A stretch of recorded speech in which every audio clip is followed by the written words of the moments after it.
Good evening, everyone. Had a little trouble getting started there, so sorry for those of you who were confused by the tweet but no stream. So I'm not 100% better.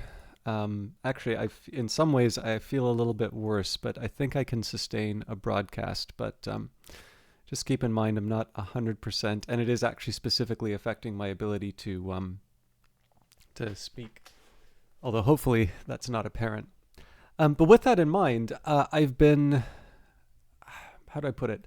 I've been debating a little bit about how to approach Old World. So we've got. I'm actually really looking forward to doing the last of the scenarios. Oh heck!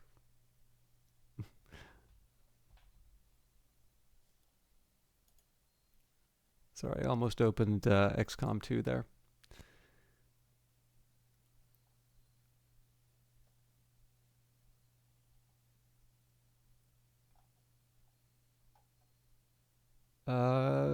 Sorry, Old World seems to have vanished. Here we go. But yeah, like I said, not feeling 100%. And I'm really looking forward to doing the end of the Carthage campaign because I'm actually getting into material that I haven't seen before. Do I have the. Yes. But like I said, I'm not feeling 100%, and I don't know, we got Seizing Destiny here. 2 decades have barely passed since the previous war, and now Carthage finds itself at war with Rome again. This time Carthage has an advantage, the great Hannibal Barca, a military commander of skill never seen in history. You may import a save file from completing the previous scenario, Rise of Rome. If you import a save, some of your choices from the previous scenario will be preserved. Family assignment and some city improvements can be carried forward, and you may encounter events related to your actions in the previous scenario. In this scenario, you're fighting a war that historically ended in a total defeat for Carthage. Accordingly, the scenario offers significant challenge, and some goals may be very tough to complete. Only scenario-specific technologies are available to research. You cannot settle new cities. Some of your cities can build mercenary units, like Ketrati, or Numidian cavalry. They are quick to build but cost money. You will remain at war with Rome until the bitter end, and you can only anchor near your capital and near Iberia until further notice. Hannibal Barca is a uniquely powerful general. Make good use of his abilities. 6 goals to achieve bronze, 8 goals to achieve silver. Completing 10 goals will earn a gold victory, and then completing all the goals will achieve an epic victory. So the other thing I was debating was to try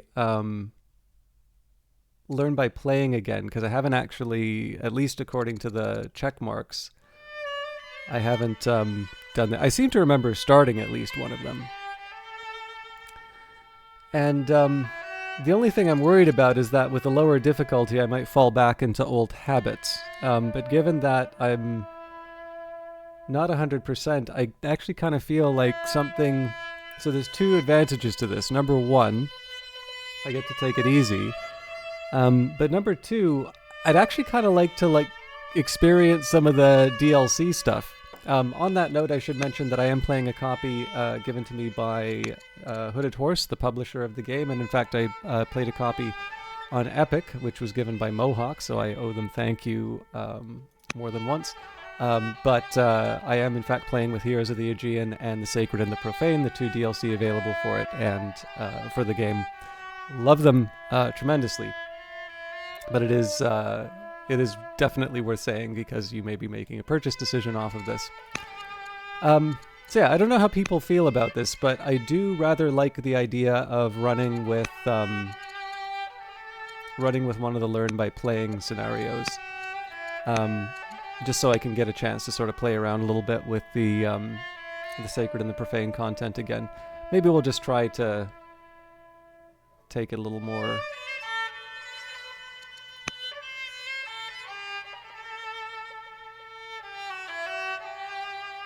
Oh wow, the Abel's really, really simple. Well, that's fine. That just means I should get through it quickly, right?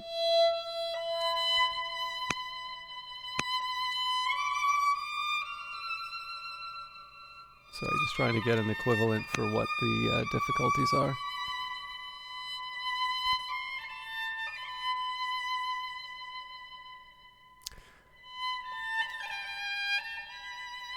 Yeah, so it's basically the noble. Okay, I'm a little worried that I'm setting myself up for disappointment here, but I think I am gonna do. We're gonna have a little. We're gonna have some fun in the sandbox for a bit. Learn Old World by playing with our dynamic tutorial system, which teaches you the game as you play. These scenarios are not scripted and play just like the regular game, but have tutorial pop-ups to explain each game concept. So.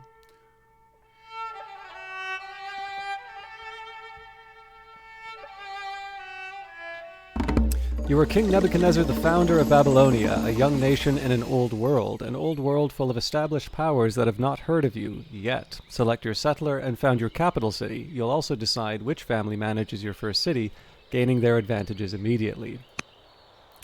Okay, so first decision I make is not just about founding the capital, but where to found it. So for instance, here I can get access to a few more forests. Founding here will give me access to the marble. Founding here will give me access to the elephants as well as the marble. So this one sort of seems to maximize my claim on sort of the resources in the immediate area. Now, in fairness, I can get access to this to these resources by just sort of building out and expanding my reach. But I do like the idea of founding here. Now we've got Kassites. Which they're definitely a good sort of military faction, and given that we will be, I believe the game also requires camps. Yeah. So this is a rather good camp territory. And again, I tend to neglect military quite a bit, so I'm not really sure, I'm not sure if picking one of the other ones would be a good idea here. This would be a chance for me to invest rather heavily into that. Our other options are Chaldeans. They're artisans. They'll give me extra culture, which I normally like. Lumber mills, I mean, let's face it, we do have some woods here, so it's not completely inappropriate. We've got traders, the Ison. Very hard to argue for this particular one. If we had a coastal city, this might make a little more sense. And then the Amorites always like science. Acquiring a random technology is also kind of nice, although I guess if I did that a little bit later, maybe I would get even more. I don't know. But yeah, I think we're going to go for the Kassites, which is a bit unusual for me. Alright, orders are an important feature of Old World. Units can move multiple times each turn, but each move consumes one order. Other actions, such as attacking or building, also consume orders. Your remaining orders can be seen in the lower left corner of your screen. We recommend that you first select your workers so that you may begin to improve your land before you spend all of your orders for the turn. Now we have some choices here. I can take a warrior, I can take stone cutting or divination. Sorry, ironworking, stone cutting, or divination. Alternatively, I can redraw. I'm actually going to view the tech tree for a minute. So stone cutting is appealing because of the nearby marble. I think I'm actually going to pick stone cutting, and it's not that I want to abandon the idea of warriors, but we've already got a bonus for our ranged unit, so I think trying to rely on them a little bit at the start might be a good idea here. Wow, they give us a lot at the start. Okay. Tutorial, the worker. Workers build improvements for your city. Rural improvements such as farms and mines gather raw materials. Urban improvements such as barracks or shrines provide training or culture.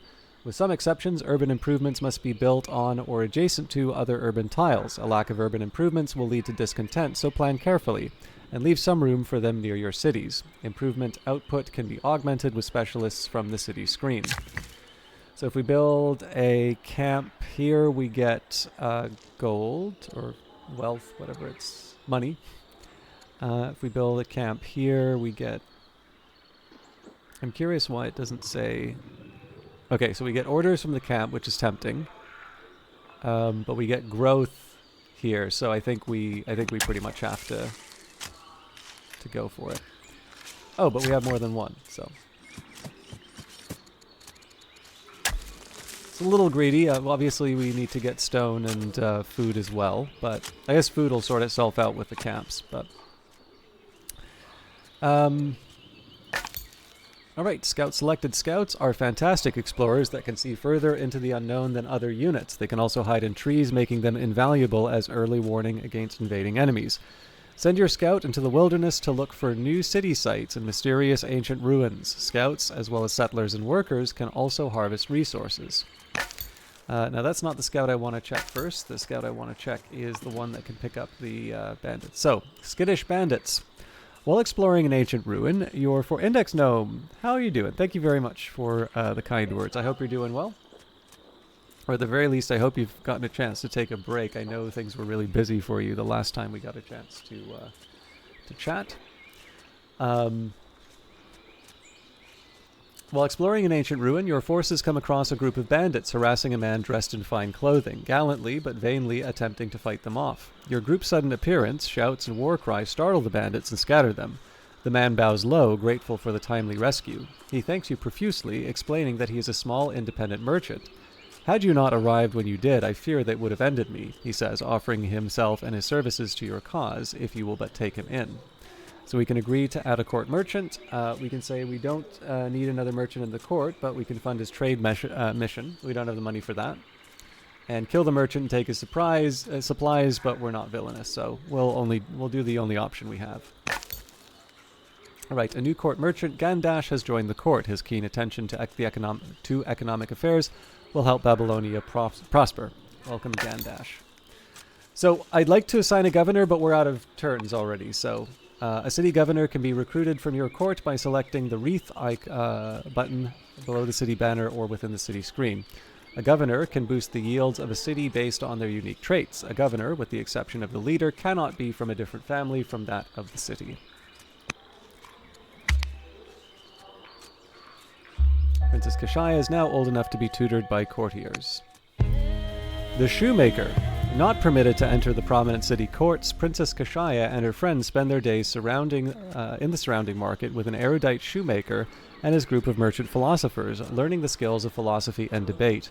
While many formal scholars refuse to recognize such teachings, Kashaya seems to have been enriched by these experiences. So in this case, I am going to start opening up the encyclopedias again. Again, we're taking it easy this time, so I want to share what I can. Started up Avorion, now thinking maybe Old World. Oh, no, I don't think I've played Avorion, but man, I really like Old World. Alright, Simon the Shoemaker. Simon the Shoemaker, Greek. I should mention that we're currently playing on the Able because I'm doing the Learn the Game tutorials. I mostly just wanted to play something that was...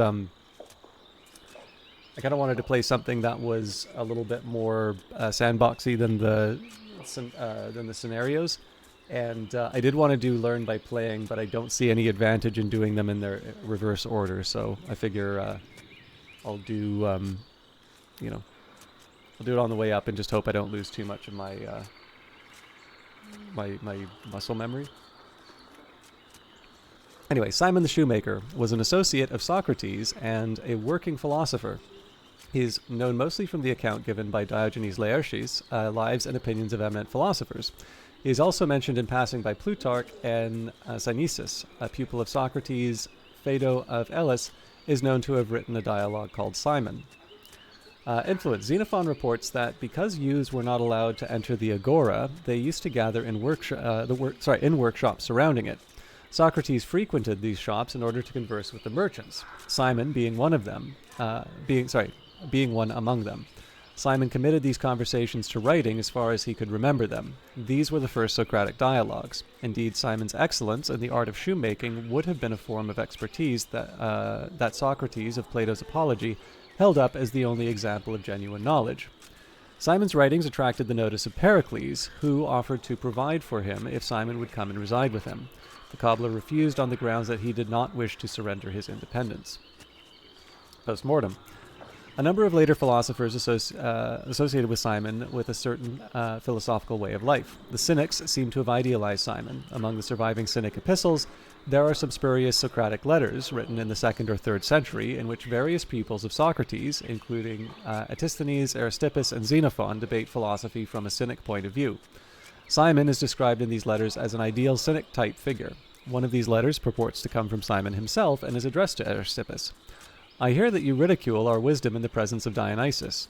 I admit that I am a shoemaker, and I do work of that nature, and in like manner I would, if it were necessary, cut straps once more for the purpose of admonishing foolish men who think that they are living in great luxury. Antisthenes shall be the chastiser of your foolish jests, for you are writing him letters which make fun of our way of life. But let what I have said to you in jest suffice. At any rate, remember hunger and thirst, for these are worth much to those who pursue self-control. I definitely know that feeling, Index Gnome. In the Cataplus of Lucian, a group of dead people, including the tyrant Megapenthes, are carried to the underworld in Charon's boat. Lucian prepares his ideal cynic, Cyniscus, with the cobbler Mycillus, who is the only one who accepts his fate, albeit with resignation. Here Lucian follows a literary convention of the time by pairing a cynic with a shoemaker. From influence of the Cynics, the Stoics drew inspiration from Simon as well. Zeno of Citium is said to have produced a collection of anecdotes about Crates. Stobaeus preserves one. Zeno said that Crates was sitting in a shoemaker's shop and reading aloud Aristotle's Protrepticus, which he had written for Themison the Cyprian king. Like I said, sorry, I'm not 100% today. In it, he said that no one had more advantages for being a philosopher, for he had great wealth so that he could spend money on this activity and still have his reputation intact. And Zeno said that while Crates was reading, the shoemaker was attentive and all the while kept on with his stitching. And Crates said, "It seems to me, Philiscus, that I should write a Protrepticus for you, since I see that you have more advantages for being a philosopher than a man for whom Aristotle wrote." I do tend to notice you learn to spend what's in your pocket. Like the thing I hate the most is that when I've worked at places where maybe I make a bit more money, I can't really point to how I was better. Like I do set aside money for like saving and stuff like that, but I'm not necessarily making the most I've ever made in my life right now. It's it's kind of lumpy. If I have a chance to sort of do some extra work, then I do it. But the thing is like when I kind of look back at some of those times when I was consistently making a higher amount, I also kind of feel I wasted a lot more of it. So, looking at shoes again, it's the way to philosophy. Kite, good to see you. We're playing Old World, so this is something in line with I don't know, the thing you normally like from me. So for those of you who are not familiar with him, and shame on you if you are not, Kite is a dear friend, somebody I've seen on Twitch. I've known him on Twitch pretty much for, not entirely, but very close to the entire time I've been on here. I had a wonderful session of Outlast Trials with him, and he was very tolerant to listen to my impromptu TED Talks on just about every single topic imaginable. But what is most valuable for you is that he is a very talented streamer in his own right. He's got a great community, really good attitude, and he has this infectious love of Spider-Man. I'd say probably Marvel stuff in general, but Spider-Man in particular. And he has been enjoying Spider-Man Miles Morales and is just an absolute, like, if I don't have a PlayStation. I know that that game is now available on PC. I may never wind up playing it, but I will absolutely say that, like, I kind of feel like playing it would almost be secondary because the experience of being able to see Kite's enjoyment of that game and that series, for that matter, is to me like really the enjoyment that he has out of it, to me, is as much a part of the experience of the Spider-Man games as the games themselves at this point. And then on top of that, every once in a while, I know a few of you get to see his spies that he sends out here, who come in and make the place even more delightful. So, again, I know Kite does not necessarily play turn-based strategy games, but I also suspect most of you are not here to specifically for the game. I think a lot of you are here for the community or the specific individuals. And I can definitely mark Kite as a streamer in that mold, and I highly recommend following him. I will say, though, I have actually picked up a few games on the to-do list as a result of some of the stuff he's been playing. So, for instance, I'd really like to try the rhythm-based, third-person action game. I think it was Hi-Fi Rush. I'm pretty sure that's on Game Pass, so... But again, I've got too much. This is like Index Gnome, except there's the streaming version of it where I'm not necessarily paying too much money, but I'm definitely paying a lot of time. Anyways, hopefully that has given you a reason to check out Kite. I'm actually going to try doing something a little bit different with this biography as well for Simon the Shoemaker, but let's finish the article. Historicity, doubt. Some scholars have suggested that Simon was a purely fictional figure. The central contention of his existence is his omission in the works of Plato, Xenophon, and Aristophanes, the primary sources on Socrates. Other scholars point out that the absence of evidence is not evidence of absence. If he is indeed fictional, he would have most likely been invented by Phaedo of Elis in his dialogue Simon, of which only a few fragments survive.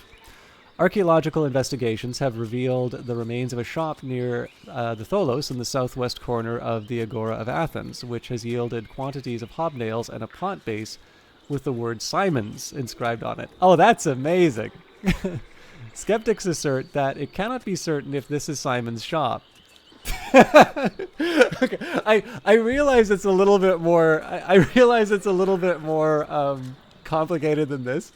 But I absolutely love this idea of like doing an archaeological site, finding a shoe shop with a big sign over it, Simon's, and some guy saying it's like, we cannot know whose shop this was. This could be anybody's shop.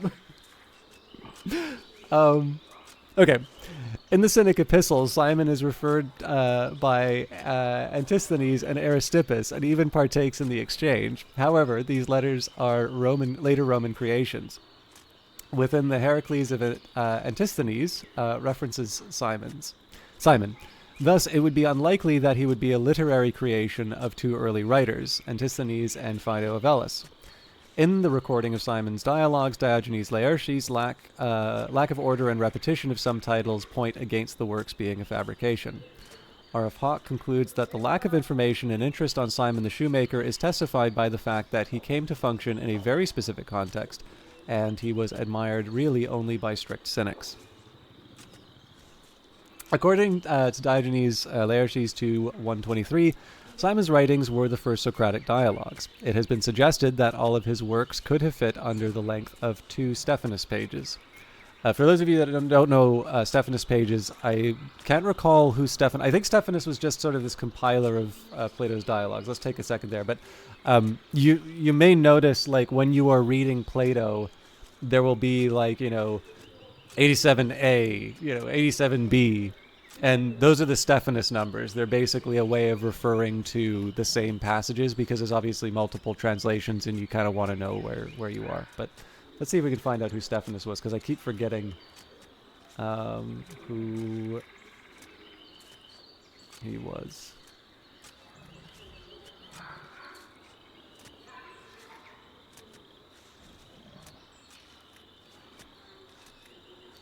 Stephanus pagination is a system of reference and organization used in modern editions and translations of Plato, and less famously Plutarch, based on 3-volume 1578 edition of Plato's complete works, translated by Johannes Serranus, Giannisteres, and published by Henricus Stephanus in Geneva. Yeah. So, publisher.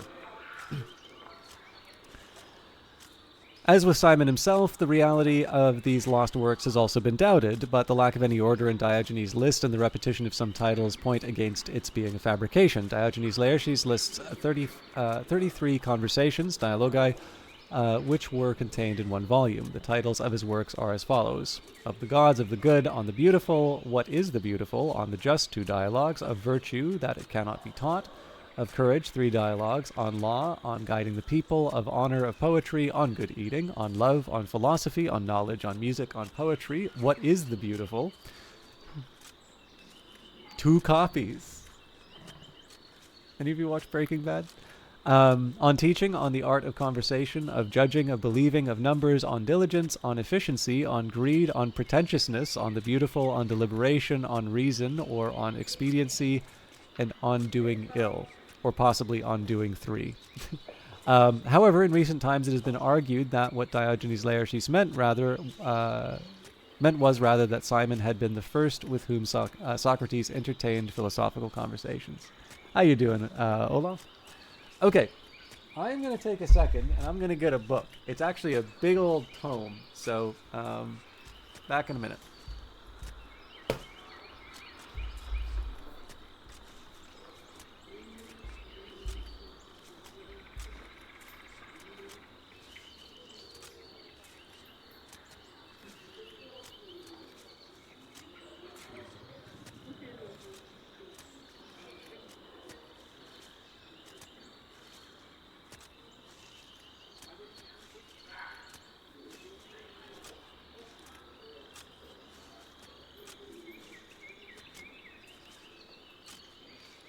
Correction, I'm going to search for a big old tome.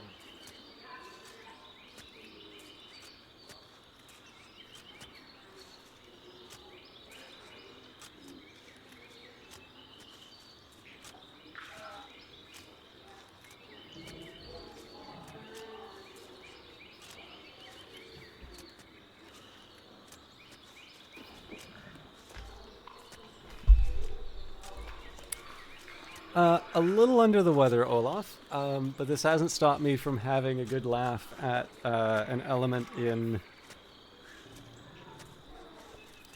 this Wikipedia entry, so very happy to see you as always. Okay, so I have Diogenes Laertius' Lives of the Eminent Philosophers in front of me. It is this wonderful... So for those of you who are interested, this is a lovely illustrated edition translated by Pamela Mensch. It's published by Oxford University Press. And it has a couple of really nice features for it. So number one, when I say it's an illustrated edition, like it just has a lot of sort of kind of classical art of these different figures. So like the chapter on Diogenes, which... It's kind of funny. The book just opened to that passage. It can't possibly be because it's so worn on the Diogenes pages. But I think a number of you have probably seen a few paintings of Diogenes, you know, sitting in his wine jar, or there's the kind of the famous carving with him and Alexander. So those are the illustrations inside of it. There's actually also some modern images as well. If Diogenes were alive today, wouldn't we just consider him a lunatic? That or a troll. The thing is that like Diogenes is kind of like the good sort of troll. Like, once upon a time, trolling used to have a certain degree of like cleverness and art to it. It wasn't just being a dick online. But obviously, you know, whenever something requires subtlety or cleverness, that's gonna get filed away, and you know, the basest levels are gonna be left. So, you know, I guess I don't want to go too far down this, but I know one of you would like to hear my opinions on this subject at some point. Like, if you think about like the AI, like the generated AI generation, right? Whether it's art, text, whatever you have. There's some really cool stuff that you can do with it. And there's actually some very clever ways that you can use it, and it undeniably will produce some great work. And then the majority of what we're going to get out of it is just very generic nonsense. Because in the end, like, average is the statistically the most likely application, right? You know, if you didn't know how tall you were in relation to everyone else, what's the safest bet? The average. How smart are you compared to everyone else? Without any other information, what's the safest bet? The average. Of course, if you know enough to know that the average is the safest bet, you might actually be a little bit smarter than, not within like statistically significant difference, but chances are you're going to be smarter than average if you know to think along those lines. So yeah, this is just kind of the curse of pretty much anything interesting or fun. But yeah, no, I mean, I think I believe Diogenes was called Socrates gone mad. So I think even in his own time, he was considered an eccentric, to put it kindly. But I think there's probably enough substance behind what he does. Okay, actually, you know what? Here's the way to think about it. Think about some comedians like Bill Hicks or George Carlin or I guess Lenny Bruce would be another example of this. I'm trying to think of a few people who work pretty blue. Like there's a generations of comedians who follow after them who don't quite get that it's not just the obscenity that made it funny, that it was there for a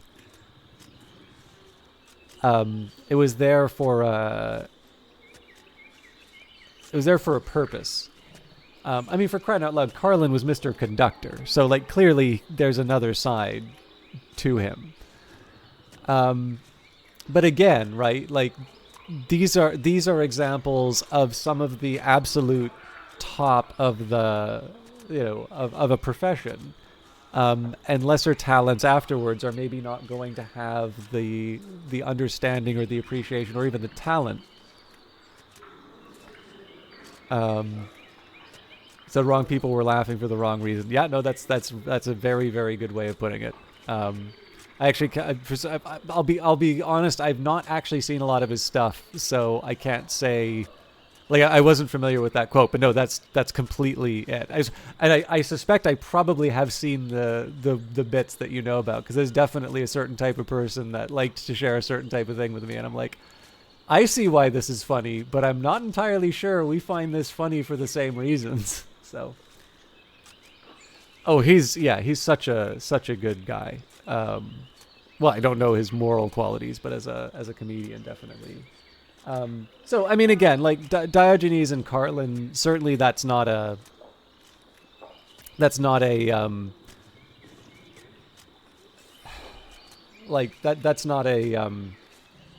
the best comparison. I mean, I'm not remotely good enough of a classicist to be able to see this, but like you might even be able to make kind of this argument for like a Gigi Alin or like a Bob Flanagan type figure who really sort of push things out, and they're very, very marginal figures. The thing is that I don't see them as like these really, like I just don't quite see the influence in the same way that I see them as maybe some of these like if I say George Carlin, everybody here will probably have a good idea of who I'm talking about, that there was substance behind it, even if you didn't necessarily care for the routines. And sort of appreciate that there are definitely a lot of people who want to take the mantle of Carlin without necessarily having the insight or the skill to back it up, let's say. Momoko Hana. And I suspect you is here. The spy is here. So for those of you who do not know, Momoko Hana is one of two very fun viewers who stops by on Kite's recommendation. And now I'm feeling very self-conscious because I'm not in the game right now. But anyways, as we were saying, sick and sleeping. Oh, well, I feel a lot of... I'm not sleeping, obviously, but I am feeling a little under the weather. Trying not to let that affect the stream too much. But I am taking it easy in the game. I hope she gets better, and I'm very happy to have you here. As I am happy to have Kite here. So I think, I never actually saw both of you in the same room together. So now I know either Kite is a very, very fast typer, or oh yeah, I'll be fine, Kite. It's I'm a little worse than I was yesterday, but I'll get through it. Can you post a link? It's electronic music song featuring clip. Yeah, no, go nuts. I won't listen to it on the stream, but I'll definitely check it out on my own.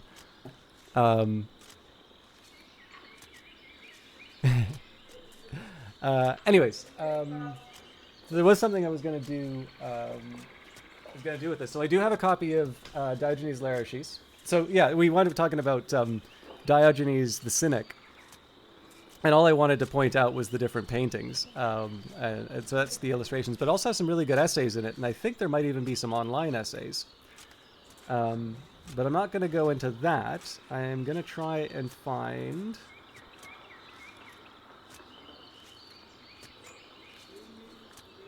Simon.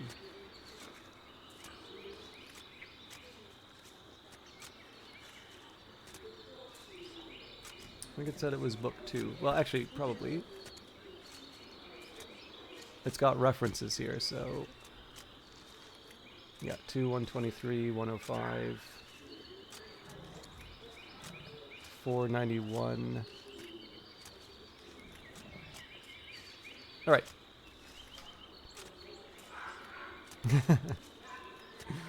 All you need is just one more hacker email, and you'll go over the edge. All right, book 2. Let's try 105 first.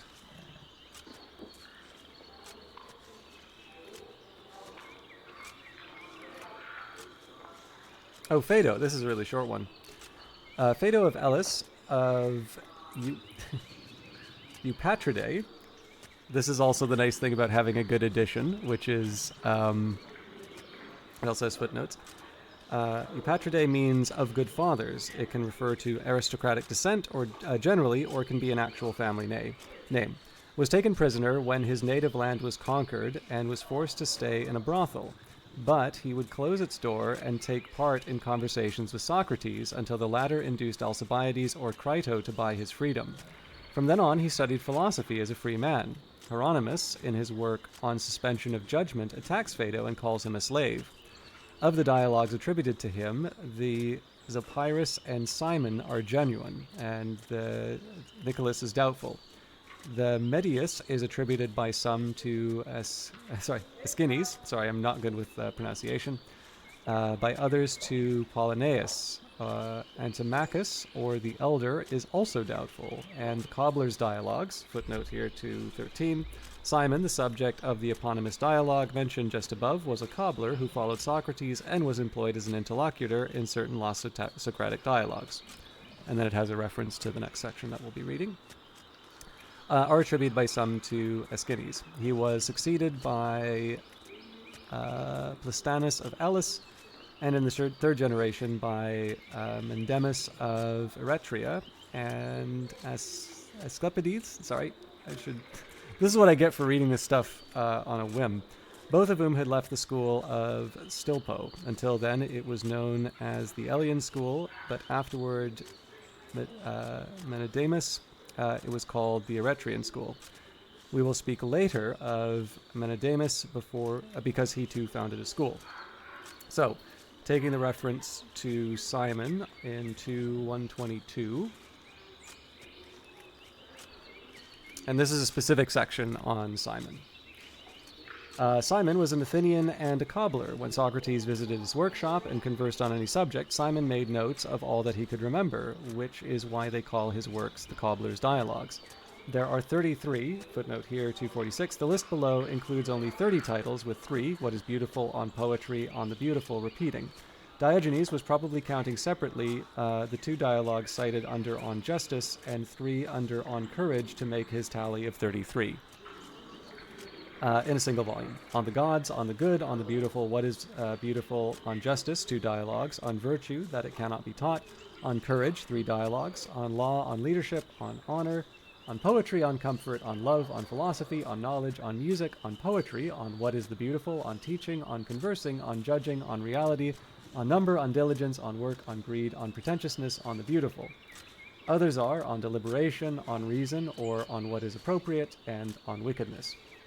He was the first, they say, to use Socratic arguments in conversation. When Pericles promised to support him and urged him to come to him, Simon said that his freedom of speech was not for sale. There was another Simon, a writer of handbooks on rhetoric, another who was a doctor at the time of Sulicius Nicator. That is the late 4th century or early century BC. Sorry, footnote here. That is the late 4th century or 3rd century BC when Seleucus ruled the Asian portion of Alexander's empire. And another who was a sculptor. And that is basically everything we already read in the article, but what I'd like to try and do where I can, if there's a reference to a work that I have, I'd like to try and find that reference and go to the source. Within reason, right? If it winds up being, like, it's like, see, Plato, laws. That's like an enormous dialogue. So we're not reading all of the laws on stream. But there we go. This is what inspired this particular event. So, not all education is found in the classroom, and Princess Kashaya will become witty, humble, righteous, or bold, or scold her for abandoning her formal studies. She'll gain discipline. I will become strict. Tempting, but yeah, not all education is found in the classroom. The Slinger is a ranged unit with a default maximum range of 2 tiles. Ranged units can shoot further from on top of a hill, but suffer a minus 20% damage reduction for every tile between them and their target. Firing into trees or scrub also reduces their damage. Time to sling some rocks. Well, not quite time to sling some rocks. Let's see if we can maybe get some goodies first. So first of all, I've got some gems I'd like to pick up. Tutorial, harvest resource. Your scout has moved onto some gems, a harvestable resource. Scouts, settlers, and workers can spend an order to harvest yields from a harvestable resource. To do so, click the basket button in the action panel on the left while your scout is selected and standing on a harvestable resource. A harvestable resource takes a number of turns to renew before it can be harvested again. Resources that are within a city's limits or too far away from one of your cities cannot be harvested. Harvesting is a great way to boost my early economy.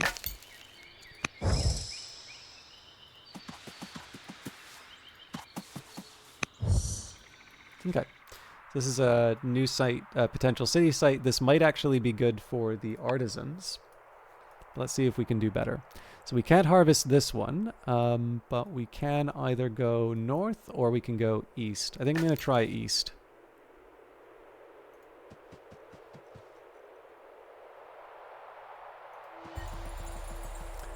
You are the first to discover this landmark. What will you name it? I usually go for the default, so we'll go Zagros Mountains, but I don't know. Maybe one day I'll work out, donate $600 to the stream and you can get a mountain range named after you. Dishonest and greedy, Queen Consort Amidus, your wife is corrupt. Princess Kashaya debated with merchant philosophers and has become righteous. Okay, I already know about the nested tooltip system. So there's a couple things I want to do. First of all, I want to assign a governor. Now, Nebuchadnezzar is a... Actually, let me just take a second here.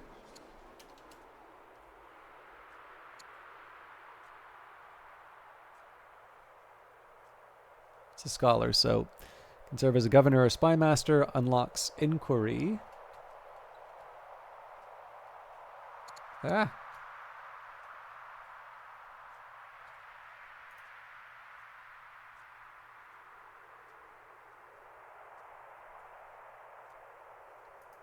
Doesn't tell me specifically what it does. We can redraw text. Yeah, I don't know. I feel like the extra gold. I feel like he's an appropriate governor for the city. So, but we don't have the civics for that. Okay, so that's fine. Now I do also want to tutor my child. So that's taken care of. And then I did have a ruin to check out, so such a bargain. I remember that you could pay a few thousand a few years ago and have a star named after you. Cool. Survivors. This village has only recently been sacked, and we discovered a band of survivors huddled in its ruins. These destitute refugees seem eager to abandon the wreckage of their old lives and join our nation, but they are strangers to our culture. What shall we do with them? We can invite them to resettle in our nation, and we gain a worker, or recruit them as hardened explorers, and we get a third scout. Now, I've normally not had this many scouts, but I don't like building them. So as cool as workers are, and as helpful as workers are, I actually think an extra scout is just what the doctor ordered here. So I'm going to go north with these guys. You met your first tribe, the Numidians. Tribes can engage in limited diplomacy, but generally won't be coordinated in the way that opposing nations are. You may also find barbarians when exploring the map. They do not behave like tribes, as you are always at war with them. Barbarians are good targets for early expansion, as they are easier to drive away than a more organized tribe. Finding some barbarians or a weak tribe and claiming their city sites for yourself will be an important step towards growing your nation. I will carefully consider my approach to tribes like the Numidians. This is one thing that's worth mentioning, by the way. When it comes to Old World, like that description tells you more than what you might think at the start.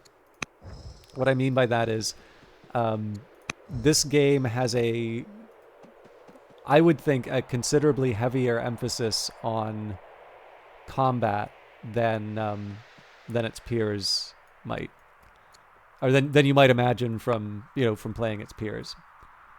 Okay.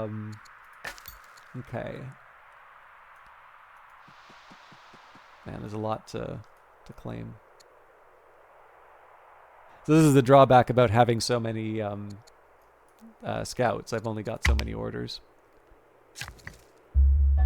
Okay, the camps are done, so definitely one of them's gonna build a camp on the elephants.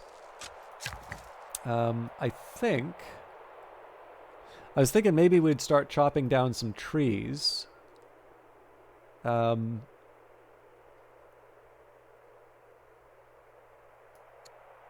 Or I can build the farm for growth. Or I can try and go for the iron. No, let's build a farm. I do want to chop down the trees at some point, though.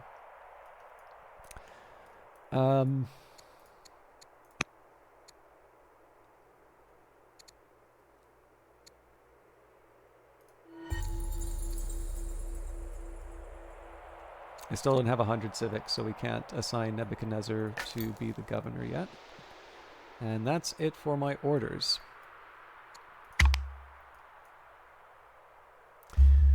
Nation contact. You've encountered a rival nation. Rival nations are your primary opponents in Old World. You may engage them diplomatically, which would lead to gaining a powerful trade partner and ally, or declare war on them to conquer their territory.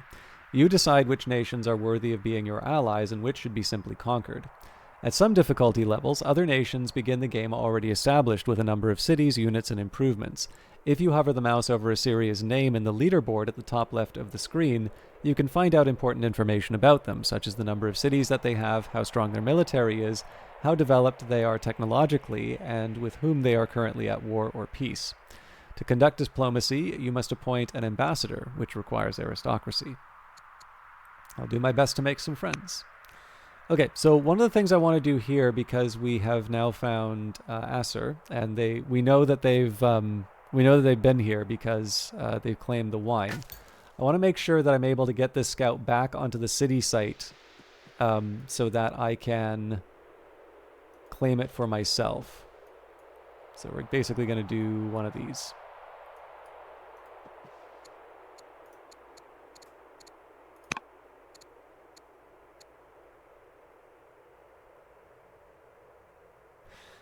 It's tempting to try and tutor via Gandash, but that's 200 money I may not be able to spend. I do want to assign Nebuchadnezzar to his role.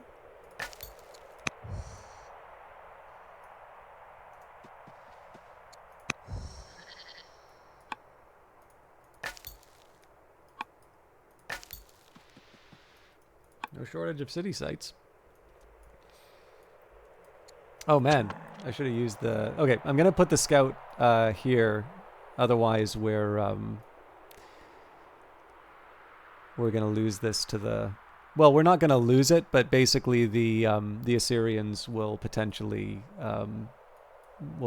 take this if they can chase away my my scout.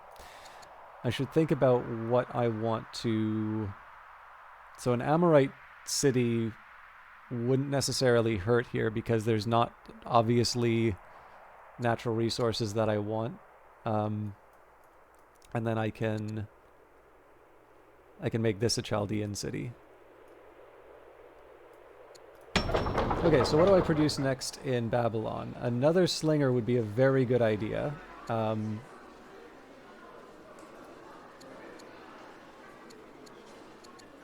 But so would a trapper. Actually, in this case, I think I'm going to build a settler. Your capital has finished training a new settler. Settlers are key to expanding your nation because only they can found new cities. Take the settler to a nearby city site to establish a new city. City sites can be claimed prior to sending a settler to colonize them. Place a unit of any type on the city site tile to claim it as your own, thereby preventing foreign settlers from founding a city there. When you found a city, you have a choice. You will have to choose which family to grant it to. This family will provide you powerful bonuses to the city. After granting a city to a third distinct family, you will lose access to your nation's fourth family, so carefully consider what bonuses you want and which family you can go without. I do actually tend to think of this in reverse, in the sense that I always go by I tend to go by the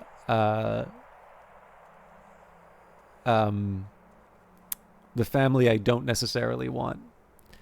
All right, a letter arrives from Princess Kashashaya describing her classes. Hours spent learning, stimulating debates among peers and tutors, with the night spent exploring the heavens.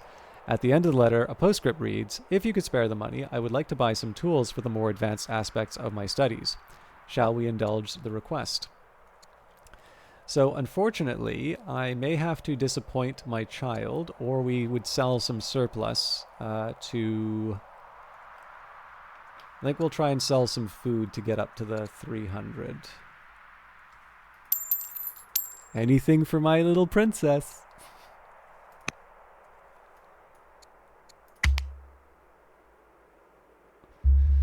Princess Kashashaya has used her study funds acquiring rare texts and instruments of science and has become educated. Okay. I wouldn't normally want this, but free worker in 2 turns is tough to pass up. So let's start heading to the city site. We're not going to be able to do it in 1 turn, but... Wait, what am I doing? Wrong city site.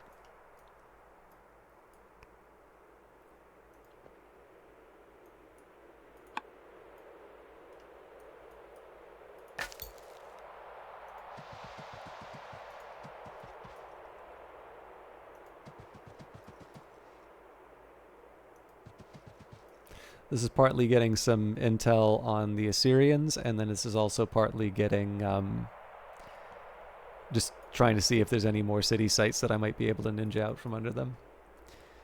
So, yeah, we're roughly equal. I am going to fall behind, though, if I don't get building some military units, and I've already sort of set myself on the back foot, given that I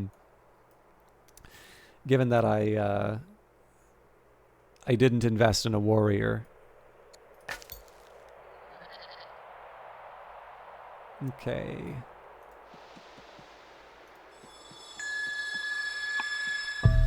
Geoglyphs. Nothing about the hulking dirt mound seems impressive at first. Not until our troops explore the adjacent desert hills do they return with news. At a distance, these primitive ruins comprise a massive pattern, designs, and even zoological images made to be seen from a great height. Who knows what riches lie beneath the mounds, but to dig would destroy their beauty. Geoglyph. A geoglyph is a large design or motif, generally longer than 4 meters, produced on the ground by durable elements of the landscape, such as stones, stone fragments, gravel, or earth. A positive geoglyph is formed by the arrangement and alignment of materials on the ground in a manner akin to petroforms, while a negative geoglyph is formed by removing part of the natural ground surface to create differently colored or textured ground in a manner akin to petroglyphs. Geoglyphs are generally a type of land art, sometimes rock art. A hill figure is created on a slope so that it can be seen from a distance. Perhaps the most famous geoglyphs are the Nazca lines in Peru. The cultural significance of these geoglyphs for the creators remains unclear despite many hypotheses. The works of the old men in Arabia, stone-built structures that are far more numerous than the Nazca lines, far more extensive in area that they cover and far older, have been described as geoglyphs by Emilia Sparavigna, a physics professor at the Politecnico di Torino in Italy. Sorry. The use of this term to describe these features is probably inaccurate, as recent research has shown that they were not constructed primarily as art, but were rather built to serve a range of purposes, including burial sites and funerary customs, aiding in the trapping of migratory animals, and as cleared areas for camps, houses, and animal enclosures.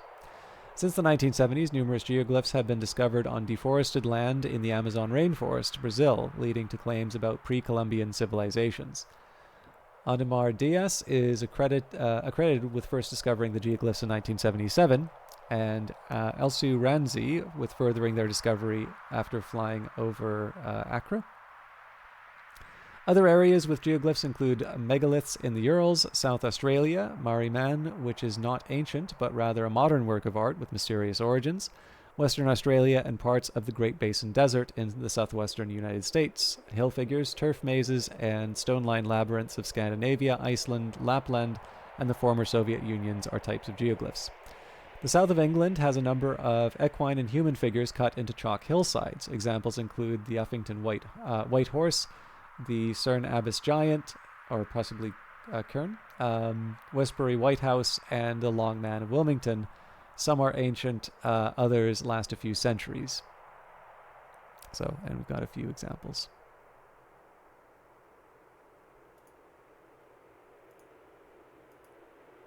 Big Brother is watching.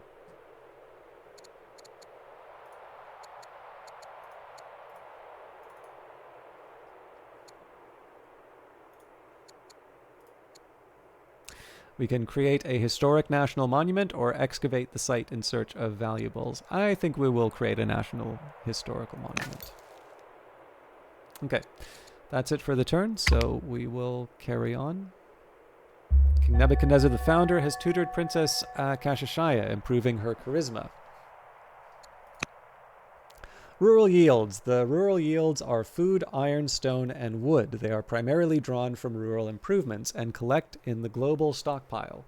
You can spend money to purchase rural yields directly from the top bar where it shows your current stockpile. The primary source of food is farms, which are more fruitful next to fresh water and on lush terrain. Food is needed to feed your population and to produce new settlers. The primary source of iron is mines, which are most productive on ore and hills. Iron is needed to produce many types of military units, including warriors and axemen. The primary purpose of stone is quarries, which are most productive on marble and arid terrain, and when adjacent to mountains. Stone is needed primarily to build improvements like shrines and city projects such as walls.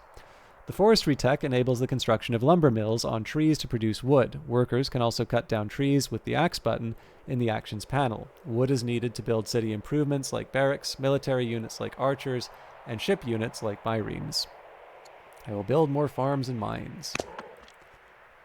Alright, so definitely the priority here is going to be moving the settlers in place. The sooner we get cities built, the sooner we take advantage of the yields.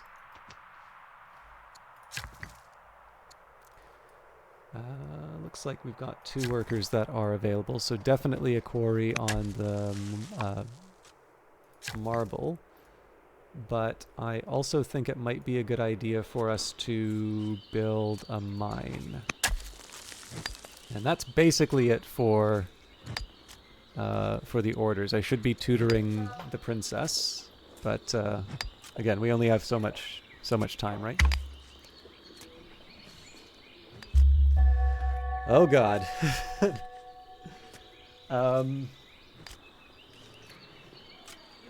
I'm going to do the stone boost even though it's delaying my warrior. Dear Father, I've received an update from your daughter in training. She wishes to study with high masters of philosophy whose teachings are essential to the development of the soul. However, this access comes at a price. Shall we send the necessary funds to Kashashaya? Anything for my little princess. So she will become a great scholar.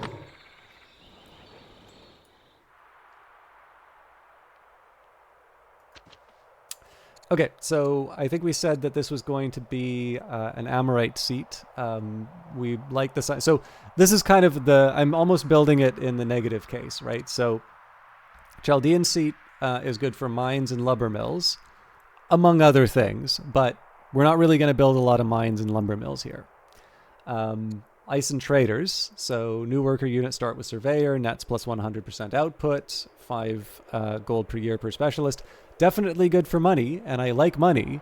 But if I compare that to getting even more science and an already quite powerful science group, I kind of feel like I'm just sort of doubling down on a big advantage here. And we get a random technology too, so I kind of get the advantage for wasting my time with these extras here. So in this case, we're going to found the Amorite seat.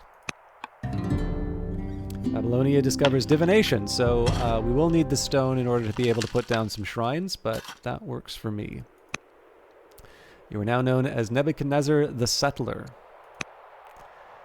Cities can produce the following yields: growth, training, civics, money, science, culture, and happiness. Growth, training, and civics are all used for city production. Growth for civilian units, training for military units, and civics for projects and specialists. When not being used for city production, training and civics go to the global stockpile, and growth goes into the production of new citizens. Culture and happiness both go into their respective progress bars. When the culture bar fills, a positive event occurs and new improvements and wonders are unlocked. When the happiness bar fills, the growth goes up and maintenance goes down. Money and science both go directly into the global stockpile. I will pay close attention to what my cities produce. Okay. Let's get some tutoring in.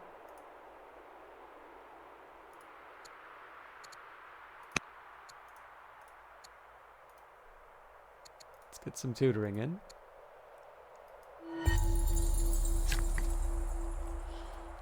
I've got another worker, so it's recommending to build a shrine here. Now I do not dislike the idea of building shrines, but I'm wondering if there are better things I can do. For instance, I was talking about chopping down some woods.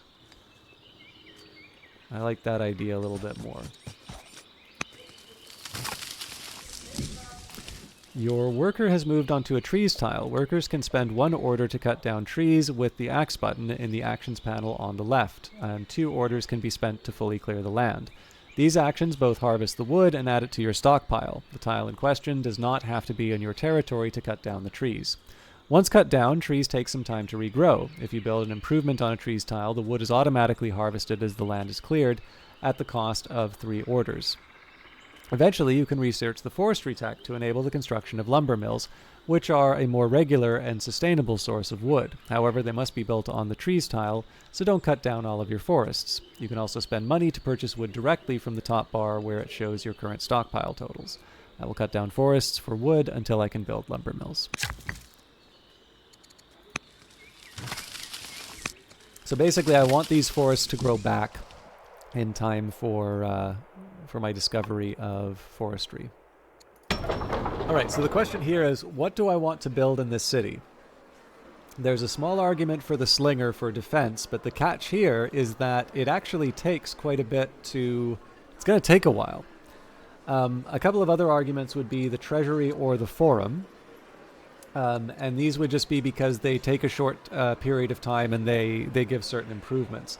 What I'm going to focus on, though, is a worker. So yes, it takes a long time, but a worker is going to be able to build improvements. And in fact, it wouldn't be a bad idea to build a second worker, although maybe I want to take this this third and sort of move them to another region. I don't know. We'll figure it out.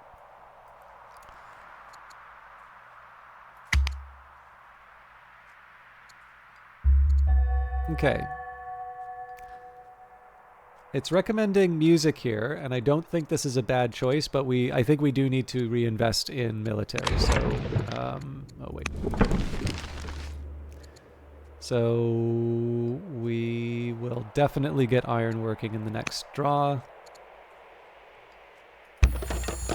Ambition. You have unlocked the ability to choose an ambition. Ambitions are goals that your families would like you to pursue, and completing them will grant you and all of your descendants a permanent boost to legitimacy. Completing an ambition unlocks a new one, and completing 10 is one way to win via an ambition victory. So always do your best to fulfill your current ambitions. Here are a couple of simple ambitions to get you started. Control 4 cities or kill 5 enemy units. Well, control 4 cities, we're already halfway there, so let's start with that. Now, we need to remember, I did say that I underinvest in the military, and that's exactly what's happening this time. But we also have an opportunity to make a lot of money, so I'm conscious of what I'm kind of giving up here. I just want to make sure that I do something to turn things around when the time comes. I'm going to build one more settler. Again, they're relatively cheap. It's 4 turns. But I need to start investing in either my infrastructure or I need to start investing in more units. So like, for instance, here, slingers get the sentinel bonus, and I suppose the one drawback is that they're not the same family, so I wouldn't get the happiness bonus with the walls. So I don't know. We'll think about it. Maybe what I'll do is I'll invest in the trappers. So we'll start with the extra orders.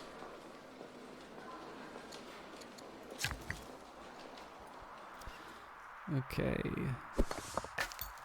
So I definitely want to move my scouts around.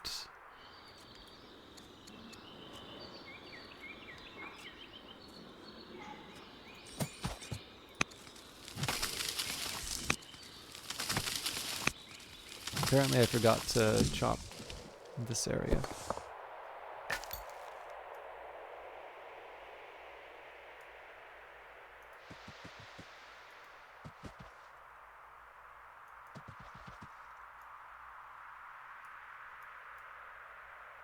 So if I went in a different direction, we might have been able to cut them off there.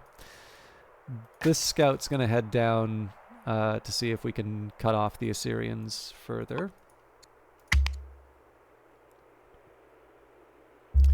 Duke Marduk Nadin Ahi is now old enough to be tutored by courtiers. Now that does require a fairly large amount of money, so... Princess Kashashaya has returned from her philosophy studies, but she would like to retain a tutor for additional training, which shall be the focus of her continuing education. How to spread knowledge to others, or to turn inward for self-discovery. Let's say self-discovery. Have a wonderful time at class, Momoko Hana, and thank you very much for stopping. Thank you very much for stopping by. It's always a delight to see you. And again, please give my best to. Please give my best to. It's is it Yu Hana, right? I may have the name wrong because I know I also see you've got Momoko Hana in your name as well. But anyways, please. Yes, thank you. I'll try to be a little bit more active next time. All right, yes, so we'll turn inward for self-discovery.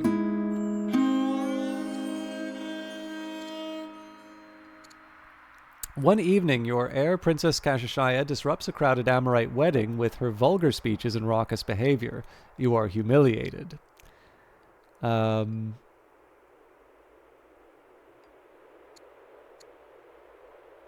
So unfortunately here, nothing, she must learn to live with her mistakes. A glorious delegation from Assyria arrives in the capital with a marriage proposal. They wish you to wed Samu Ramat the Deceitful, a worthy Assyrian bride. We should consider it carefully, as it may upset Queen Consort Amytis. Really? My wife would be upset with me taking a second wife? This comes out of nowhere. This is political marriage, she'll understand. Or I do not wish to upset Amytis.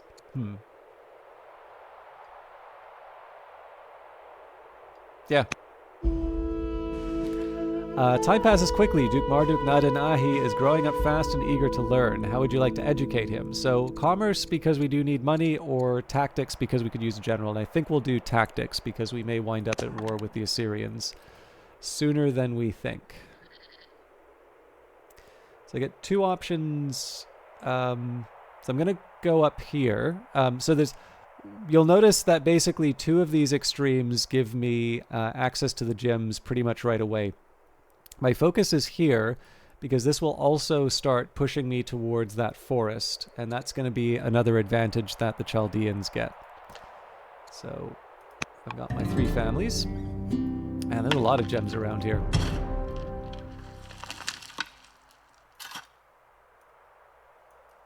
And they get a free worker, which is nice. Although I am going to build a second one.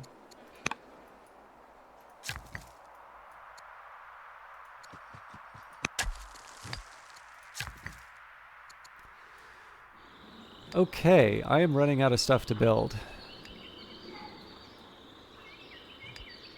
So I'm going to take a quick second in my urban sections just to see what's available. Okay, so we don't really have that much. I don't have the ability to do like barracks, for instance. There is a temptation, of course, to do things like the wonders, and we certainly have the manpower for it, but I do still need to be thinking about how I'm going to be improving my overall state. One thing I'm thinking of here is that we can move our quarries out so that we can start taking advantage of quarries near the mountains. But let's think a little bit about religious buildings. So the Shrine of Nabu, +1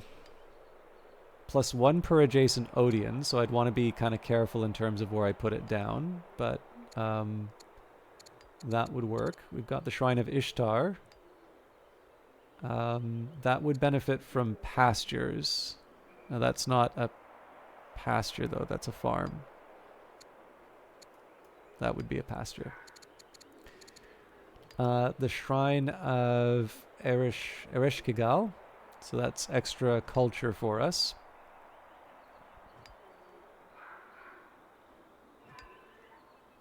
But if I put it next to mountains, that's better. So I'm thinking the Shrine of Nabu may actually be the best option here. And then there's Shrine of Marduk.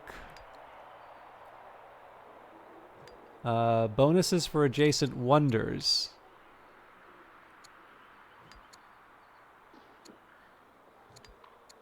I mean, it is recommending the Oracle and the Hanging Gardens here, so we put the Shrine of Marduk down. It's kind of hard to argue. So I think I know what I'm going to do. So yes, we are going to build a Shrine of Nabu. So the Oracle, free agent network in all holy cities. Extra tech card hand size. Now I do already have the ability to redraw. Alternatively, the Hanging Gardens will boost my growth. Yeah, I think Hanging Gardens first. It is Babylon after all.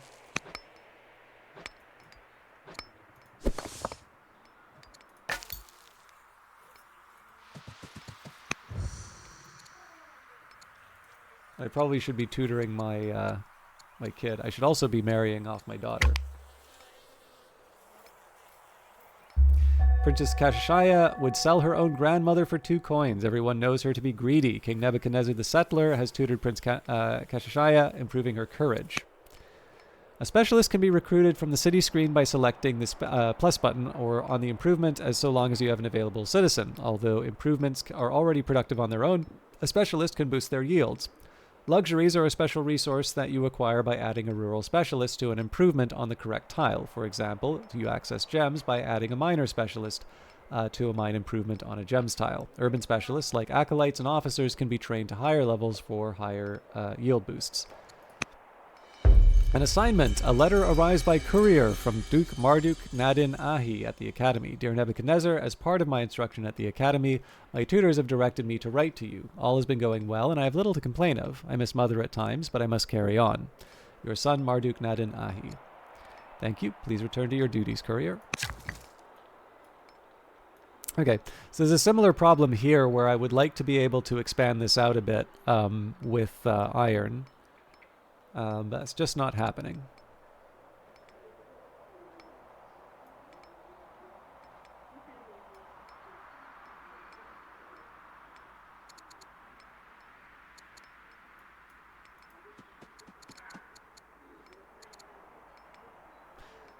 I definitely can't afford the stone for the oracle. um,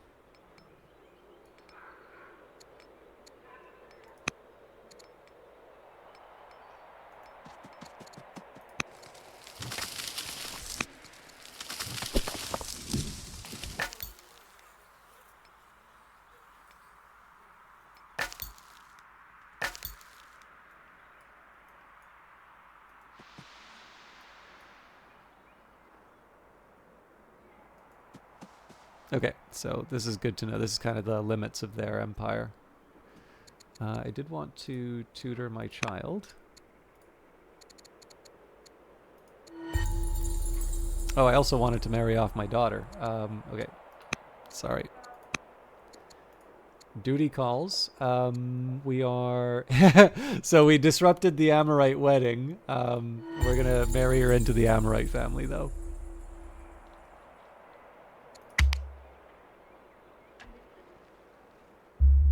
Egypt has begun construction of the ziggurat. A new marriage proposal from the Amorites has arrived for your daughter, Princess Kashashaya. So, we have... Try to go for the younger of the two if I can. Yep, that's good. Stories and souvenirs. Scouts encounter an expedition of strangers following a similar route. They call themselves Persians and hail from a distant land beyond the horizon. Sharing a cordial meal, the two groups exchange stories and souvenirs. How shall our scouts conclude this meeting? We can show them our goodwill with a gift. This will cost us some money. Keep the meeting civil, but that is all. Or we must dominate them. As much as I would love to mess with the Persians, keep the meeting civil. Okay, so the game here is recommending drama, and I can't argue with... I definitely can't argue with some music. I think the thing I like about it, though, is the Odeon. One, that finally lets me build some urban improvements, but number two, I can actually also build a sensible shrine and kind of take advantage of it. So I think that's going to be what I go for. Love is in the air. Amata has asked to speak to you in private. She leads you into a cozy nook and says, Nebuchadnezzar, I have to tell you how I feel. You see, I could never resist a man with such great knowledge. Man, if I had a penny for every time I heard that. I know this must be a surprise to you, so I'll give you some time to think about what I've said. She gives you a fond smile and walks away. Oligarch Amata, the educated, is in love with King Nebuchadnezzar, the settler. That's a lot to take in.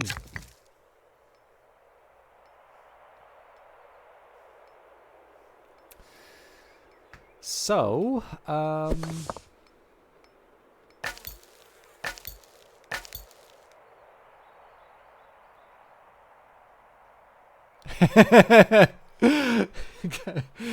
the penny dropped.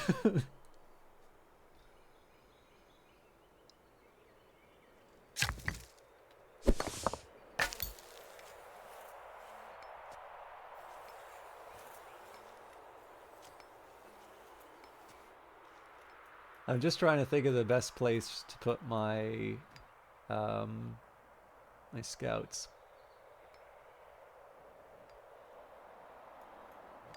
I should probably go after the Persians.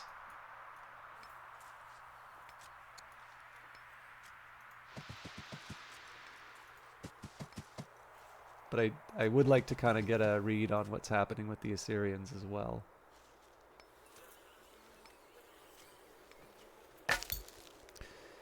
Okay. My preference would have been to explore this, but we are going to go... Ah, well. That wasn't that hard to find the Persians.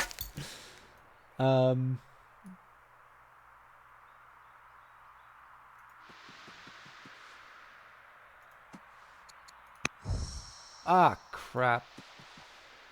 There was one sitting right under me.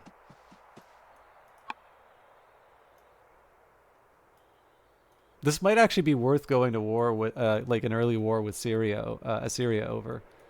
I just need to make sure I have the army to back it up.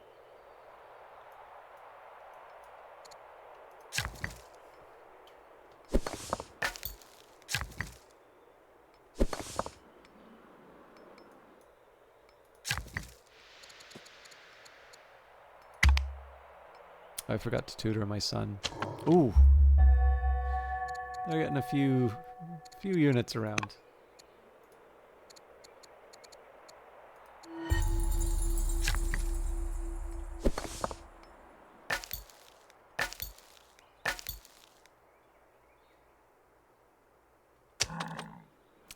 Okay, so let's go settle the city site before we lose our claim.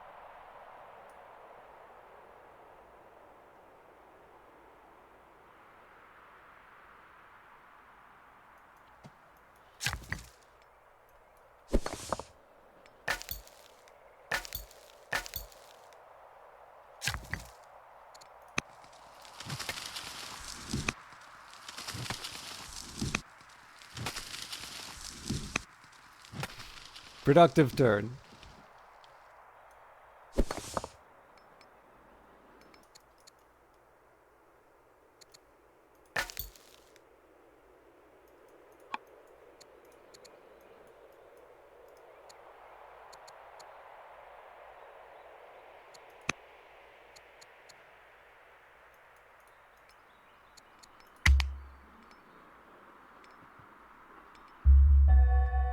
Princess Kashaya, your daughter, and Prince Consort Lutipri have given birth to a daughter, Duchess Palatum. Your wife has given birth to a son, Duke Su Abu.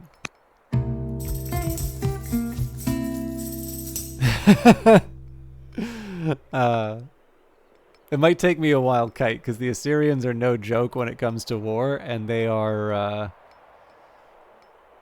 they're definitely stronger than me right now.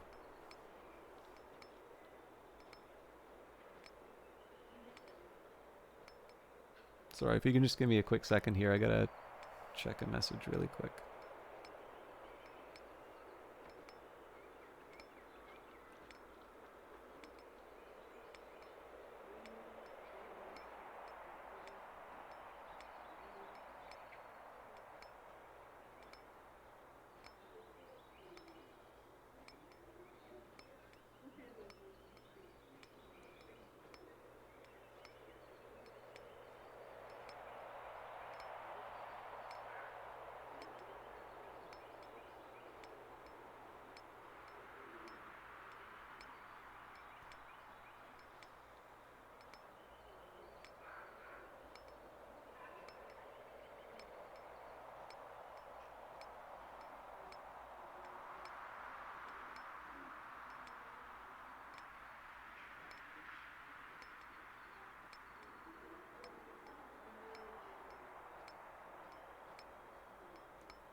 Sorry, keywords right now.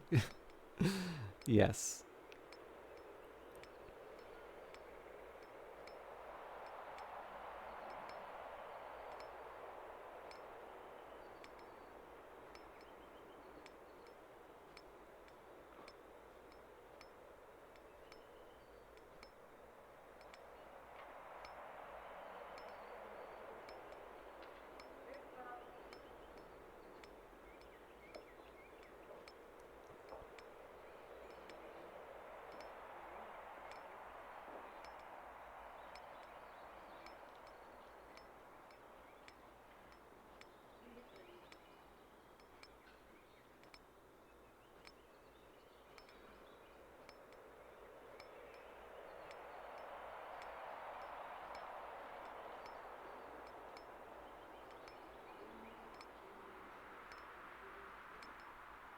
I'm really sorry about this. I just needed to, I just saw something a little unusual and I want to double check that everything's okay before I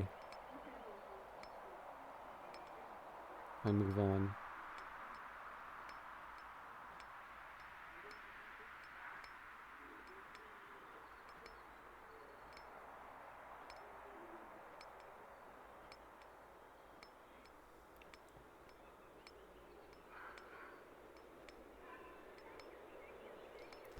Okay.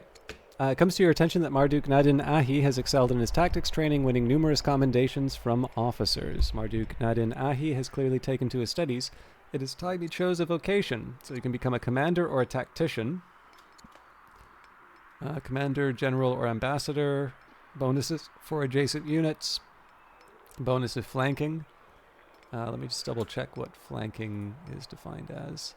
Flanking occurs when an attacking enemy unit with a friendly unit on the opposite side. For example, if you are attacking a tile west of a target, you must have another unit to the east. Okay, good to know.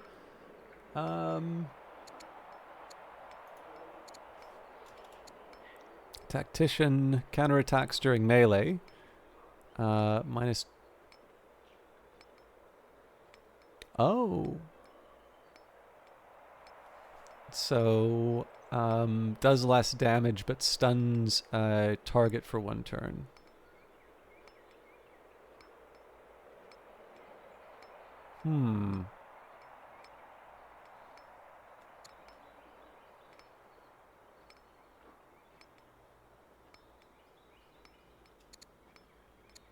I think I'm going to do Tactician. I always remember losing my mind whenever I get stunned, so...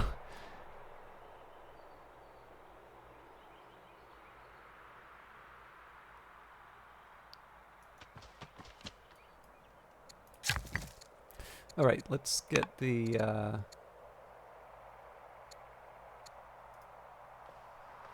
gotta kind of figure out what my priorities are, just given how...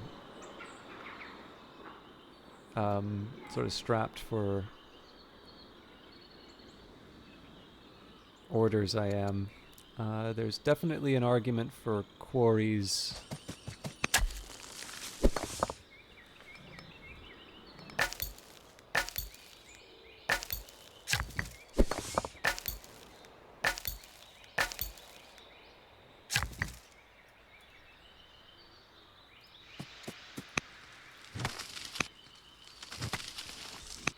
That's the last of it for the worker, and then they can just run back and do their thing.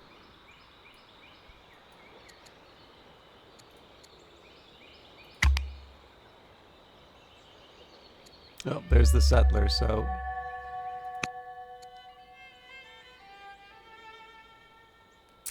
military drill seems like a good one. It's recommending it anyway, but this would allow me to boost my training and get my army built up quickly.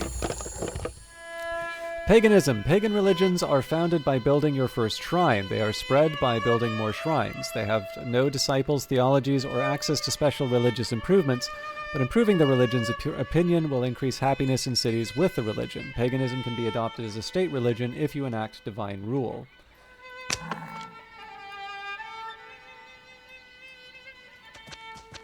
Okay. There's a small argument for Chaldeans, given that we have some forests nearby, a bunch of mountains. We do have a camp that the Kassites can take advantage of, but it's not, like, overwhelming.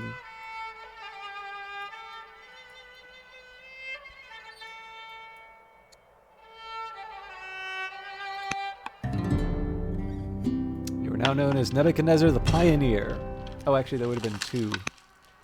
You completed the ambition, control 4 cities. Okay, so that's not Persia. This is a second city.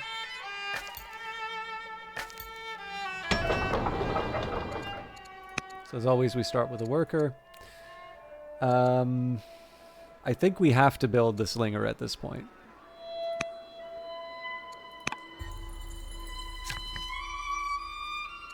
So it's recommending an Odeon. Now, I would say I would want a quarry here.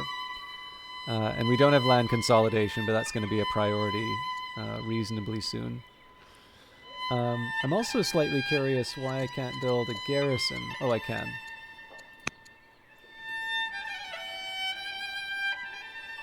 But yeah, I'm going to start with quarry.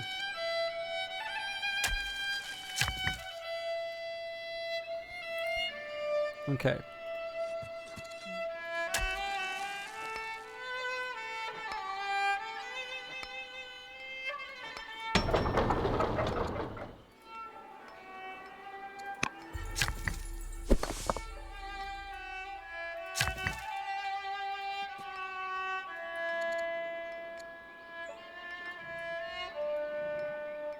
Hmm.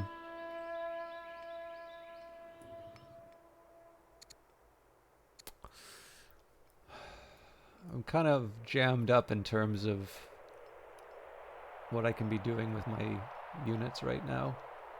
I don't have enough territory to expand. I want to kind of keep the central tiles for the I want to keep the central tiles for the main city. I guess I can clear this one out next time, but I've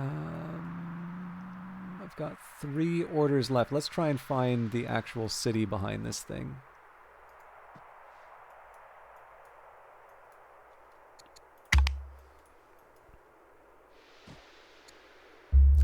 Recent events have shaken the confidence of Princess Kashashaya, and she has lost some of her charm. She has lost 1 charisma. King Nebuchadnezzar the Pioneer has tutored Duke Marduk Nadin Ahi, improving his discipline. And Prince Consort Lutipri has converted to Babylonian paganism. Eager explorers, young nobles of the Chaldean family, are pleased with our decision to explore the wider world. They are certain the nation will reap benefits in the years to come. However, such expeditions are costly. Perhaps the Chaldeans would be willing to contribute resources to this noble cause. We all must share the burden of discovery. So basically, I can get better relations with the Chaldeans, or... No, I'm going to get the extra money. The walls of Babylonia. Diplomacy may be preferable in many situations, but strong walls and a solid defense are key to survival when the talks break down. The anger of King Ashurbanipal, the settler of Assyria, has the families of Babylonia tense and eager to improve the nation's defenses. The Kassite family ask for walls to protect their cities, while the Chaldeans say that experience is key and that we need capable generals to lead a defense. Will you undertake either of these plans? So, no threat yet. Generals prepare our troops in case of an attack. And field for generals, or 6 cities with 6 walls will be a tough fortress to crack. It's not going to be the easiest thing to get 6 cities, but I think this is a good effort. This is something we should probably do. Okay. Sadly, we can't buy our way to the Oracle.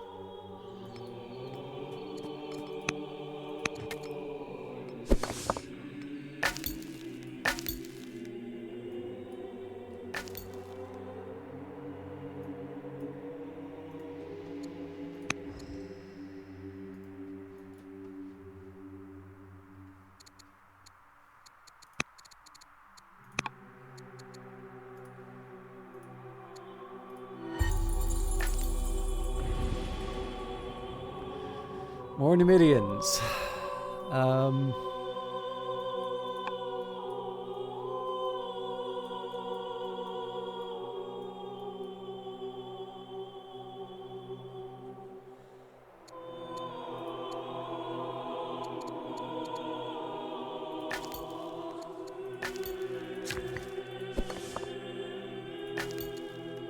Let's see what the world has to show me. The Quandil Mountains.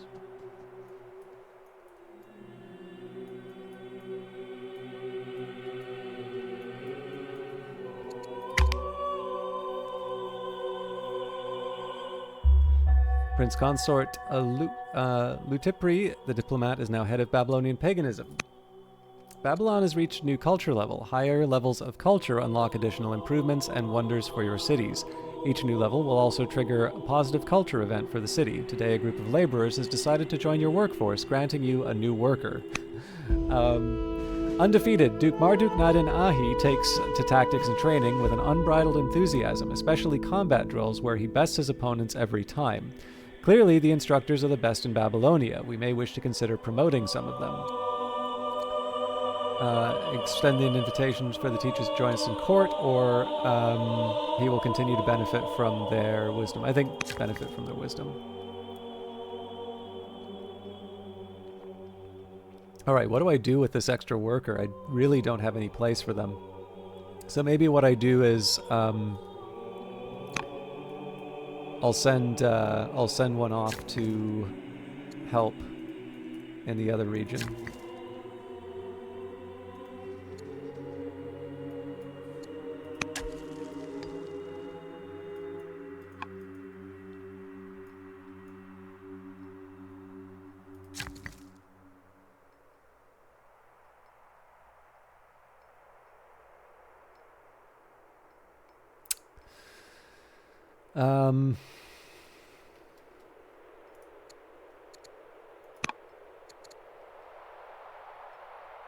We are making some decent money, so I will pay for the tutoring. Oh, I've already got a second worker here. Yikes. Okay, actually I'm gonna back up a few things.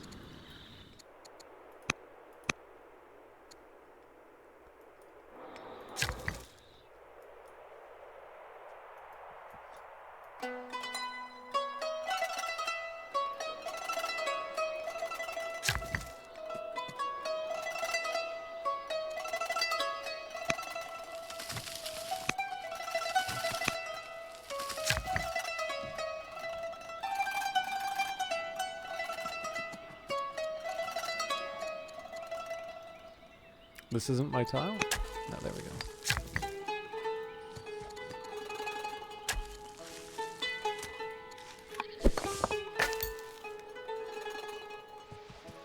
I'm thinking this was not the best use of my scout. It's a very, very narrow path here. Okay, so we've got our 2 scouts for this place. This miner makes sense. But I think we basically have to go for a slinger at that afterwards. And clearly we need to work... So there's 2 things we need to be working towards, which is cities and... cities and walls. Duke Marduk Nadin Ahi has trained with the finest warriors in the nation and has become swift. Cool. Okay, I don't need the settler right now, but man, is this going to help. So, studies complete. Duke Marduk Nadin Ahi has returned from his tactics studies. He would like to retain a tutor for additional training. We can get extra discipline or extra wisdom. Let's do battlefield strategy and logistics. Always a searcher, your son Duke Marduk Nadin Ahi expresses an interest in the beliefs of Babylonian paganism. He has hosted philosophers and holy men at the palace, seeking instruction in his faith. Privately, Duke Marduk Nadin Ahi asks if you believe he has been called. So the church only wishes to control you. Yes, you have been chosen by the gods, or it is wise to explore your spirituality. I'm not going to hurry production yet. Uh-oh. Your adult children, Princess Kashashaya and Duke Marduk Nadin Ahi, recently attended a royal hunt on which Kashashaya spotted and stalked an exquisite 14-point stag. At the last moment, Marduk Nadin Ahi cut in and shot the beast himself, even having the gall to claim ownership over the trophy. The squabbling siblings confront you in the royal palace. Which of your children should be given ownership of the trophy and the subsequent bragging rights? I don't like the idea of an angry general, so struck the final blow, he deserves the credit.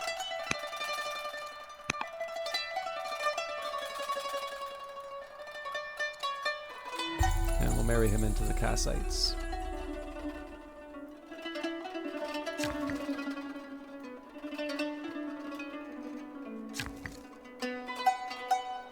Yep. I favored the kill stealer.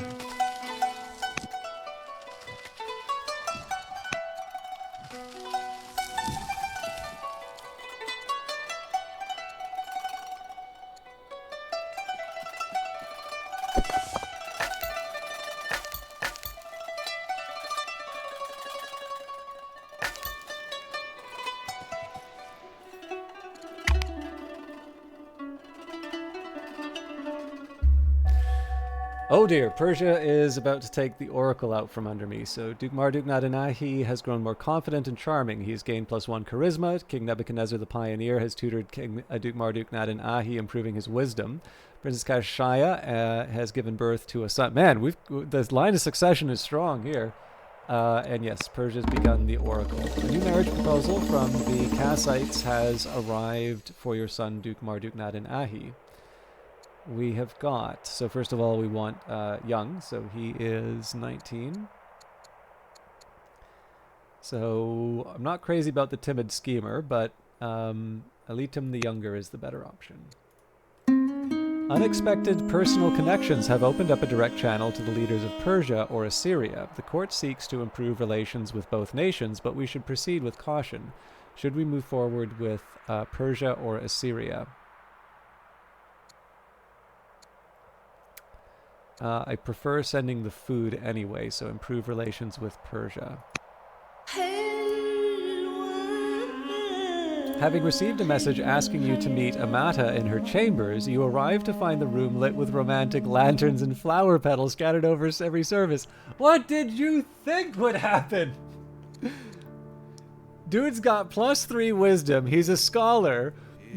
The woman who takes him aside and says, I have intense romantic feelings for you. You're just so smart.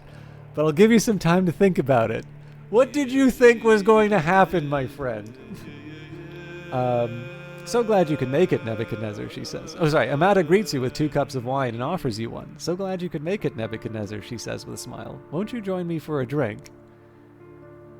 So, I'd love to, or no thanks. The catch here, it's a family, right? This is diplomatic relations. I'd love to. Let's just hope the wife doesn't find out. Alright, let's build a barracks.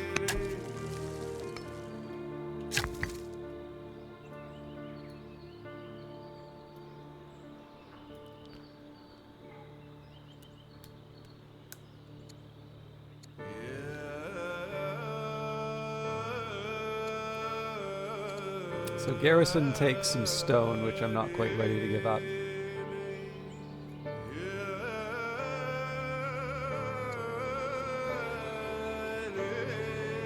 But I bet you I could build a barracks here.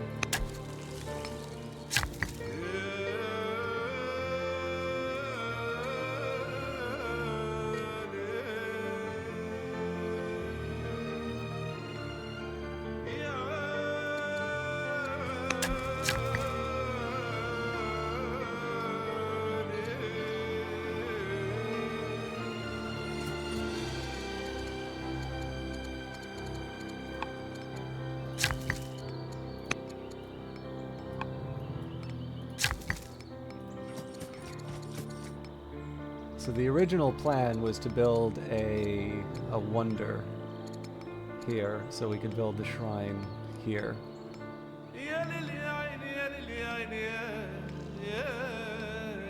I'm gonna build a barracks though, just because this is a garrison. Oh, I can't.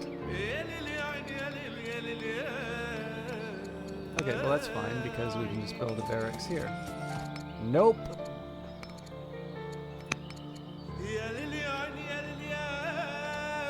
I don't want to build a theater because I'm trying to save my stone.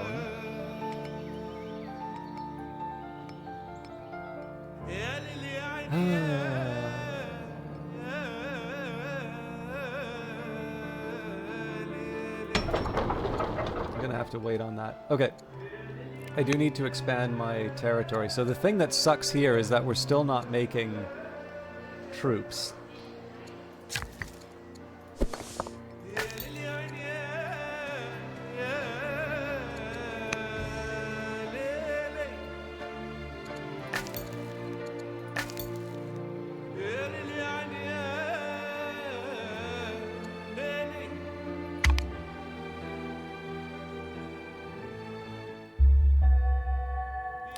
Duke Marduk Nadin Ahi cannot let go of grievances and is often angry, a most bitter person. The Kassite family has converted to Babylonian paganism, and the Hagan Gardens have completed in Babylonia.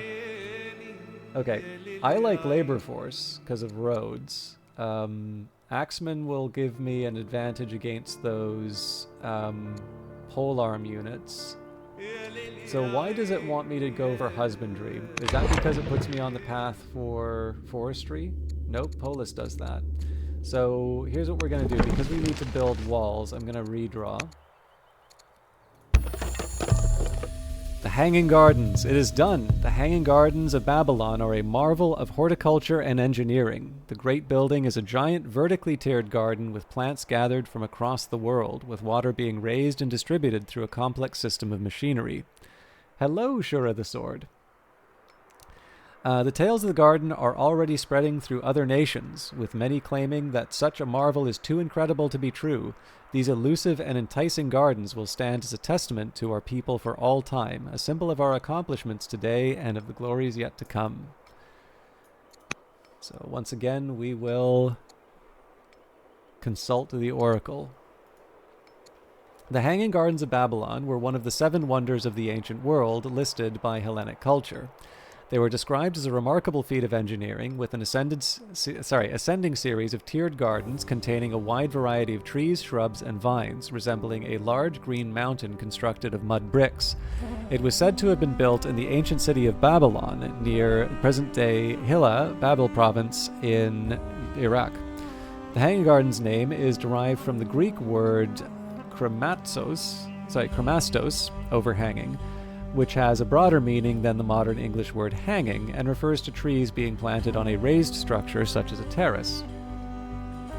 According to one legend, the Hanging Gardens were built alongside a grand palace known as the Marvel of Mankind by the Neo-Babylonian king Nebuchadnezzar II, who ruled between 605 and 562 BC and was a massive fan of the Matrix, apparently, for his Median wife, Queen Amytis, because she missed the green hills and valleys of her homeland.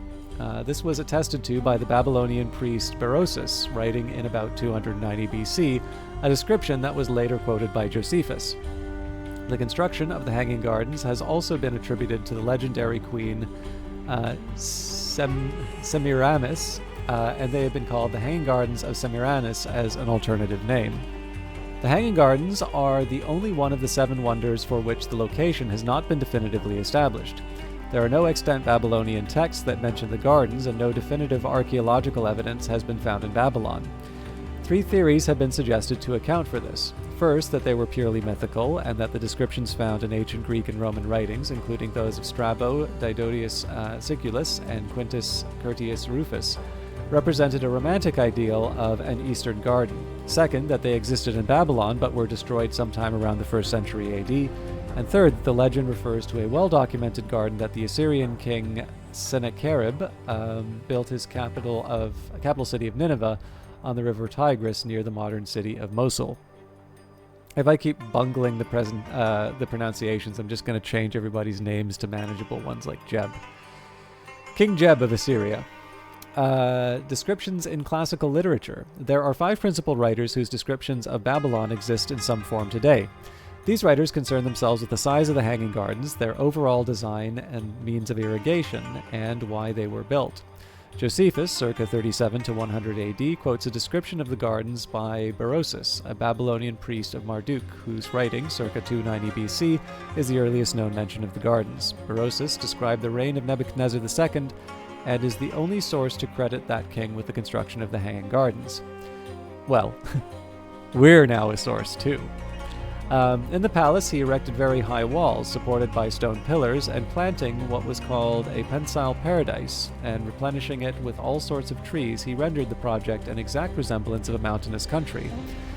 This he did to gratify his queen, because she had been brought up in Media and was fond of a mountainous situation. Diodorus Siculus seems to have consulted the 4th century BC texts of both Cleotarchus, a historian of Alexander the Great, and Ctesias of Cnidus. Diodorus describes the construction of a Syrian king. He states that the garden was the shape of a square, with each side approximately 4 plethra long. The garden was tiered, with the uppermost gallery being 50 cubits high. The walls, 22 feet thick, were made of brick. The bases of the tiered sections were sufficiently deep to provide root growth for the largest trees, and the gardens were irrigated from the nearby Euphrates. Quintus Curtius Rufus probably drew on the same sources as Diodorus. He states that the gardens were located on top of a citadel, which was 20 stadia in circumference. He attributes the building of the gardens to a Syrian king, again for the reason that his queen missed her homeland. The account of Strabo, possibly based on his description of the lost account of Wanisticus from the 4th century BC, he states that the gardens were watered by means of an Archimedes screw leading to the gardens from the Euphrates river. The last of the classical sources thought to be independent of the others is a handbook to the Seven Wonders of the World by the paradoxographer Philo of Byzantium, writing in the 4th to 5th century AD. The method of raising water by screw matches that described by Strabo. Philo praises the engineering and ingenuity of building vast areas of deep soil, which had a tremendous mass so far above the natural grade of the summoning land, as well as the irrigation techniques. Historical existence. It is unclear whether the Hanging Gardens were an actual construction or a poetic creation, owing to the lack of documentation in contemporaneous Babylonian sources. There is also no mention of Nebuchadnezzar's wife Amidis or any other wives, although a political marriage to a Median or Persian would not have been unusual. Many records exist of Nebuchadnezzar's works, yet his long and complete inscriptions do not mention any garden. However, the gardens were said to still exist at the time later writers described them, and some of these accounts are regarded as deriving from people who visited Babylon. Herodotus, who describes Babylon in his histories, does not mention the Hanging Gardens, although it could be that the gardens were not yet well known to the Greeks at the time of his visit. To date, no archaeological evidence has been found at Babylon for the Hanging Gardens. It is possible that evidence exists beneath the Euphrates, which cannot be excavated safely at present. The river flowed east of its current position during the time of Nebuchadnezzar II, and little is known about the western portion of Babylon. Rollinger has suggested that Berosus attributed the gardens to Nebuchadnezzar for political reasons, and that he had adopted the legend from elsewhere. Identification with Sennacherib's gardens at Nineveh, or possibly Sennacherib. I'm not sure how to pronounce it. Oxford scholar Stephanie Daly has proposed that the Hanging Gardens of Babylon were actually the well-documented gardens constructed by the Assyrian king Sennacherib for his palace at Nineveh. Daly posits that during the intervening centuries, the two sites became confused, and the extensive gardens at Sennacherib's palace were attributed to Nebuchadnezzar II's Babylon. Archaeological excavations have found traces of a vast system of aqueducts attributed to Sennacherib by an inscription of its remains, which Daly proposes were part of an 80-kilometer series of canals, dams, and aqueducts used to carry water to Nineveh, with water-raising screws used to raise it to the upper levels of the gardens. Daly believes her arguments on recent developments in the analysis of contemporary Akkadian inscriptions. Her main points are: the name Babylon, meaning Gate of the Gods, was given to several Mesopotamian cities. Sennacherib renamed the city Gates of Nineveh after gods, which suggests that he wished his city to be considered a Babylon. Only Josephus names Nebuchadnezzar as the king who built the gardens. Although Nebuchadnezzar left many inscriptions, none mentions any garden or engineering works. Diodorus Siculus and Quintus Curtius Rufus specify a Syrian king. By contrast, Sennacherib left written descriptions, and there is archaeological evidence of his water engineering. His grandson, Assurbanipal, the guy who we're going to fight, pictured the mature garden on a sculpted wall panel in his palace. Sennacherib called his new palace and garden a wonder for all peoples. He describes the making and operation of screws to raise water in his garden. The descriptions of the classical authors fit closely to these contemporary records. Before the Battle of Gaugamela in 331 BC, Alexander the Great camped for 4 days near the aqueduct at Jerwan. The historians who traveled with him would have had ample time to investigate the enormous works around them, recording them in Greek. These first-hand accounts have not survived into modern times, but were quoted by later Greek writers. King Sennacherib's garden was well known not just for its beauty, a year-round oasis of green in a dusty summer landscape, but also for the marvelous feats of water engineering that maintained the garden. There was a tradition of Assyrian royal garden building. King Ashurbanipal II, 883 to 859 BC, had created a canal which cut through the mountains. Fruit tree orchards were planted. Also mentioned were pines, cypresses, and junipers, almond trees, date trees, ebony, rosewood, olive, oak, tamarisk, walnut, terebinth, ash fir, pomegranate, pear, quince, fig, and grapes. Gonna change that name to ash in your mind. Yeah. The problem is they all seem to be ashes.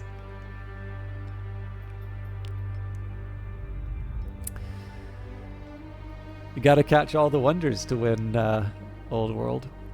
I actually just saw a reference to the British Museum, so I guess you could also say gotta catch them all for them too. Alright, fig and grapes. A sculptured wall panel of Assurbanipal shows the garden in its maturity. One original panel, the drawing of the drawing of another, are held by the British Museum, although neither is on public display. Several features mentioned by the classical authors are discernible on these contemporary images. Of Sennacherib's palace, he mentions massive limestone blocks that reinforce the flood defenses. Parts of the palace were excavated by Austin Henry Layard in the mid-19th century. His citadel plan shows contours which would be consistent with Sennacherib's garden, but its position has not been confirmed. The area has been used as a military base in recent times, making it difficult to investigate further. The irrigation of such a garden demanded an upgraded water supply to the city of Nineveh. The canal stretched over 50 kilometers into the mountains. Sennacherib was proud of the technologies he had employed and describes them in some detail on his inscriptions. At the headwater of Bavian, his inscriptions mentions automatic sluice gates, an enormous aqueduct crossing, and the village crossing the valley at Jerwan was constructed of over 2 million dressed stones. It used stoned arches as waterproof cement, or on it is written, Sennacherib, king of the world, king of Assyria. Over a great distance I had a watercourse directed to the environs of Nineveh, joining together the waters. Over steep-sided valleys I spanned an aqueduct of white limestone blocks. I made those waters flow over it. Sennacherib claims that he built a wonder for all peoples, and said he was the first to deploy a new casting technique in place of the lost wax process for his monumental 30-ton bronze castings. He was able to bring the water into his garden at a high level because it was sourced from further up in the mountains. He then raised the water even higher by deploying his new water screws. This meant that he could build a garden that towered above the landscape with large trees on the top of the terraces, a stunning artistic effect that surpassed none of his predecessors. Imagine this was what politicians needed to do today to win people's appeal, right? Could you imagine, instead of having political debates, that we had gardening competitions?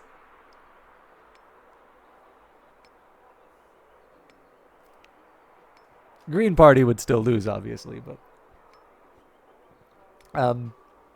The gardens, as depicted in artworks, featured blossoming flowers, ripe fruit, burbling waterfalls and terraces, exuberant with rich foliage. Based on Babylonian literature, tradition, and the environmental characteristics of the area, some of the following plants may have been found in the gardens: olive, quince, I don't know how to pronounce that, common pear, fig, almond, common grapevine, date palm, athel tamarisk, Mount Atlas mastic tree. Imported plant varieties that may have been present in the gardens include cedar, cypress, ebony, pomegranate, plum, rosewood, terebinth, juniper, oak, ash tree. Hey, there's your ash. Okay. Ash tree named after the Pokemon trainer. Fir, myrrh, walnut, and willow. Some of these plants were suspended over the terraces and draped over its walls with arches underneath.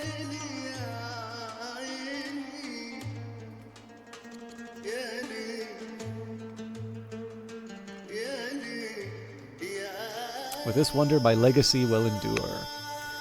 Influence missions will give you a chance to improve another character's opinion of your leader at the cost of a few orders and some money. They may also lead to follow-up events. You can conduct an influence mission by clicking the influence button in the action panel on the left while a character other than your leader is selected. You may influence members of any nation, not just your own. Let me work my wiles on Princess Kashashaya. Personal religion. Although Babylonia has no state religion, many people follow their own faiths and practices. The Babylonian priests of Babylon... Really, the Babylonian pagan priests of Babylon say that the support of the gods will only strengthen your rule and offer to teach you about their ways. Will you accept? Teach me your ways. Okay, so we don't have a place for this settler yet, which makes me feel a little sad, but we will pass over that for now.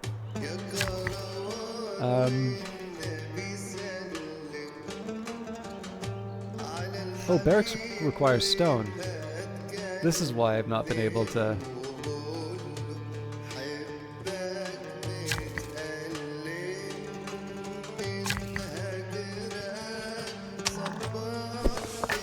Okay, this is going to be an exploration turn.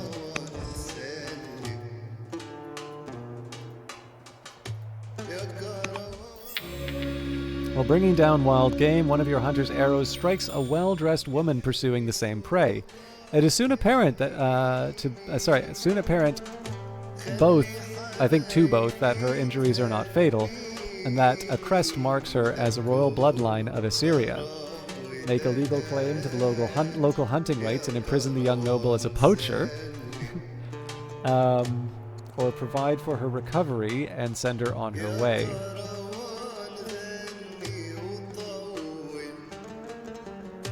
Yeah.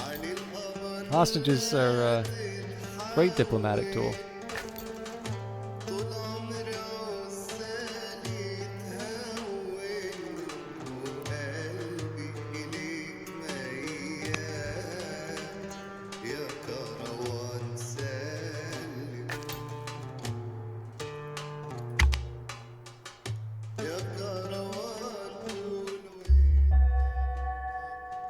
The health of Princess Kashashaya has begun to decline. She is now ill.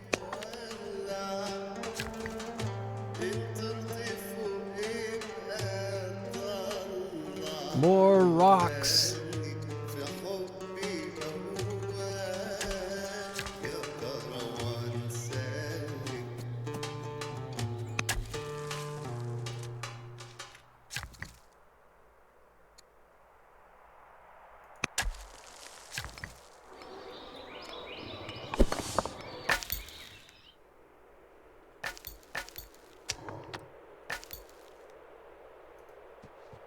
Okay, this is good that we've got a city site to work with now.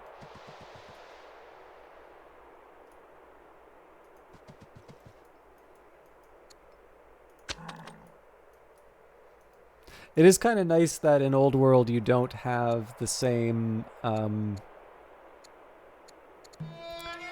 worry that you do in Civilization. Like, so in Civilization, if you go out with sort of an undefended settler, it requires... Hey, yeah, no problem, Kite. It was really, really nice to have you kicking around. I'm probably good for another hour, but I'm going to have to wrap up soon myself. But it was great to hang out, and I look forward to seeing you again, either in my place or yours. Just another reminder, folks, Kite is a very talented streamer in his own right. If you haven't checked out his stuff, please do take a second. He's absolutely worth your time.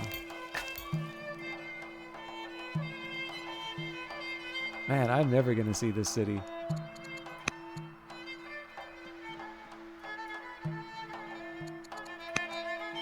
I am very curious about this settler, though.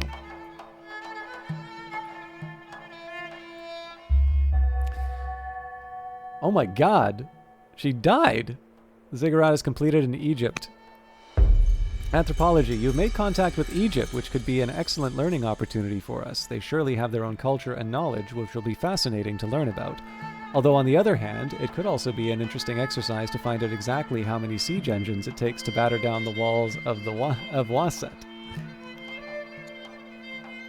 We will engage peacefully.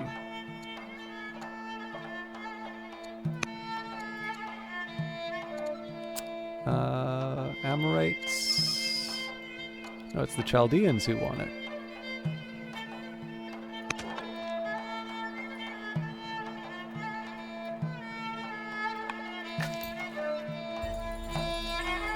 You are the first to discover this landmark. What will you name it?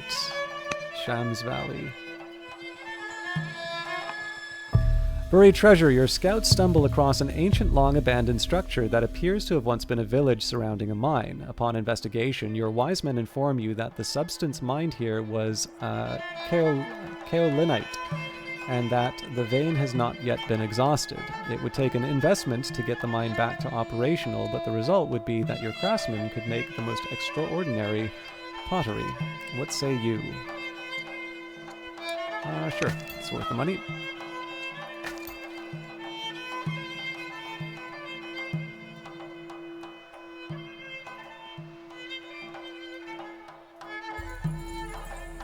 Ah, there's the city site.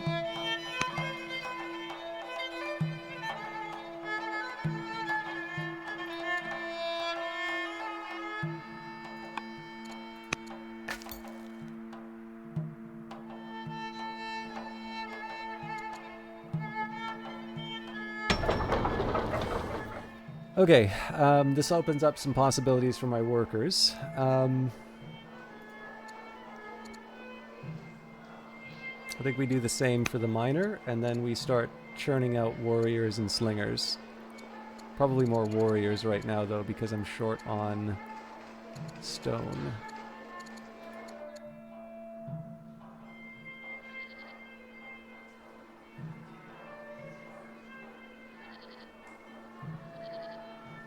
I think at this point I'm going to have to build the warrior.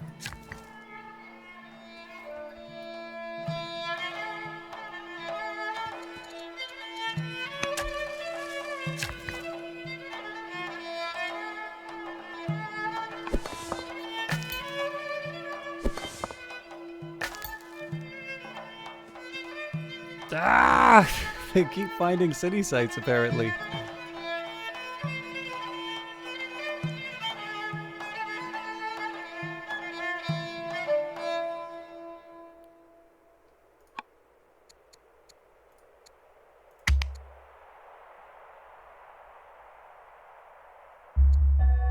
Oligarch Himusi, the Romantic, has converted to Babylonian paganism. I would have liked to have gone for the composite bow. It's recommending labor force. And my alternatives would be husbandry, forestry, or aristocracy. I think I'm going to get that earlier forestry.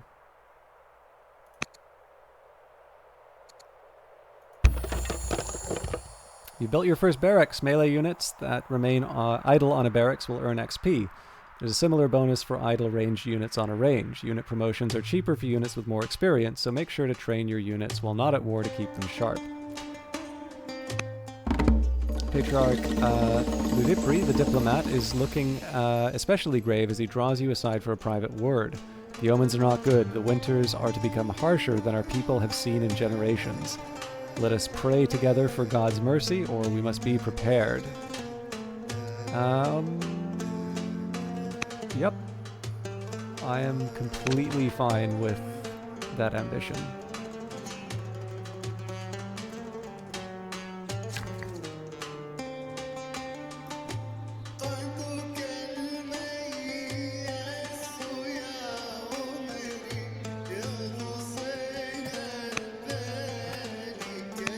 It's a little premature here, but I don't mind chopping this all down.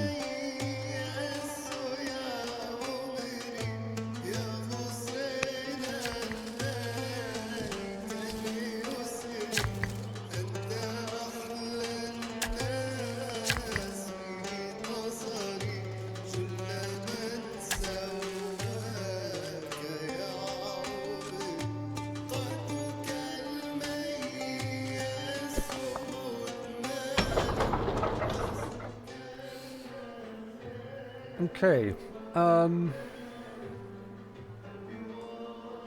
think we keep cranking out the military units as long as we can.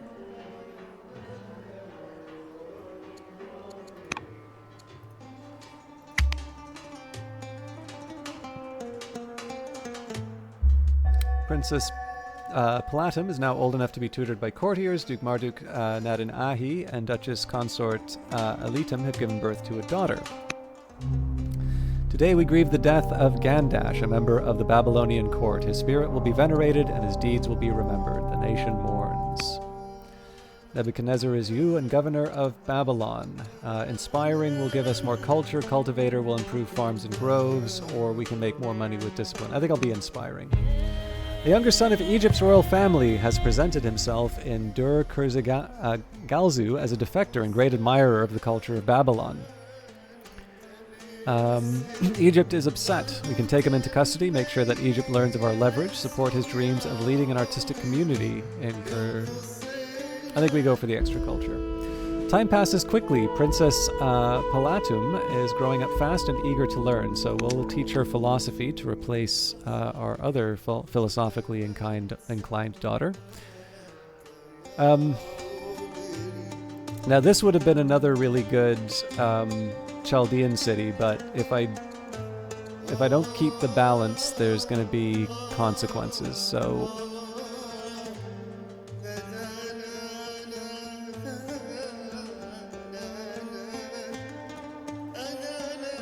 this will be a Kassite city.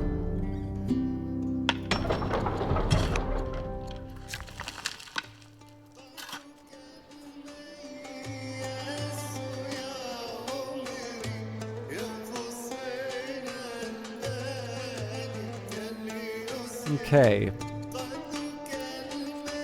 It's recommending a quarry here, and I don't, hate that suggestion, but I feel like we can do better.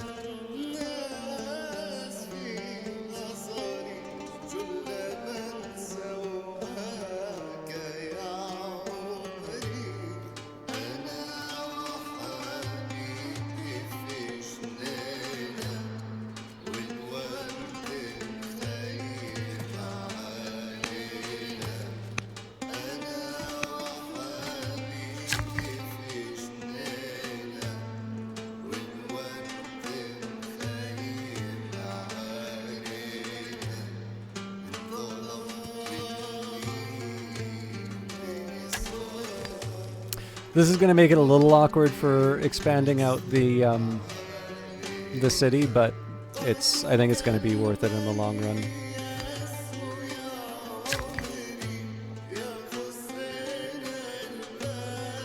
I probably should have tutored as well, but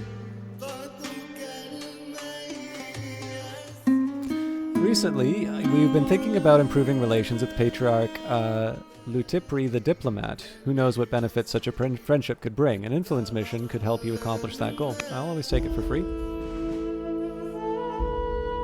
Time passes quickly. Su Abu is growing up fast and eager to learn. I think I'm going to do another tactics student.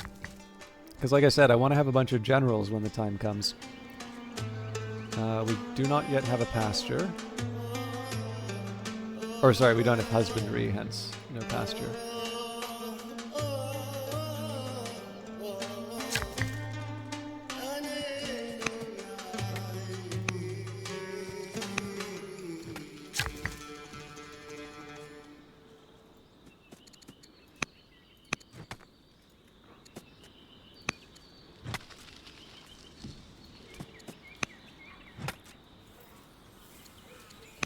I think we can do a little better than that. Nope.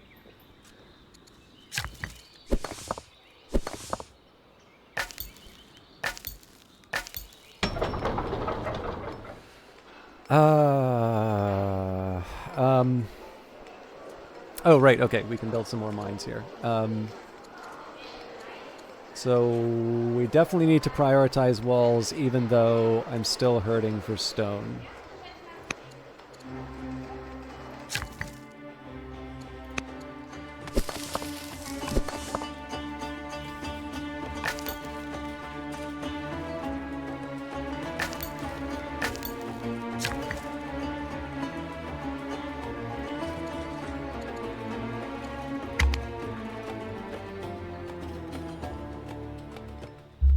Dear Father, we have received an update from your son in training. He complains about the harshness of military exercises and weapons drills, and he wishes us to hire a veteran soldier to tutor him privately. We are proud and will send a tutor promptly. Okay. So there's definitely we're focusing on a few construction priorities here.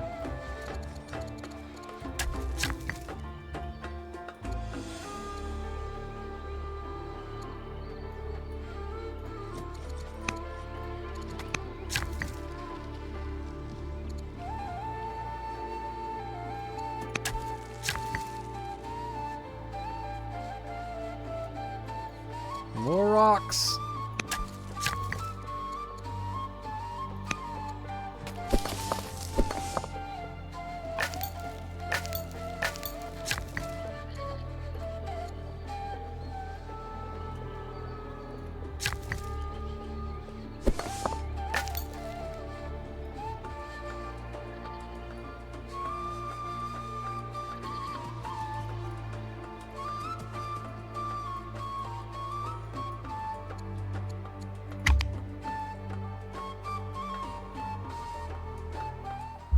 You successfully exerted your influence upon Patriarch Lutipri the Diplomat. Patriarch Lutipri the Diplomat becomes influenced by King Nebuchadnezzar the Pioneer. Zoroastrianism is founded in Sicca.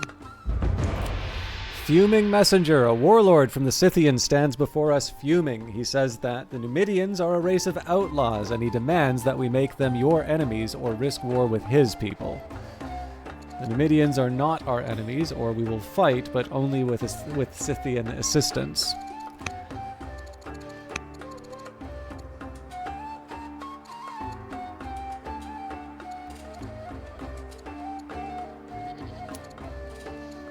They are not our enemies.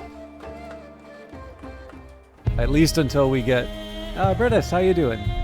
Not feeling 100%, but doing my best to get through the...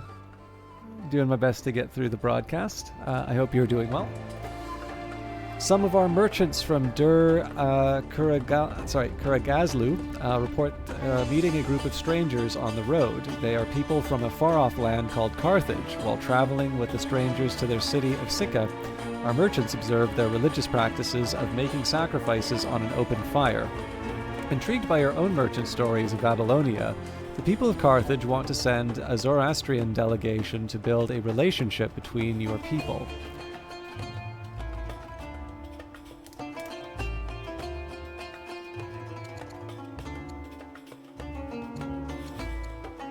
I'm going to see what happens if I allow more religion within my borders. So invite them to visit Kuragazlu.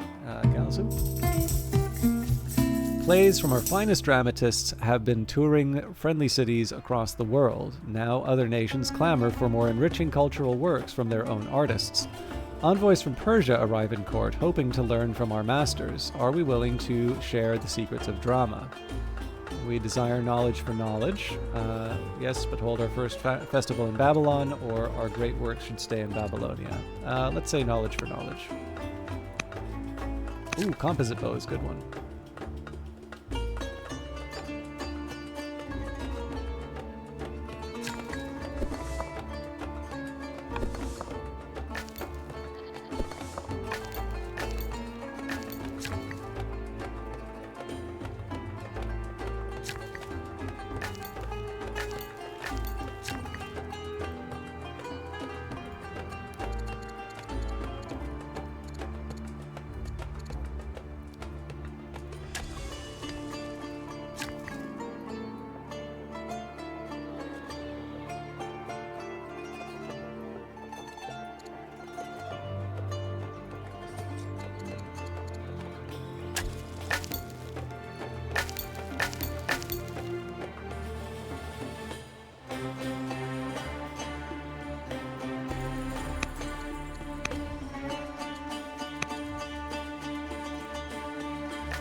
Duke Marduk Nadin Ahi, your son, and Duchess Consort Alitum have given birth to a son. Okay, I can get a free court scholar. It's recommending labor force, which I've kind of been avoiding. I think I'm going to take the scholar. Adopt a straight religion. Worshippers from all over the nation arrive in court seeking direction. Is it time to adopt Zoroastrianism as our state religion? Doing so will increase happiness in Zoroastrian cities and improve relations with families who are now Zoroastrian. We don't have any. In fact, if anything, they are Babylonian pagans, so we'll say not right now.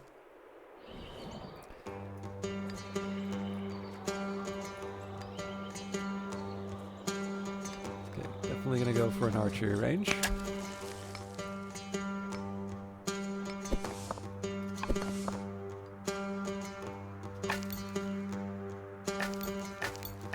Okay, it's just scout stuff, so I can work with this.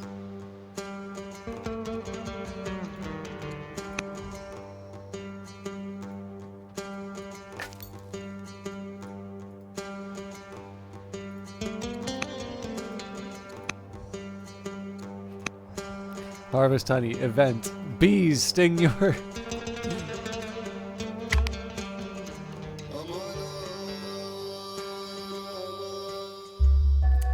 Duke Emiram is now old enough to be tutored by courtiers. Prince Hannibal, the schemer of Carthage, is now head of Zoroastrianism. Their opinion of you has gone from cautious to upset.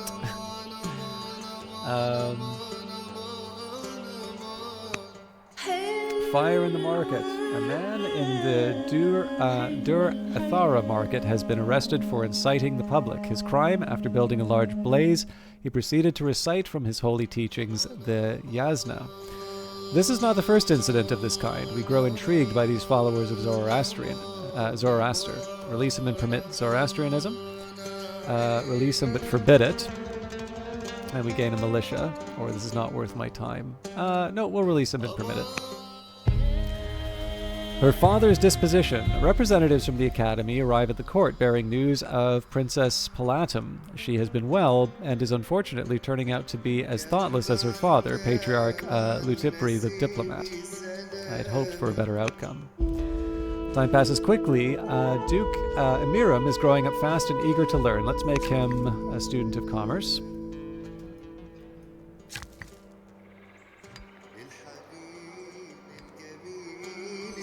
Okay, so we do need to achieve our ambition regarding the walls, so I want to make sure that we're locking those in first.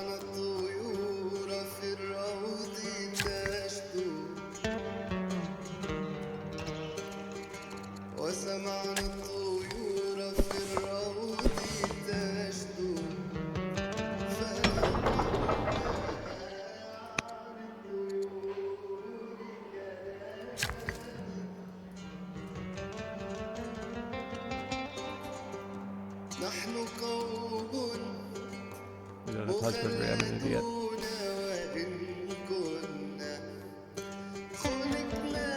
I think we help with the quarries at this point.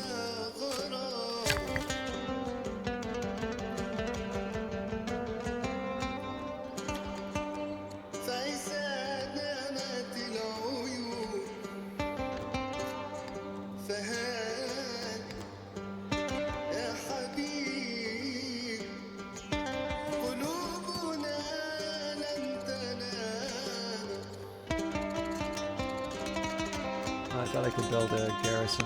All right.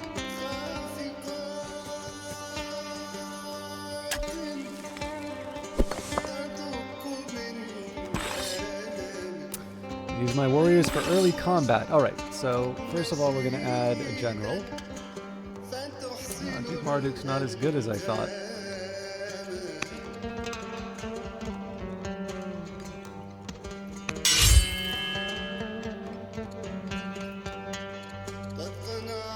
Yes, okay.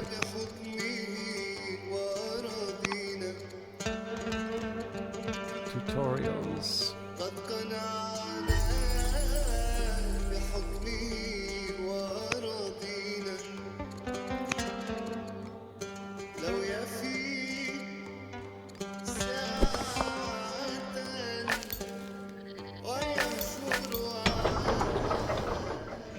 Okay, Babylon.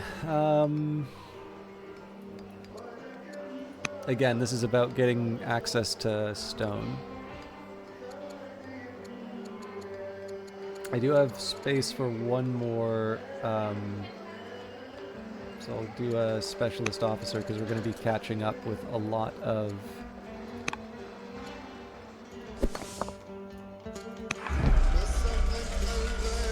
upgrades.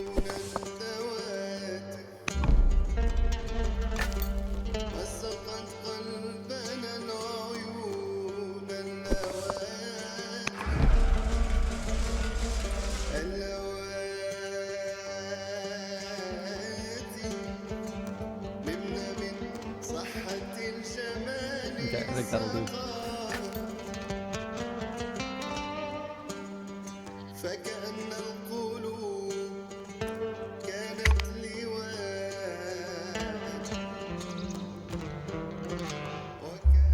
Assyria is now at war with the Numidians.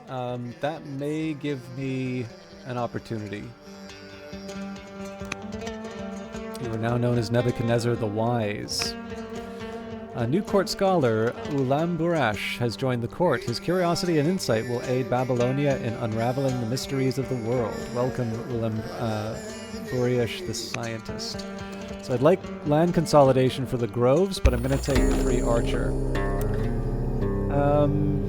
Humble emissaries from Egypt kneel before the throne, unable to meet your searching gaze. They have come to request aid. Future generations of our people remember your generosity. Please, we have no place else to return. Yeah, we'll provide the training. So what's your level of knowledge on the ancient world? I mean, I have a few areas where I'm reasonably knowledgeable. So, like, I do have an interest in classics, but it's also fair to say that that interest is very specific. So with regards to classical philosophers, and this would basically be everything from the pre-Socratics up to sort of late antiquity. So the Neoplatonists, reasonably well, right? I feel like I could probably get a quiz, quiz along those lines and like pass. Politics less so, like I know who Pericles was. I've not yet read Thucydides. I do have a copy of it, but it's not exactly an easy read. I think you saw in the case of not Old World, Book of Hours, I spent a lot of time talking about Porphyry, or with so whatever the title of the substance that's very obviously referring to Porphyry, I definitely thought was the Neoplatonist, but I did not appreciate that there is in fact a rock called Porphyry, and that in fact it was used in quite a bit of imperial sculpture. But I also know enough to say it would be Pliny who wrote about that in his encyclopedia, along with seemingly everything else. But yeah, so like I have bits and pieces in different areas. It's uneven, and and of course the literature, right? So I like Sophocles. I like Ovid. There's plenty of good writing. But didn't care that much for Hesiod when I first read it, but maybe I should give it another try. But yeah, no, I mean, I really do enjoy games like Civilization and Old World precisely because they teach me more about the ancient world. Alright, citizens in the quarries of Nippur have unearthed a massive stone Goliath. Its size and style suggest a culture with which our scholars are not familiar. I met a traveler from an ancient land. What should we do with the statue? Put it on public display or disassemble it for stone? I do need the stone, but we're going to put it on. Put it on display. Okay, we do not have husbandry yet, so this doesn't help.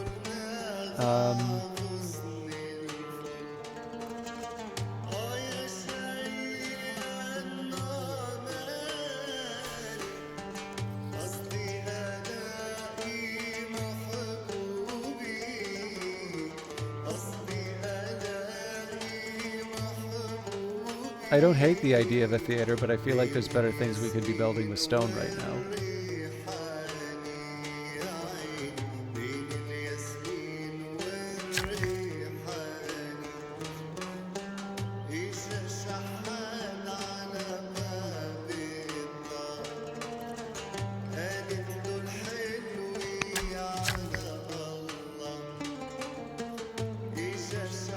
Now we're obviously going to have to start pushing out some of the land here.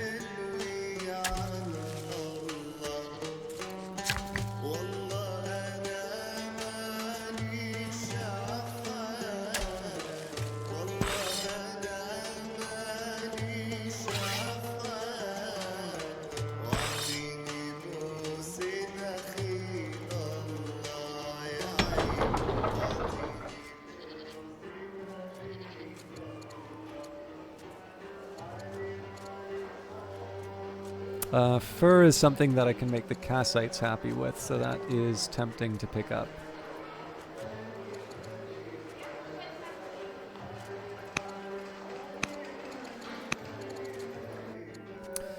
Alright, Larsa. I think we start with the walls, then the archer. Talented politician, a member of the local government in Nipper, has earned a reputation for shrewdness and efficiency. How shall we make use of these skills? We need a new diplomat on the court or push favorable policy. Nope, new diplomat works. Alright, so I think it's just my...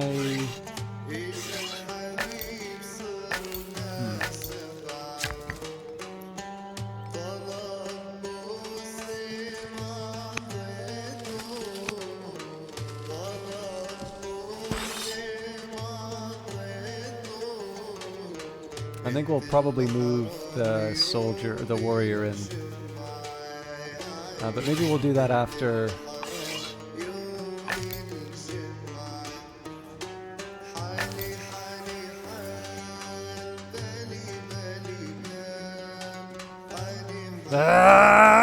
Persia!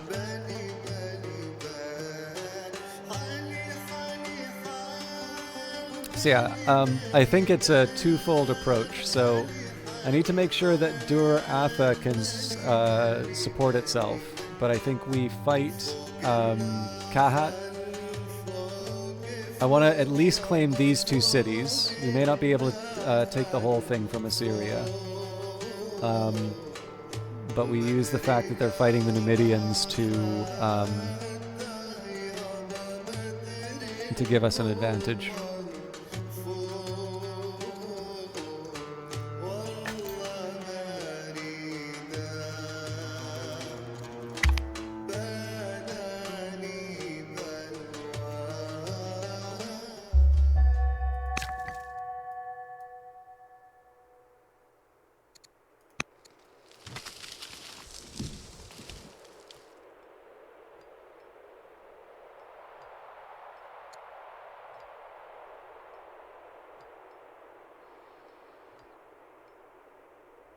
This is like a perfect place for this shrine. I feel a little bit bad, but...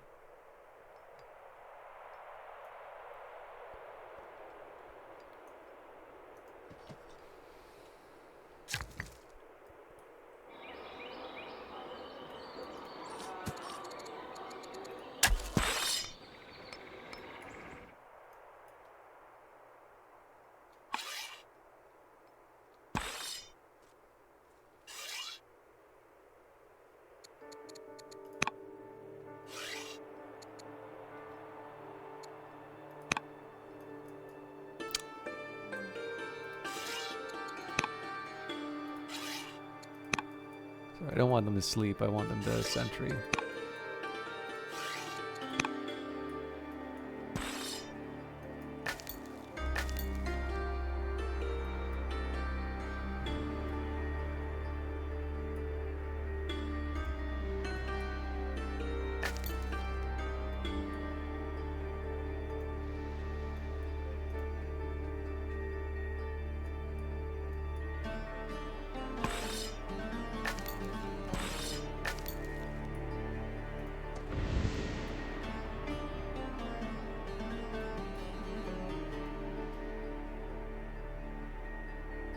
So basically what I want to be doing here is I want to be getting my scouts in place to see when the when and where the Assyrians are moving.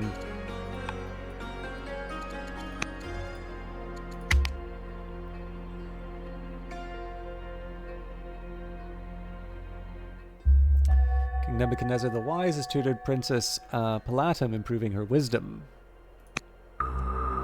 Study of the stars. So we'll read the event. Astronomy has been practiced in Babylonia since the days of your ancestor. Oh, sorry, Bredist, I just saw you left some messages there. I'm going to read the event, I'll read your messages, and then we'll get to the wiki article. Astronomy has been practiced in Babylonia since the days of your ancestors. Duke Amiram has been studying the stars and comes to you in excitement, claiming to have predicted a rare eclipse of the sun. This doesn't align with the existing calendars, and once your scholars check, they find an error in their current calendar system. It would take longer due to his inexperience, but allowing Amiram to oversee the reforms would be a good chance for him to take responsibility. So you see, I just have no knowledge base that you draw on. I do understand. I don't think anybody could truly be knowledgeable on all aspects of ancient history, of course. You've been playing Civ 5 years ago, and at this point it feels the only reason you know what little I do. But see, this is the thing that's nice about games like this and Civilization, is that for me, the path was not... Like, I would say that Civilization is responsible in a very large part for the kinds of academic interests that I developed over my life. So, the thing is that what... And, like, this could be true for other games as well. Like, there's a similar argument you can make for Book of Hours and Cultist Simulator, actually. But in the case of Civilization, like, it planted the seed. So first of all, like, I was super young when I first played it. But, like, pyramids are kind of interesting at any age. And, you know, I move my little men on this, you know, around the screen. And there's a super easy difficulty level that, you know, lets you just kind of do your thing. But I also tend to find that there's only so many times you can play a game like that. And, like, not wonder, like, what is this thing? Like, what is a hoplite? You know, why was that important? And Civilization does a wonderful thing with its Civilopedia, and as far as I can tell, it has been there from the very first game. It will share not just the stats, but in that same menu, it will actually give a description about what the thing was historically. And that's just kind of like a little hook.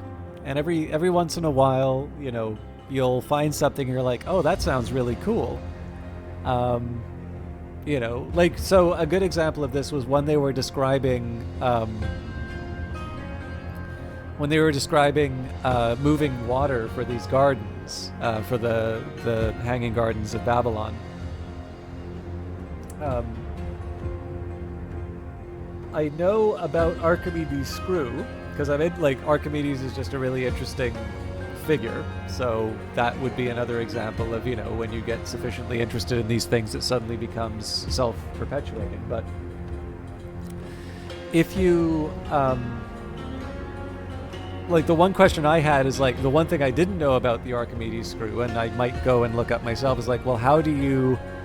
Like, I understand the idea of, like, drawing the water up through the screw, but I'm not, like, how do you get the thing moving? Like, presumably you don't have a bunch of people, like, cranking the thing. Maybe you do, I don't know. But that is an example of where it's like, hey, I can learn a little something. And just because you know, it's wrapped up in this interesting story or this interesting experience. And again, the thing I love about this game and Civilization is it never sits you down and says, education time. You know, you're here to have fun. And eventually, you know, most people realize that reading and learning about stuff can be very fun too. And instead of trying to create this winding path for someone to go down, and if you're not into it, then you're going to sort of wind up diverted and maybe not go to an interesting place. What tends to happen is you find that thing that means something to you. Maybe you spend a little more time learning about it. And then that will lead to another thing, or you'll find another item in the game, and then that combines with the other piece. And all of a sudden you found out that you actually know quite a bit more about the ancient world than you thought before. So obviously there was a time in my life when I did not know who the Milesians were. So these are some of the earliest people we would now call philosophers. You know, when you go to school, you learn about the Pythagorean theorem. But needless to say, if you were to be in the ancient world and talk about Pythagoreanism, most of the discussions would not have something to do with the properties of right-angled triangles.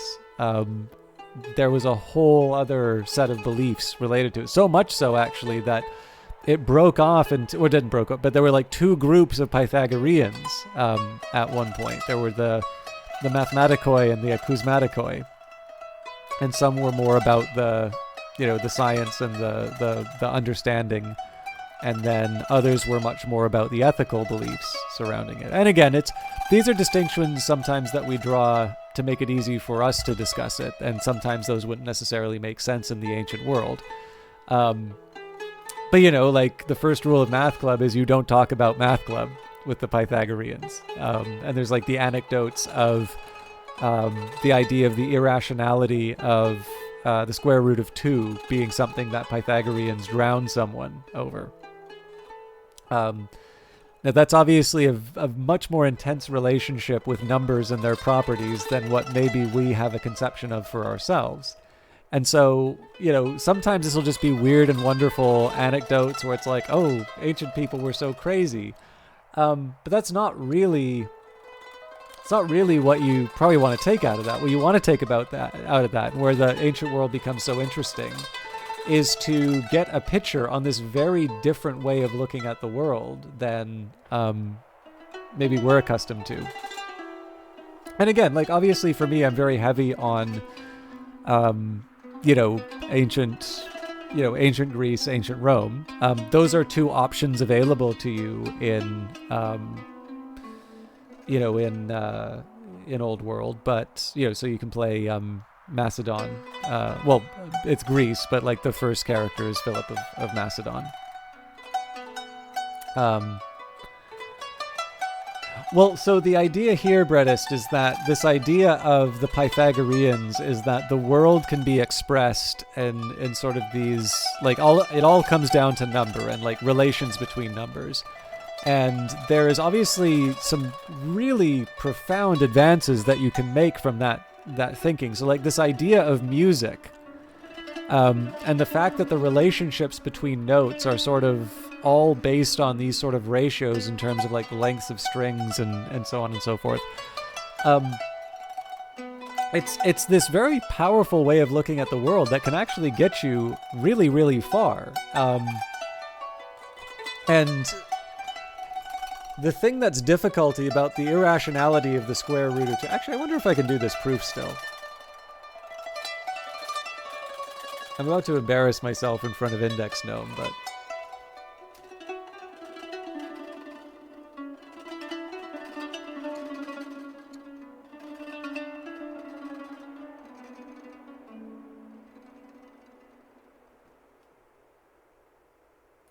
So this isn't the way the Greeks would have done it, but let's see if we can do this here.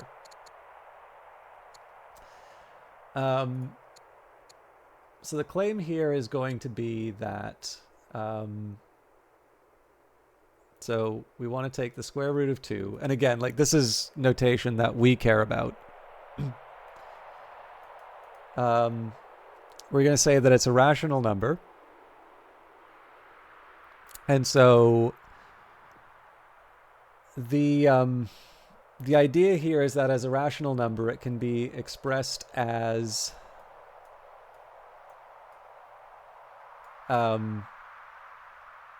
two numbers. A and B need not be different. I'm hoping I get this right. And the idea here is that these are already yeah. Okay, I'm just going to leave this. I'm going to state it. The idea here is that A and B are down to their lowest common factors. So what I mean by that is if like A equals 4 and B equals, let's say, 8, right? Well, that's equal to 2 times 2. This is equal to 2 times 4. So we can cross those out. But there's another factor that you can take out, right? So if you take out the 2 again, you get 1/2. So the idea here is that we've already done that. They've been expressed in their lowest terms.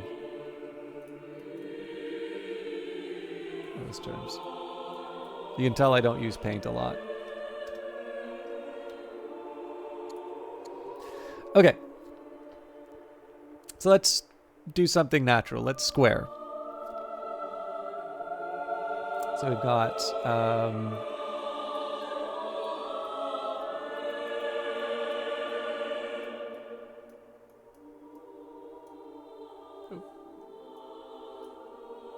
okay, and then we can work this out. So this is 2.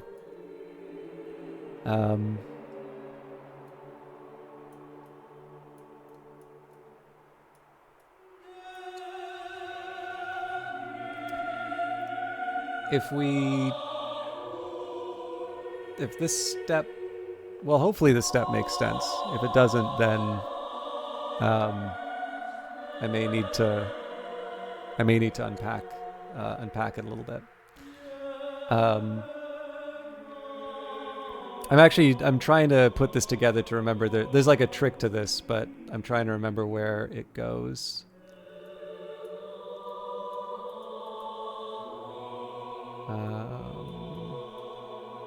Okay, so here we've got 2 is equal to a squared over b squared. I'm just multiplying it by b squared, so basically I don't need to worry about the fractions anymore.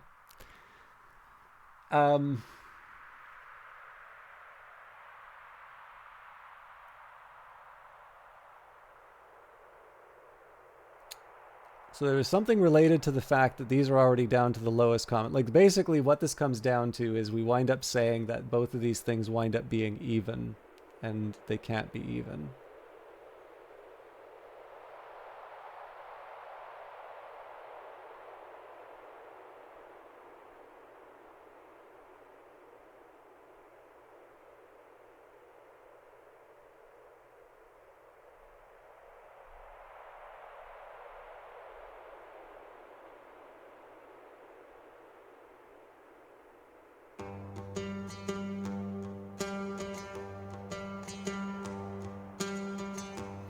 God, it has been so long since I've had to do this one, and I'm actually totally drawing a blank on where I'm supposed to go with this. I think there's something I need to show about the fact that when you square a number... Oh yeah. Is it actually that easy?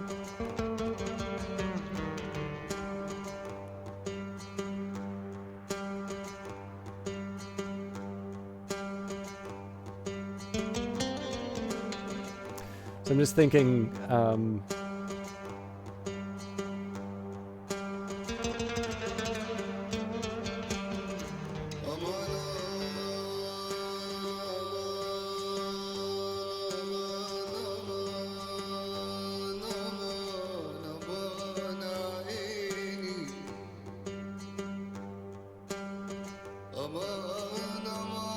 okay, well let's not, instead of trying to recall this, let's actually work this out. Okay, so, A is even.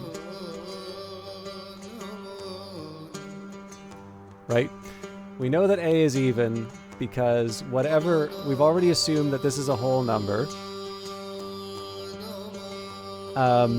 So whatever number it is, right? Any number that you have multiplied by 2, it's even. By definition, it's even, right? So in this case, we'll just say A is equal to, I don't know,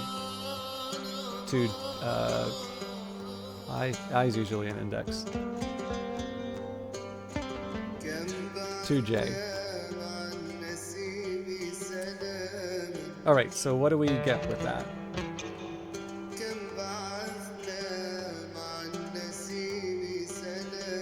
Well, we can go back to what we had before. So we say square root of 2. This is equal to 2j over b. Then we do the squaring again, so we get 2 is equal to 2j squared over b squared.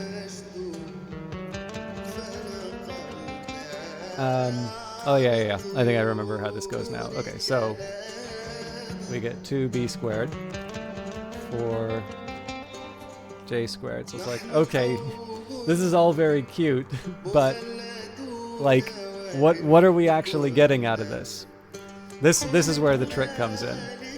Okay, so let me just recap where we went with this, because this is where it starts to get a little trick. This is where it feels like somebody's pulling a trick on you. So we are making the claim here. Pythagoras is right. The world is is all about the relationship between these two like whole numbers, right?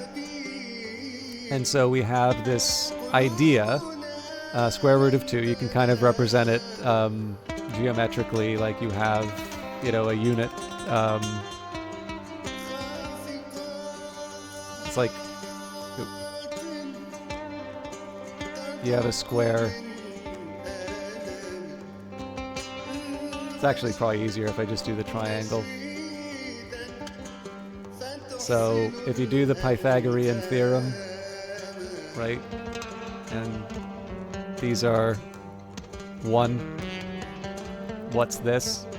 And we're claiming that it's this relationship. And what we're trying to do is show that that can't be the case.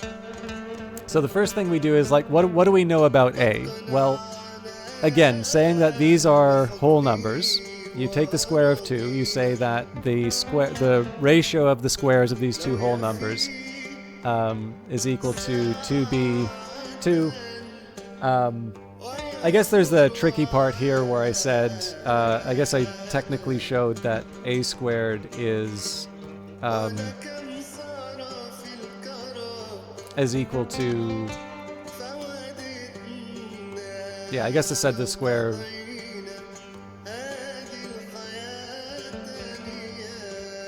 Okay, there's one other trick that I need to do on it. I went a little too far, but so I'm claiming that a is even here, but I've just sort of shown that a squared is even. But would you?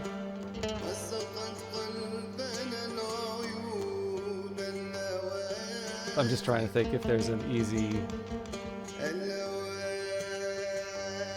I'm trying to think if there's an easy way, or if it's even worth me showing it. If you want me to show you afterwards, I will do that, but I don't want to get too bogged down in this. So, whether you believe it at this point or whether you want me to go down the path, A is even, and it basically comes down to the fact that it's 2 times some number, and again, that's the definition of even. And again, I've sort of shown that A squared is even here, but we can make that work. I guess, yeah. So in any case, because I've said that it's you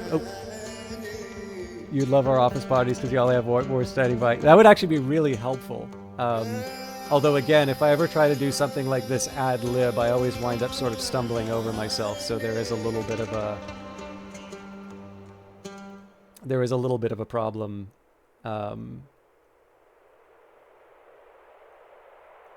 There. Well, actually, okay, sorry. There is, I was just thinking of an example, actually. So if we look at the example of it's like, what if it was 3, right? So 3 times 3, well, that's 9. Well, that's odd. So it's like, if we say that A is odd, right? Then it would be, 2k minus 1. Right, this is a way of representing an odd number. Then if you squared that, you would get, I have to expand. Okay. I don't think this is going to be as educational as I thought it would.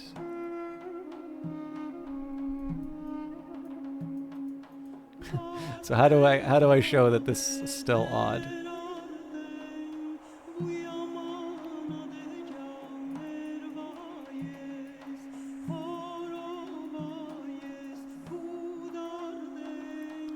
Well, I mean, this in the end is going to be 2 times... This is divisible by 2. Oh yeah, actually that's enough, right? So this part's always going to be... This part's always going to be even. That part's always going to move it up by 1. So that was a very sloppy way of doing it, but there's an equivalent that you do, so... If it was odd, it would, yeah, so in this case here, because the square of A is even, we know that A has to be even, because if it was odd, then it wouldn't satisfy this relationship. Again, I'm sorry, this is a very sloppy way of doing this, but I do actually want to get back to the game.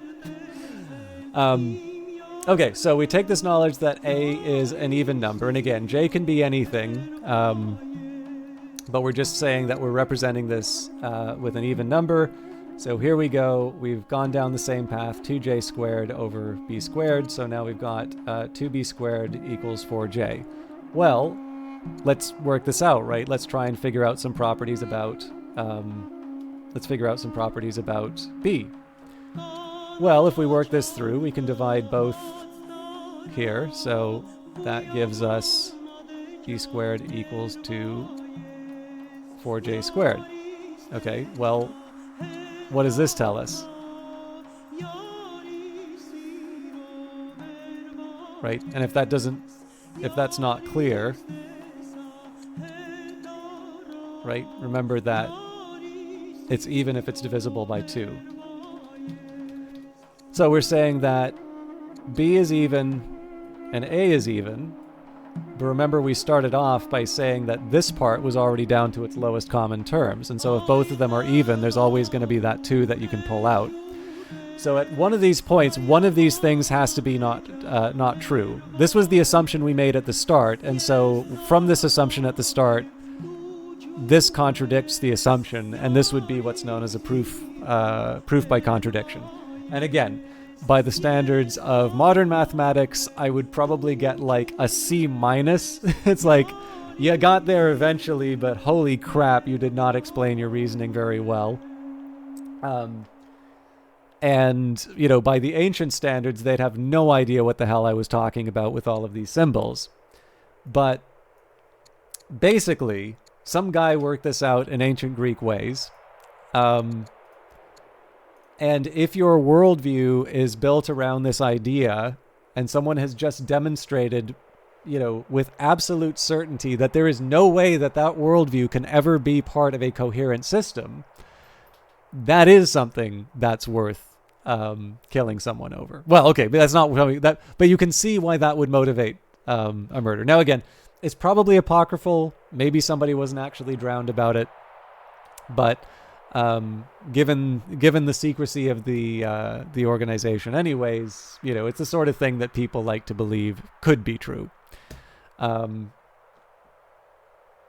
If you doubt the irrationality of 2, I don't blame you. I will be happy to clarify that proof, because that one kind of sucked. But like I said, I definitely feel under the gun whenever it comes to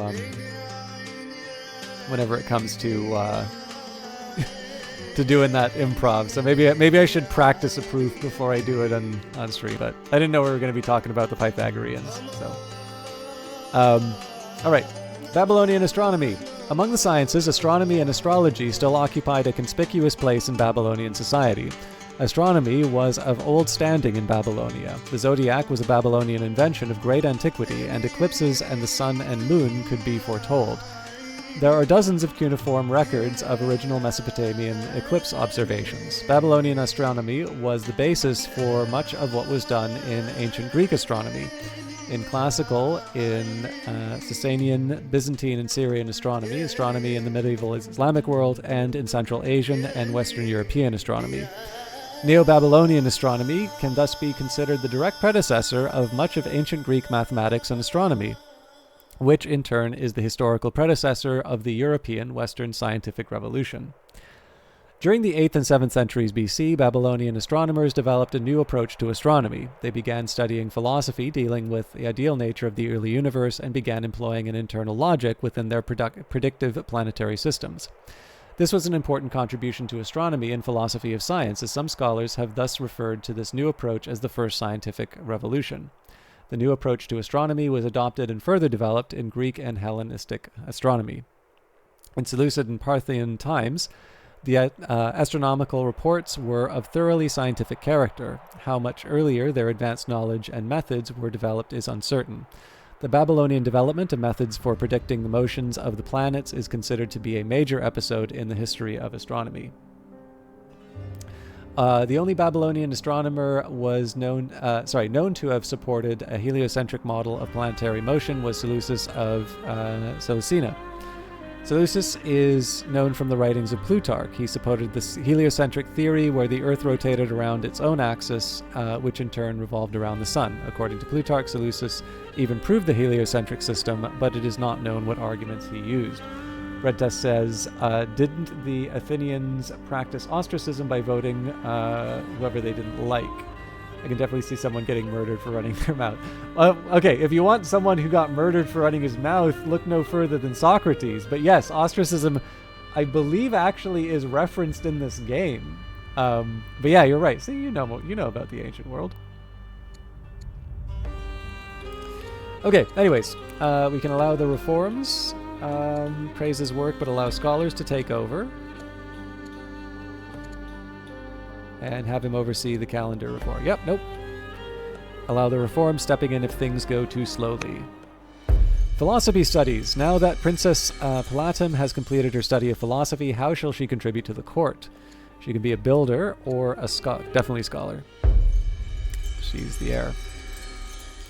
Tactics studies. Now that Suabu the Younger has completed his study of tactics, how shall he contribute to the court? A commander. Let's go for commander this time.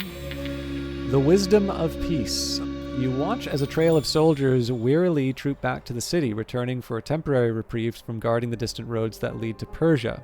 A servant softly coughs, breaking your reverie and calling your attention back to the message in your hands. The Persian leader, Cyrus, has sent a request for peace. In return, he offers a gift of knowledge, technology that could advance Babylonia's understanding of the world. Should we be closer aligned with this nation, or should the current truce be continued?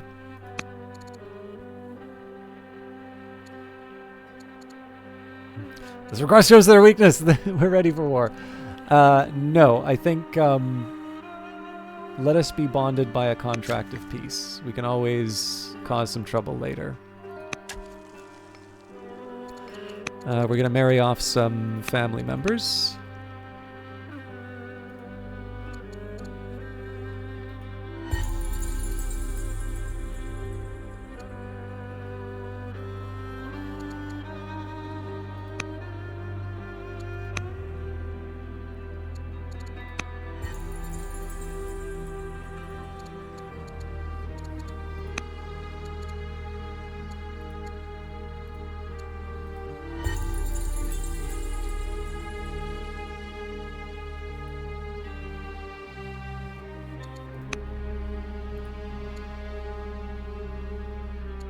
I think this is a little too expensive. Well, I mean, we've got the money, but I think in terms of orders, it's expensive.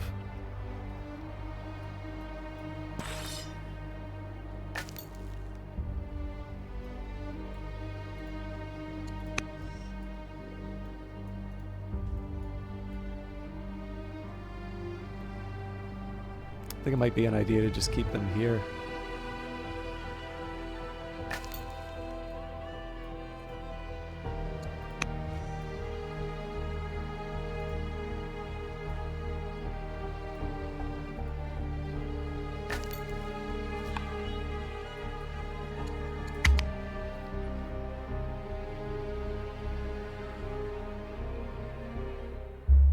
Carthage has converted to Zoroastrianism. Princess Palatum has converted to Zoroastrianism. A new marriage proposal from the Amorites has arrived for your granddaughter, Princess Palatum.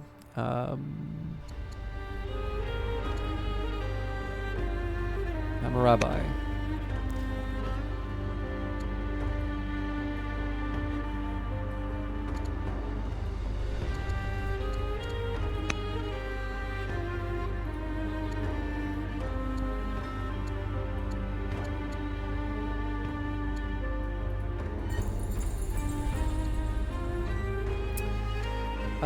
I feel like I gotta get the free archer while I can.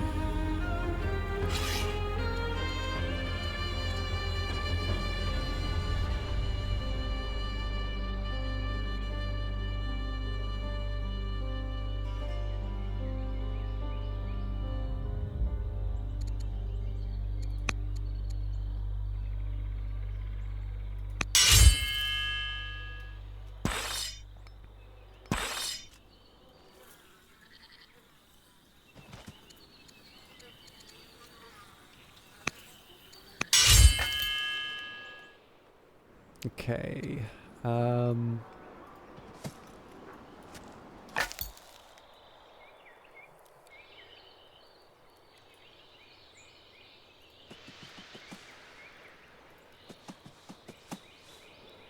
Man, they're really going on the Numidians.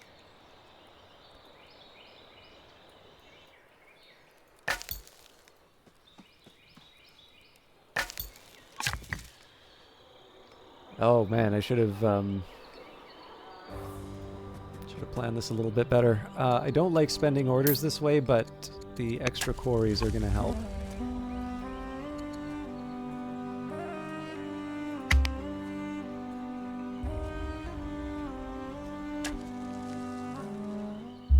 News arrives from Assyria that King Ashurbanipal, the intrepid of Assyria, is dead. A new ruler, Queen Kabalalia of Assyria, has taken the throne. Their opinion of you is now upset. Duchess Beltum Rumeni is now old enough to be tutored by courtiers, and Persia's converted to Zoroastrianism. Snubbed by Kabalilah. With the death of King Ashurbanipal, the intrepid of Assyria, rule of Assyria has passed to Queen Kabaliah, the new of Assyria. It is soon after that you learn that you have been snubbed. She sent diplomatic gifts to the other neighboring regions, yet nothing to you. This is this deliberate antagonism, or is this a mistake that should be? Yep, we're refusing to send gifts. We're gonna get another philosopher. Okay. So I think this one, a farm makes sense here. It doesn't have to always be quarries. Nope, this is outside my territory. But honestly, the extra trees will help.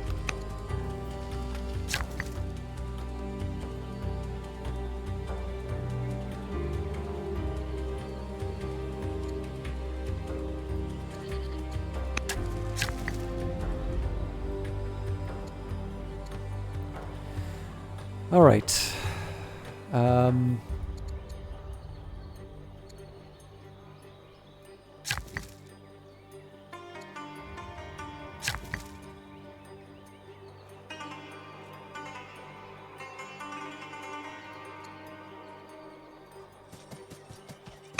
I wanted to build some lumber mills.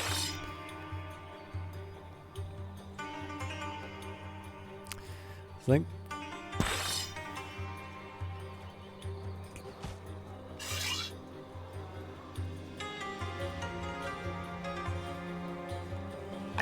I gotta be careful about it, but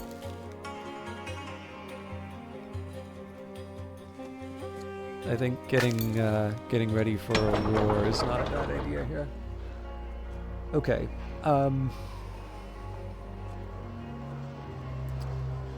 I can build a specialist, and it won't take that long for a number of the specialists.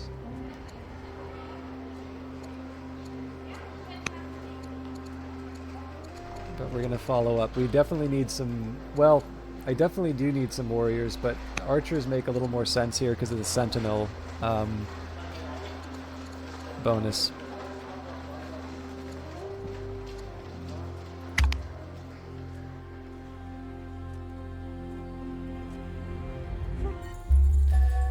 Duke Marduk Nadan Ahi has fallen ill, unwilling to put effort into anything. Princess Paladam, your granddaughter, is slothful. The tutor mission has led to an event, and Paladam has given birth to a daughter.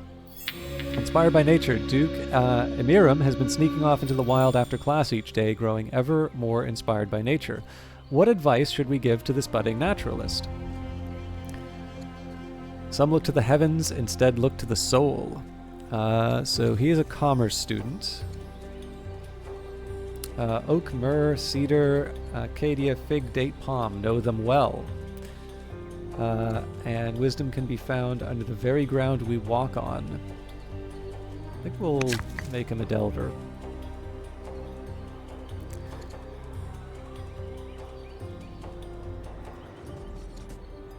Okay, I think the time has come for a garrison.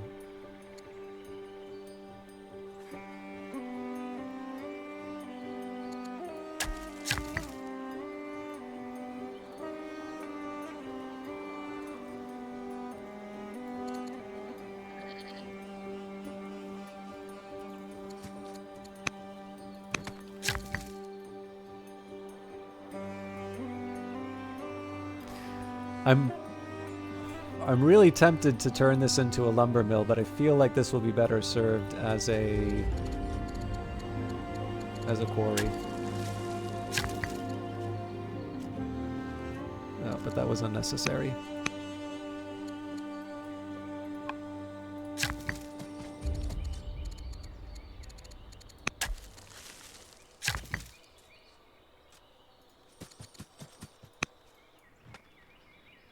Okay, we got the ambition done, which is good.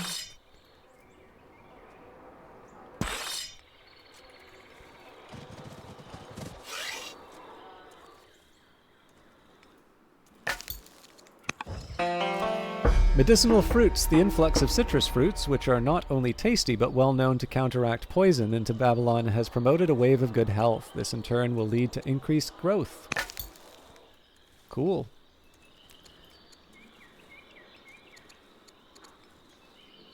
Okay, I do want to assign a governor, but I also want to be able to see what's going on in here. So this is relatively undefended. It does look like there is... it does look like there's a city down here, though, so... I think we can take them here. The question is whether or not we can... Like, I kind of need to present them with a fait accompli and then move on to Izala. Otherwise, we're going to get pounded in Duratha. Or Durothara. So the question is, do I go for an archer? I think we go for the faster... I think we go for the thing that's faster to produce at this point. We need to be able to hold what we have before we go too far out. News arrives from Persia that King Cyrus the Intrepid of Persia is dead. A new ruler, King Sukra, the new of Persia, has taken the throne. Their opinion of me is upset. Persia is now at war with the Numidians. My son has recovered from his malaise and is no longer ill, and the tutor mission has led to an event.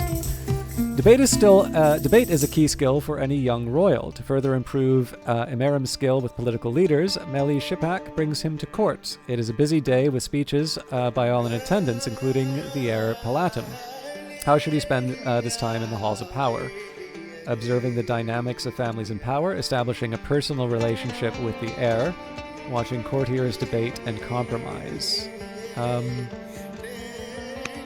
Okay, traits. I tend to like traits.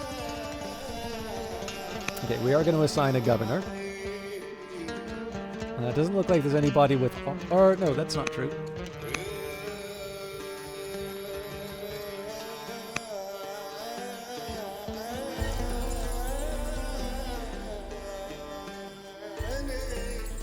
The final favor. At the funeral of King Cyrus the Intrepid of Persia, you are approached by the new king, Sukra, with tears in his eyes and steel in his posture. I shall not beat around the bush. Cyrus told me that he owed you a debt. I would see that debt repaid. Will you accept? Accept a sizable donation to your national coffers. Dinner with a rival. A delegation from Assyria is set to help settle a minor dispute that is brewing between your two nations. At dinner, one of the party speculates on who would beat the gods of war, leading to a spirited debate. They put forward Duke Tukli Nirta, the hero, as the best candidate. Who do you choose? So we've read this one before, but this is still a fun one. Ancient history, smooth talk, and unimaginable violence. A dinner date with Scipio Africanus and Hannibal. In 193 BC, the Roman general Scipio Africanus, the subduer of Carthage due to his victory at the Battle of Zama, after a period outside of the Roman political spotlight, was part of a delegation sent to help settle a dispute that was brewing with Antiochus III of Syria. 7 years after the Battle of Zama saw Roman power finally destroy Carthage in the Second Punic War. Hannibal Barca, the great terror of Rome, went into voluntary exile after the Romans requested his surrender. Seeing Carthaginian power growing again under his leadership, traveling the Mediterranean in 193 BC, he ended up at the court of Antiochus III, preparing for war with Rome, and offered his help in his war. Livy, in his Ab Urbe Condita, writes of a legendary meeting between these two great and influential men at the court of Antiochus III and a conversation that followed. It's only like the featherless chicken story, and so, yeah, no, this is the thing, though. They stick with you, and then you go to learn more. So, hopefully this will be one to add in your list of stories. When Africanus asked who, in Hannibal's opinion, was the greatest general, Hannibal named Alexander the king of the Macedonians, because with a small force he had routed armies innumerable, and because he had traversed the most distant regions, even to see which transcended human hopes. To the next request, as to whom he would rank second, Hannibal selected Pyrrhus, saying that he had been the first to teach the art of castrometriation. Besides, no one had chosen his ground or placed his troops more discriminatingly. He possessed also the art of winning men over to him, so that the Italian people preferred the lordship of a foreign king to that of the Roman people, so long the master in that land.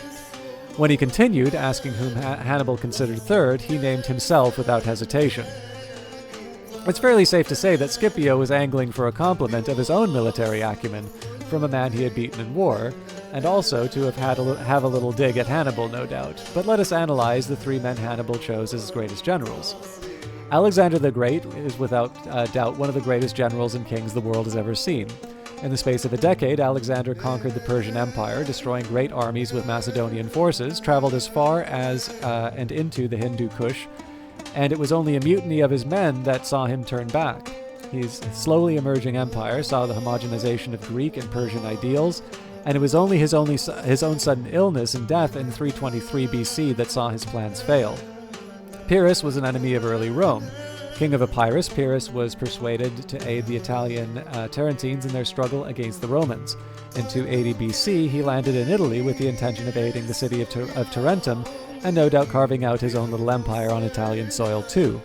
Pyrrhus won many victories over the armies of Rome, and his placing and positioning in military camps is often cited as the first example of tactical placement, but he lost so many of his own men in the battles that he had to withdraw from Italy, causing it to be named a Pyrrhic victory.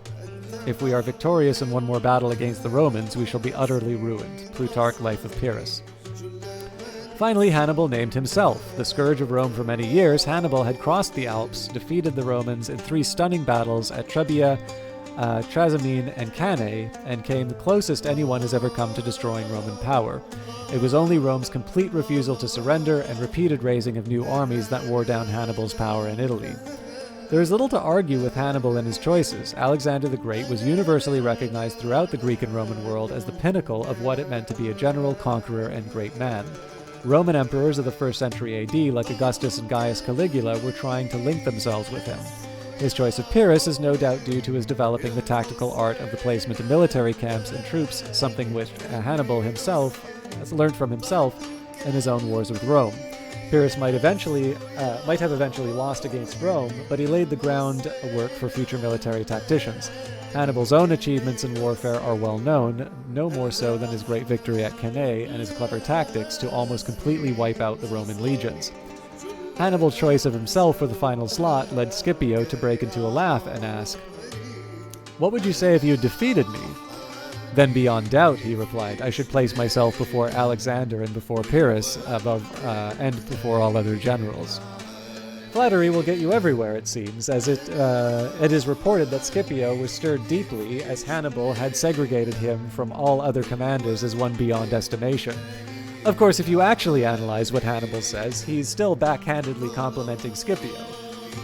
In a nuanced sentence, Hannibal recognizes the fact that Scipio is the man that defeated him in Carthage, but still doesn't fully accept it outright as ranking as great as his own achievements.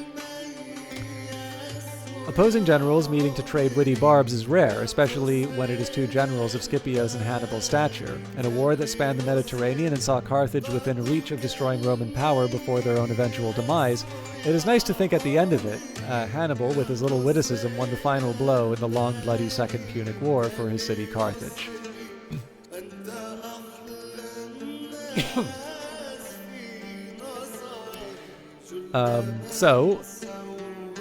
Assyria, General Kudir Enlil becomes slighted, or let's be realistic, everyone knows our own General Kudir Enlil Horsebane is unbeatable. So I am deliberately sabotaging relations with Assyria here.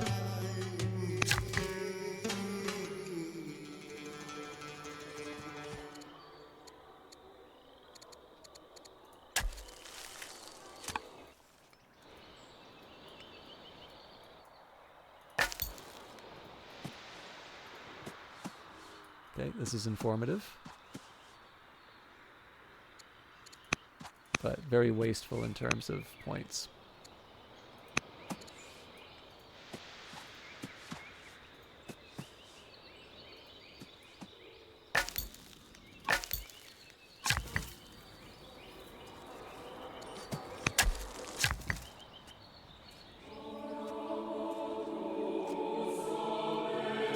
We have like no orders left, so I think that's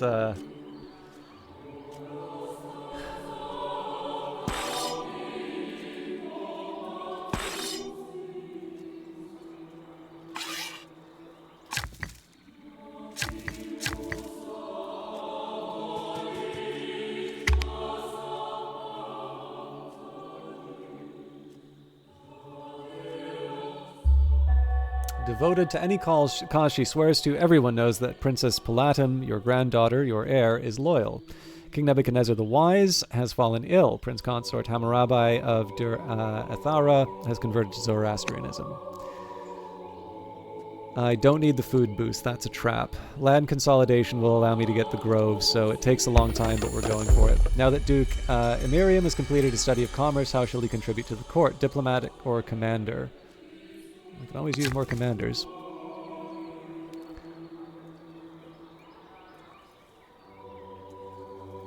I think I am going to go... Oh, hang on.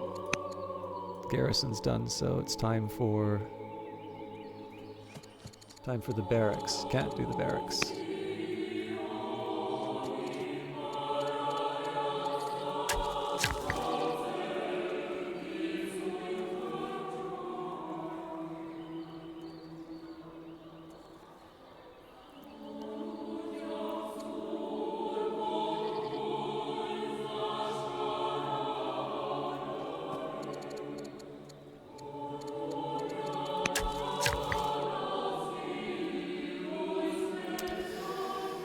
All right.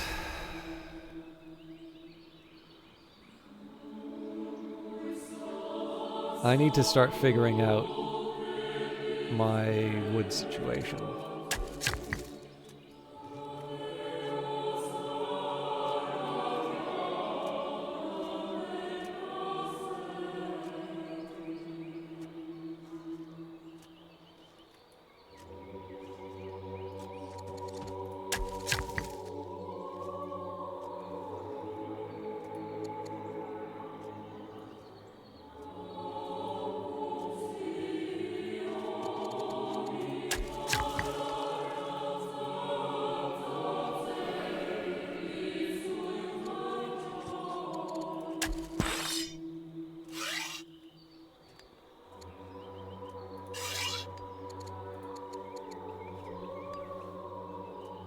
A lot of counterattack during melee.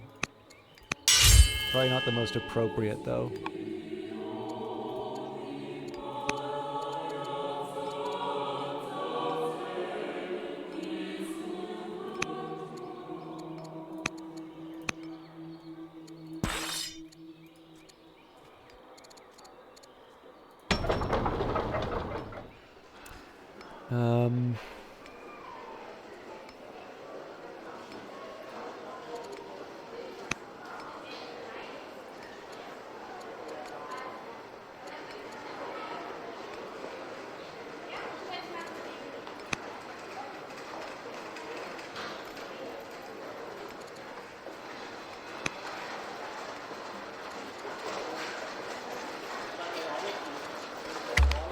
Again, every year I delay this war, is a year that the Assyrians get stronger. King Nebuchadnezzar has recovered from his malaise and is no longer ill. Oligarch Hilusi the Romantic has died. Sin Mubalit has converted to Zoroastrianism. Man, I really gotta get the wood back up. All right, the Curse of Agade. Beltum Remeni comes to you after studying the text of the Curse of Agade, a fictional account of the fall of Acadia and the death of the king. It is normal for students to transcribe the story onto clay stele as writing practice, but the work has also sparked a philosophical struggle within Beltum Remene. She asks if the hubris of a queen will really lead to such destruction. As a leader, is it not right to take pride in your nation? If you are strong enough, then pride is not a weakness. Or heed the warnings of the text. We're going for pride. I'm sorry I didn't read the entry, but I do actually need to wrap up. So, Oligarch Kuragazlu the Witty meets with you to discuss court matters. As he's recently taken up the mantle of family head of the Kassites in wake of Humusi the Romantic's death, he converses with you on various issues as you stroll through the palace garden, until finally getting to the heart of the matter. My predecessor, Humusi, God rest her soul, was non-committal about your relationship based on all the correspondence I have read. I came here to see for myself what sort of person you are.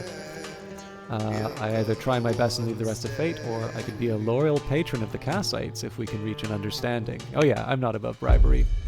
A growing rivalry.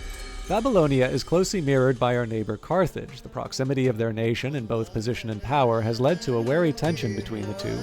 Your subjects pass around rumors that the strange practices of their people and ministers fret over the threat of war if they turn their gaze to our resources. Your advisors suggest taking action to prepare in case of a rise in Carthaginian power. So we can form a tribal alliance, we need officers to train our forces, or we will research all we can to improve ourselves. Definitely research. Okay, so we need to get the war underway here. There's already an Assyrian soldier.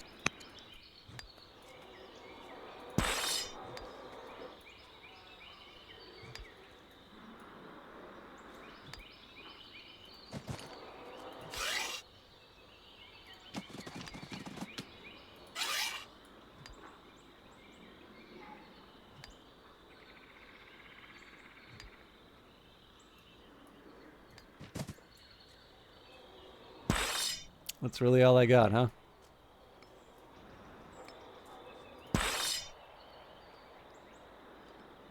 Well, that's why we've got flanking.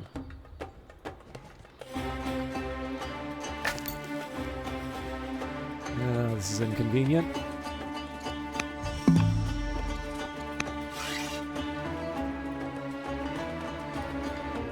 We'll cram them all in.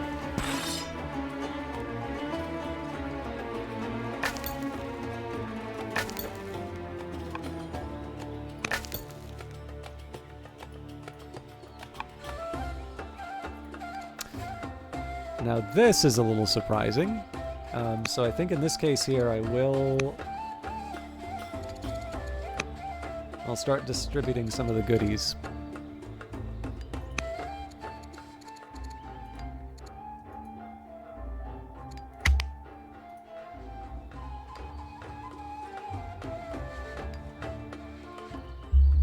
Carthage is now at peace with Persia. Duke Amiram still feels fear, as does any sane man, but he never lets it stop him. He's gained courage. Nebuchadnezzar the Wise has tutored Duke Amiram, improving his courage. The tutor mission has led to an event. My granddaughter has, the prince consort have given birth to a daughter, and the Amorite family has converted to Zoroastrianism. Bystander, one day during lessons with his tutor, Amiram hears clamor beyond the palace walls. A group of urchins chase a terrified cat along the street, laughing and striking it with sticks. Meshipak notices his pupil's interest and challenges him to intervene. What does the royal tutor advise? He's a general, I believe. So attack the boys and drive them away.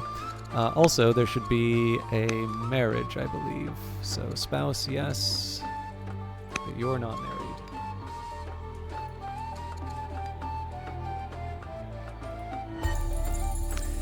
All right. Wartime.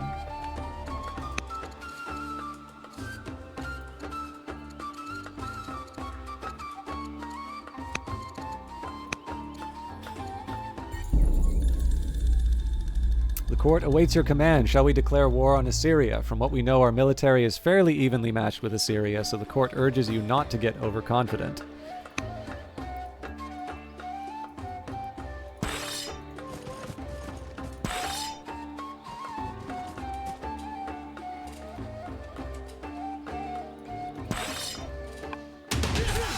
The duel is too close to call. Libali Sharat and Kudur Enlil exchange blows, neither willing to back down. Suddenly an opening appears, and Kudur Enlil swings his weapon upwards into the underside of Libali Sharat's outstretched arm. The connection with flesh brings forth a cry of pain, but Libali Sharat is not down. She charges forward with a cry and swings wildly. Kudur Enlil calmly blocks the attack and strikes at Libali Sharat's leg with precise and professional movements. She drops to the floor, finally defeated. Victory is yours. Should Kudur Enlil kill Libali Sharat or spare her life? Give her a clean death or walk away? Nope, clean death. Gives us a military advantage. Okay.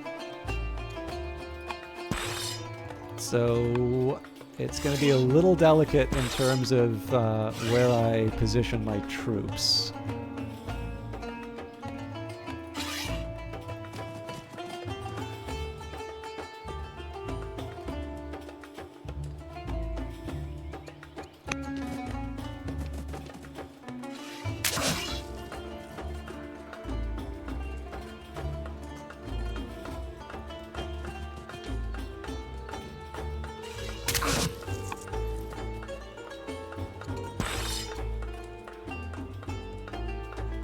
Wait, I didn't do the... Okay, hang on.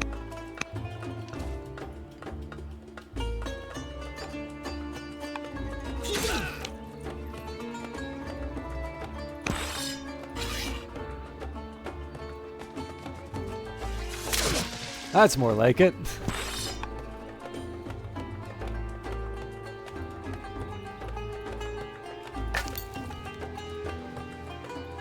Man, I'm desperately trying to get some eyes and... They're probably going to murder this guy. Oh no, they're undefended.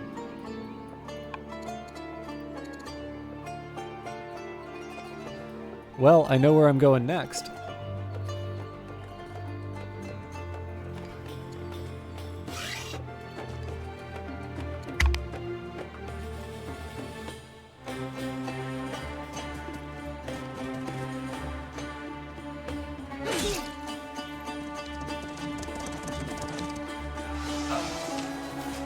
So I probably should have seen this coming, but Dukamiram cannot let go of grievances and is often angry, a most bitter person.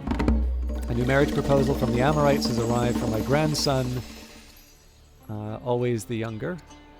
I was going to say, but ideally somebody who will still give me a child. So this is going to suck for opinion for a bit, but I'm just going to have to take my lumps.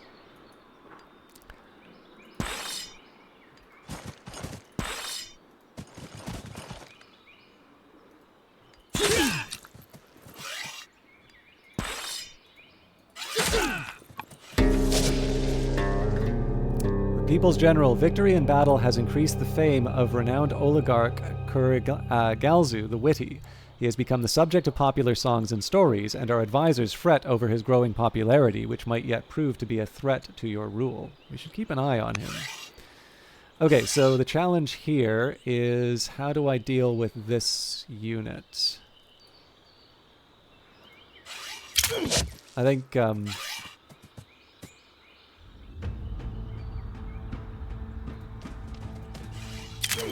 I think the damage, potential damage to my units is worth it.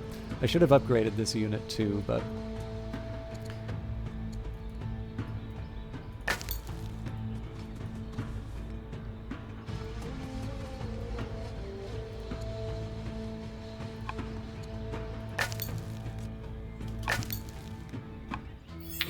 Gift of labor. Visitors to the court notice a caravan of strange wagons filling the streets outside. It comes to our attention that the group of travelers is a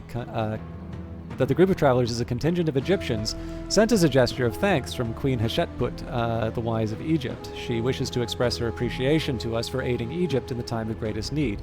The caravan includes laborers instructed to build whatever we require as repayment for our favor. Farms to grow food, mines to gather ore, quarries to harvest stone. I think we're going to do mines to gather ore.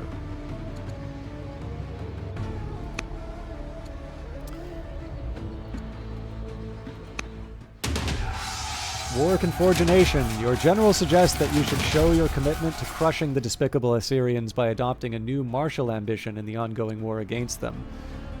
Sacking 2 cities? I'm totally on board with that. We're also drowning in stone, so I do want to build the Ishtar Gate, but I want to build the Ishtar Gate in a good spot.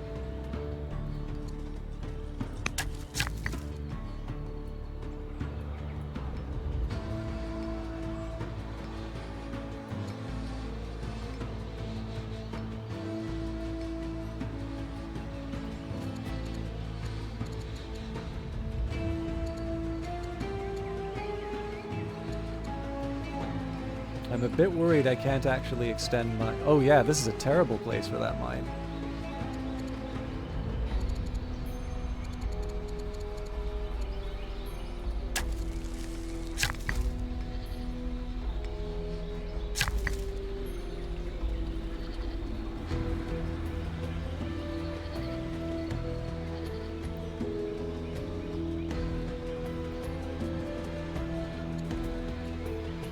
Okay, so we're going to need to survive for a little while with our renewed troops. Oh man, we've got... I should have... you know what? We will spend on the orders here.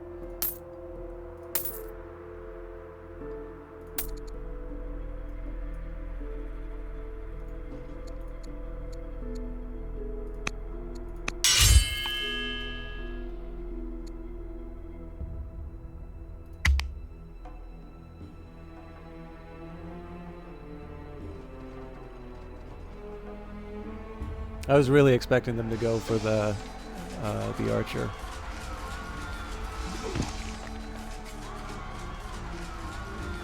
Okay, it's a little scarier than I was hoping, but the recent actions of Duke Amiram, your grandson, have called into question the soundness of his judgment. He's lost -1 wisdom. Marduk has died. Okay, we've got a few things. In search of the truth, not interested in courtly pursuits, Beltram Remeni leaves her training and takes up residence in the nearby city of Dur Athara. She uses her knowledge to help with domestic troubles, estranged siblings, marriages, and the occasional political dispute. Within a matter of months, she becomes beloved by the people. You've invested much in Beltram Remeni, but philosophy encourages each person to follow the truth where it leads.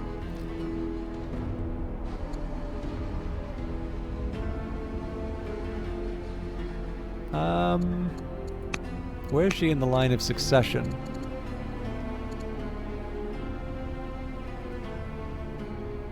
Yeah, we'll go for it. Egypt delenda est. The courtier Ulam Barish, the scientist, has been making waves, ending all of his speeches with a call to eradicate the dangerous rival nation of Egypt. Allow him to distract the council. Leading the next generation, Oligarch Demkedem the Gracious meets with you to discuss court matters. As she has recently taken up the mantle of family head of the Chaldeans, in wake of Amata the Educated's death, she converses with you on various issues as you stroll through the palace garden until finally getting to the heart of the matter. My predecessor, Amata, God rest her soul, wrote of you as a dear friend after her own heart. I came here to see for myself what sort of person you are. How shall you respond to this?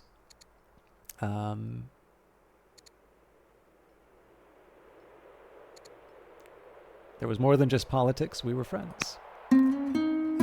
Arrival of Oligarch Kurigalzu the Witty has offered us damning information about him. If the information goes public, it will undoubtedly damage his standing with the people. No, we trust him.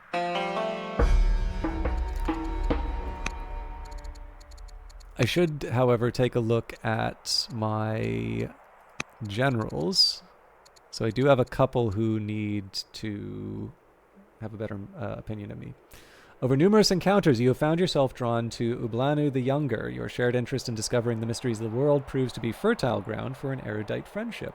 How will you deepen this relationship? We shall study the world together, or I will place her in my confidence and bind her to me. Study the world together.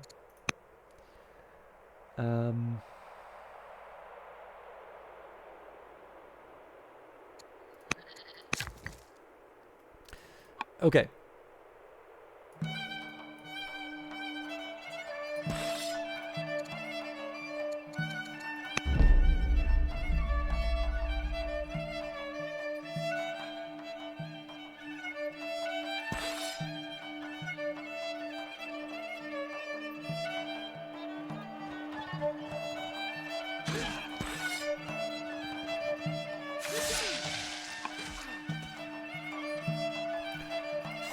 So there's a reason I did it this way. I want to be able to bring a lot of pain on Kahat.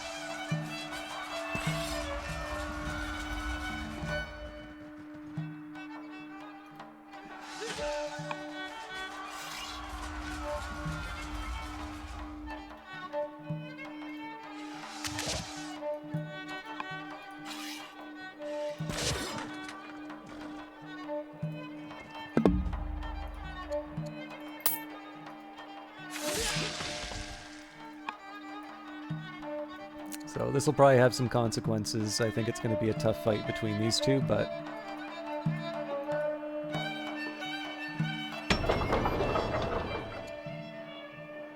So I can't afford more archers, but we can definitely keep producing warriors. And I can't completely neglect my expansion, so...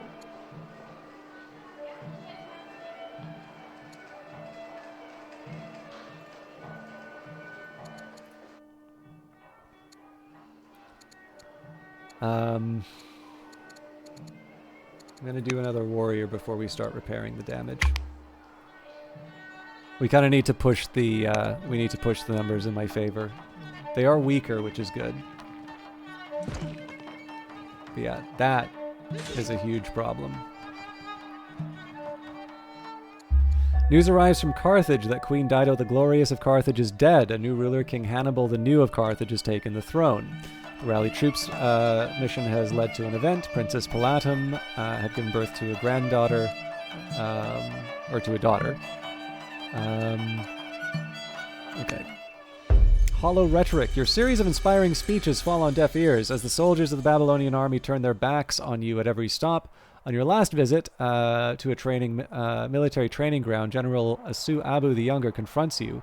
You have heard that he is beloved by troops across the nation. Hollow rhetoric means nothing to the fighting man, he says. You would be wise to remember that when the blood begins to spill.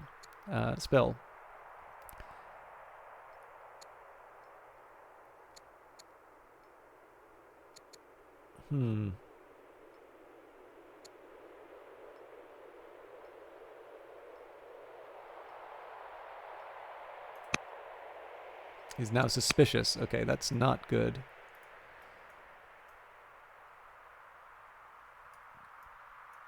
So there's a few steps that I need to take here. I gotta somehow protect this unit, but I honestly don't see how it survives.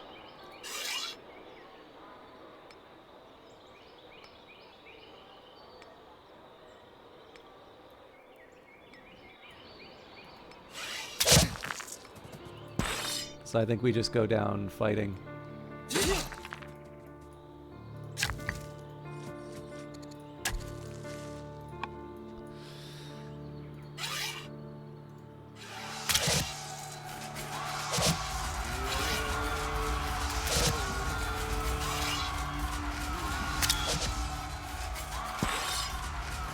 To be honest, at this point we need to heal these troops. I think we'll keep one at Kahat to, well, two, I guess.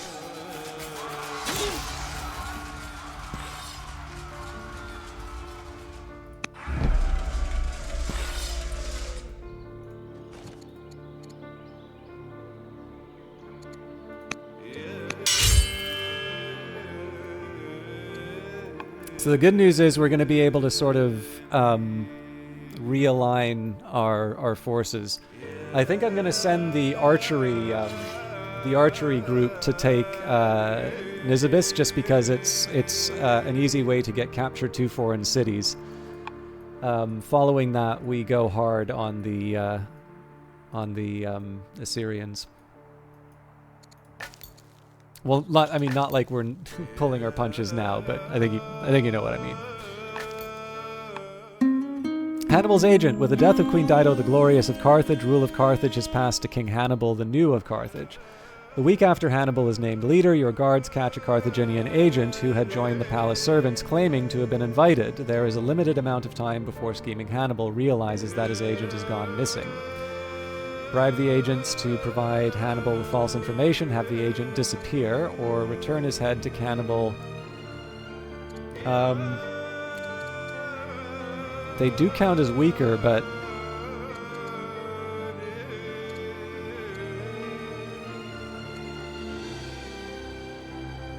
yeah, we'll return his head.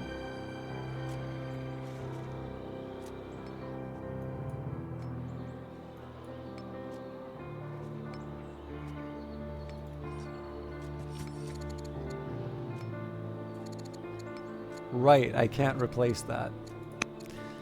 So maybe I build an omelet somewhere.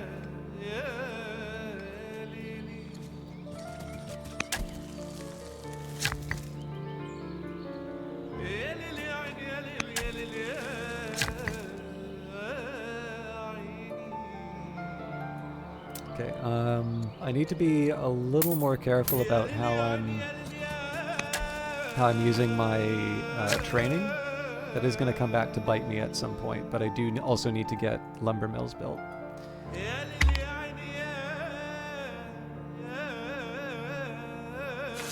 So that's not a surprise we lost the unit. I was hoping we could kill that thing.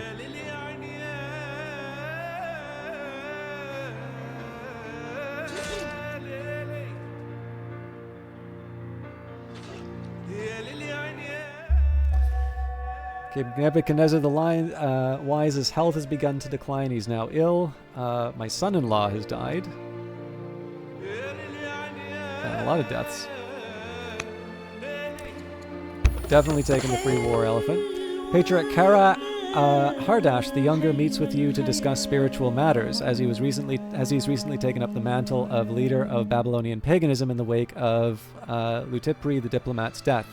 He converses with you on various issues as you stroll through the palace garden after attending a sacrifice, until finally getting to the heart of the matter. My predecessor, Lutipri, God rest his soul, was rather distant from you, based upon all the correspondence I have read. I have came here for myself to see what sort of person you are. We'll pay him off. Okay, so honestly, at this point, the priority still needs to be on pursuing the war. So, a couple things we can do. Bit of healing.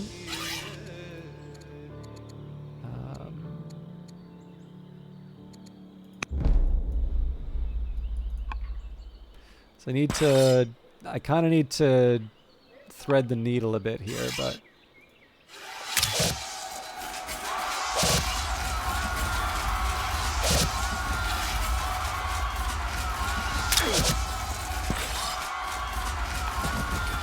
you have taken Kalat from the Assyrians. While they no longer control the city, it will take some time for the people to accept you as their new ruler. Keep a unit stationed on the city for a few years, and the people will soon realize that you're the new ruler in town.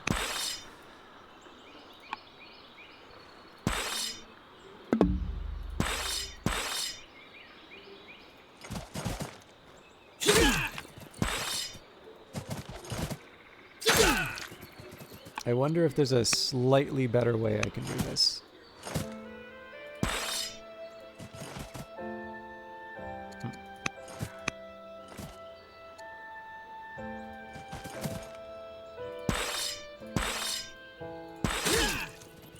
No, it's the same.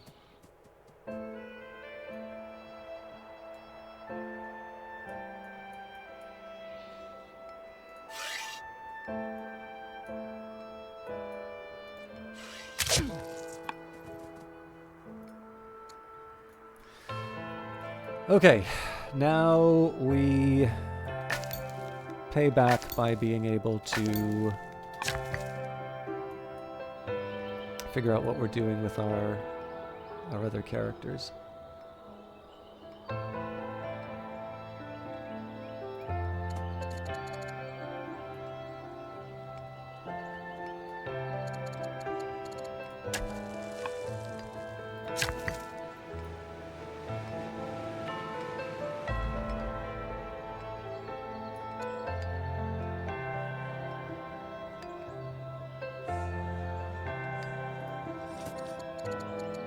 Wow, I can't build a wonder there, huh?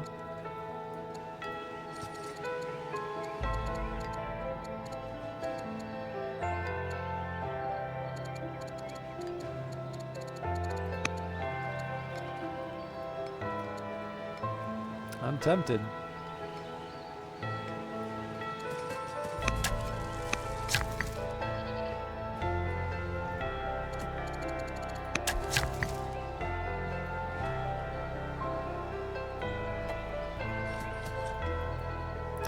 Okay, let's see how the next turn goes.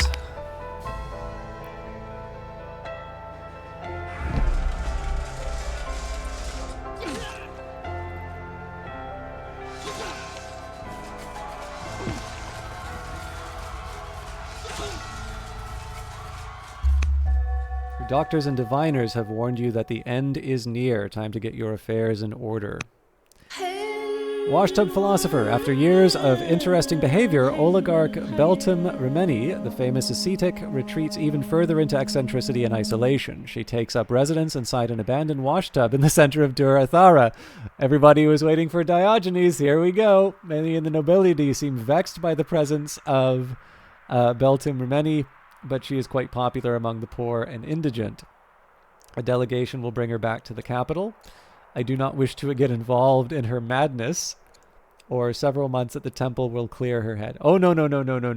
We're going down the rabbit hole of madness.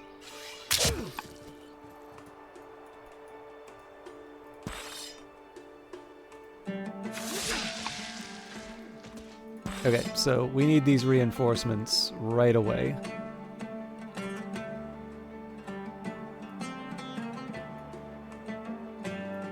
This is gonna hurt, but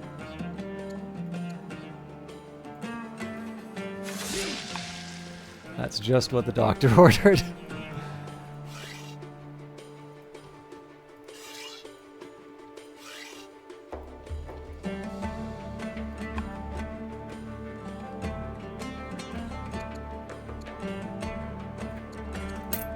Still need to heal this guy though.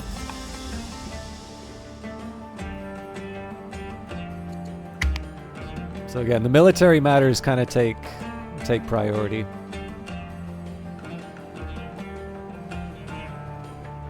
So that's not a surprise they're going after. Ooh. Okay, that's a bit of a worry. Zoroastrian legalism has been established by Persia. Okay. We'll go for another philosopher.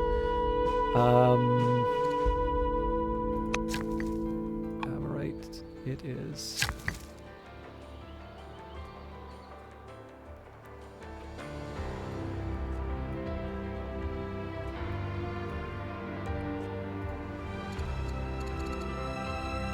We don't have the wood for the groves, so.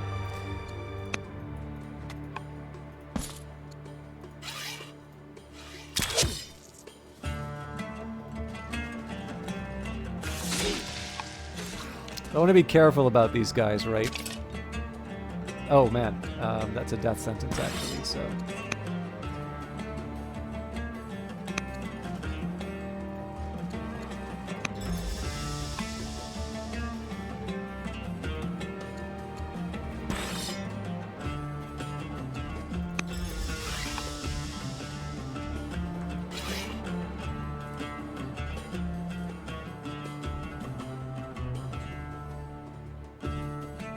This is going to create some problems for me in the sense that it's all wooded.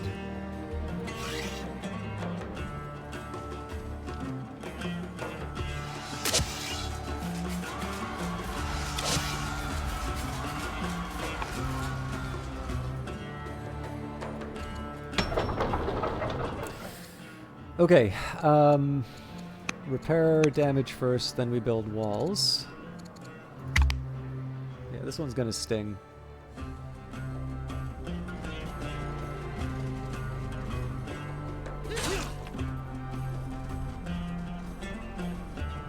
Yikes! I was not expecting that. Oh, so we lost him anyway.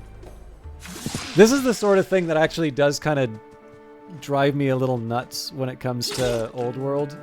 The AI really knows what it's doing, and it's just I never really know how to read the situation the way it is. I'm sure with practice I'll be fine, but hey Tikri, I'm actually just getting ready to wrap up, but we're having an interesting time. In this time of conflict with Assyria and the destruction that accompanies war, we find ourselves further reduced by tragedy. The death of King Nebuchadnezzar the Wise has hit the nation at the worst possible time, As the new queen, Palatum must take up her predecessor's mantle and lead us on to victory against the Assyrians. The coronation has been met with a wave of patriotic fervor as subjects from across the nation seek to serve the new ruler. We can get more workers, train the armies, or encourage artisans. The character can be signed. No, I'm not making her a general. The Chaldeans, yes. The splendor of Babylon has become the envy of Zhao across the border of Egypt. You have been approached by agents wishing to bring the glory of Babylonia to Zhao, but openly supporting such rebels is not without risks.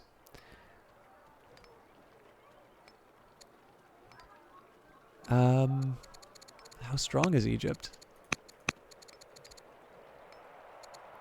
Because I don't think I can afford 2 wars.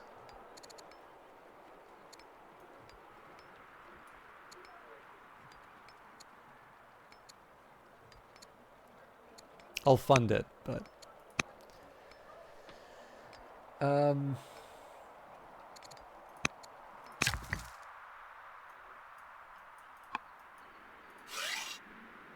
It's pretty anemic.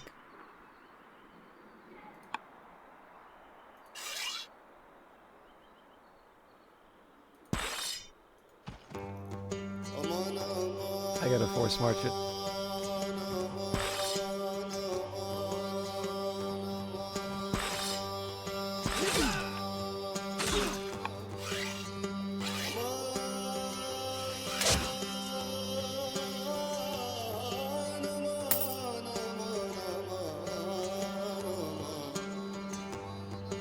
That's not worth it.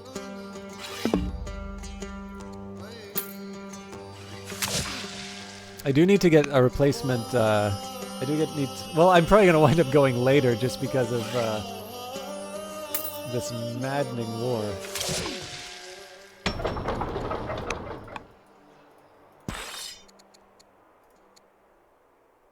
Yeah, I'm at a training point, so this is meaningless. Oh well.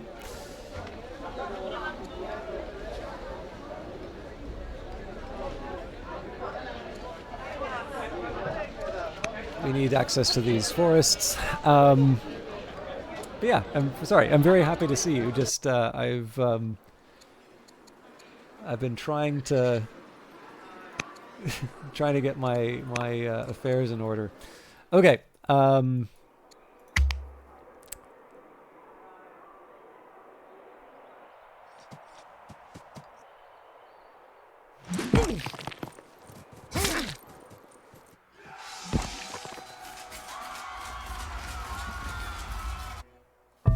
Father's disposition. Representatives from the academy arrive at the court bearing news of Princess Melulatum. She's been well and is turning out to be as wise as her father, King Consort Hammurabi of Duratha. Carry on the good work. The legacy of Nebuchadnezzar. The legacy of Nebuchadnezzar the Wise still resonates through the Babylonian world. His name is used as an example of ideal rule, and he remains the subject of many tales, songs, and plays. How does a queen live up to such a great legacy? The question returns as you find yourself facing yet another application to erect a statue of the historical ruler. I will prove myself in battle. I will bring an age of peace and prosperity, or I will find my own path.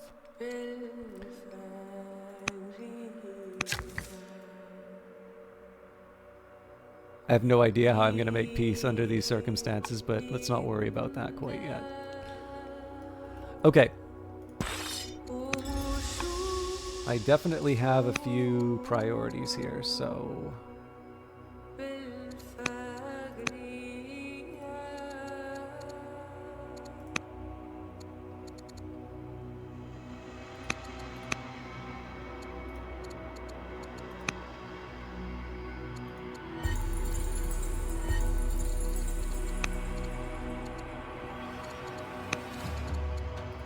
Now, who isn't married?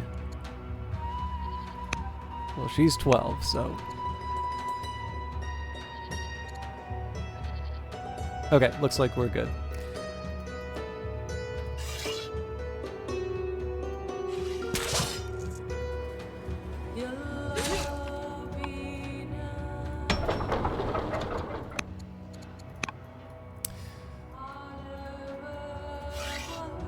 Alright, looks like they've got slingers to try and defend this place, which is a bit of a worry, but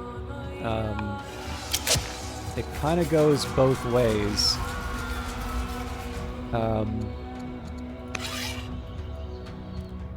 They can't do that much to us because of the woods.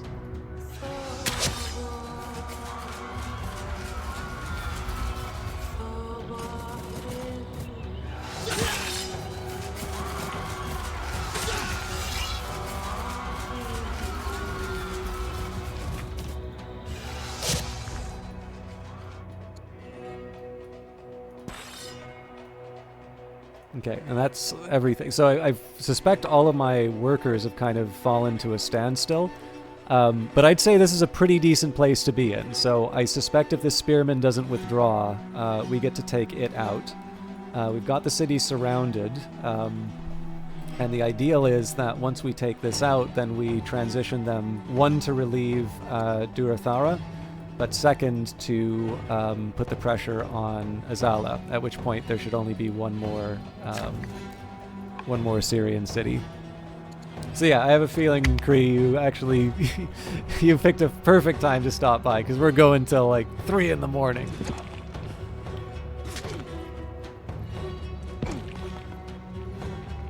Oh man, they always keep pulling a unit out in the last minute to inconvenience me. Rebels are really giving Zhao a run for their money. All right.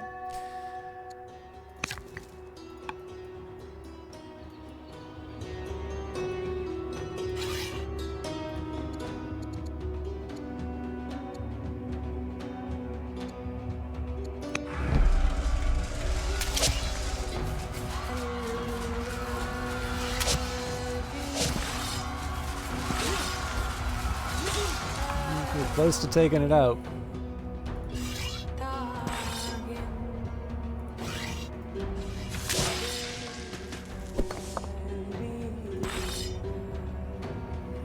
I don't think healing's gonna be enough, so we're just gonna YOLO him.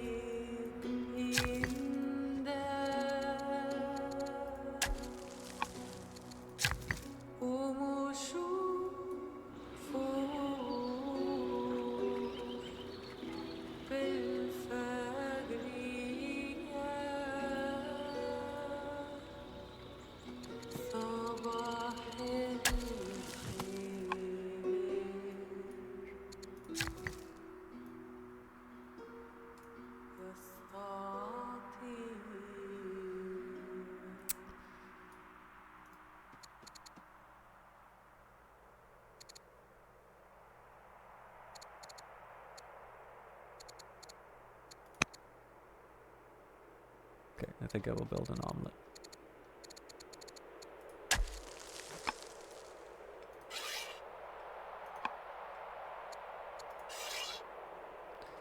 Okay, you get to be a sentry. Ah, elephant time.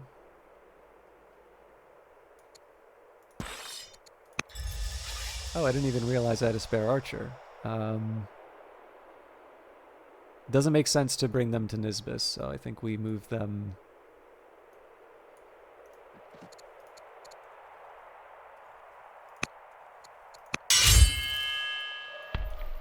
move them closer to the fight.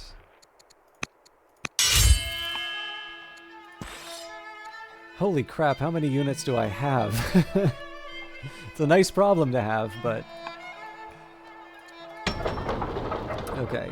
Durothara has now been repaired. We're going to keep with the warriors. I suspect there's going to be more war after this. And then, of course, we're going to need to improve the mood in the city.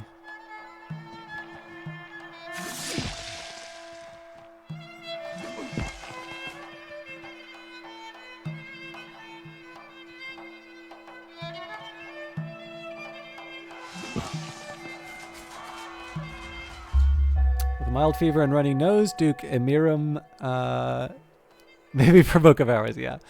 Duke Emiram the Cunning is rather ill. Duchess Iltani is now old enough to be tutored by courtiers. Oligarch Burna Burash the Affable has died. The Prince of Nippur. How much is Nippur worth? A group of Persian diplomats have arrived, offering to form an alliance or enter into the war with Assyria if you are willing to give up the city.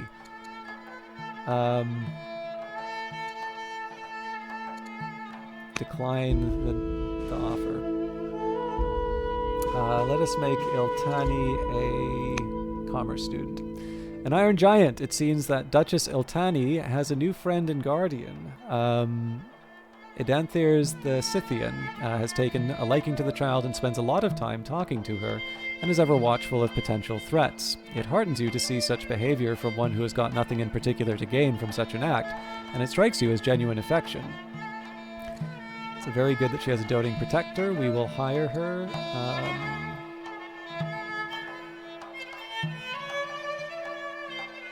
Yeah, very good that she has a doting protector. Hire her. New court scholar. Edanthir has joined the court. His experience in matters of war will help keep Babylonia safe. By the way, in contrast to my Carthage playthroughs, here's what the family tree looks like. We only just transitioned into here. So, oh, hang on. So Duke Nebuchadnezzar actually outlived this branch. So we skipped a generation.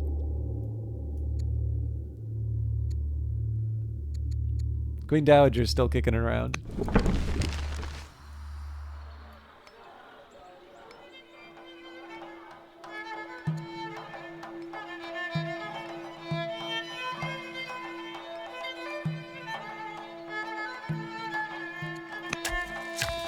I really should be focusing on the war first.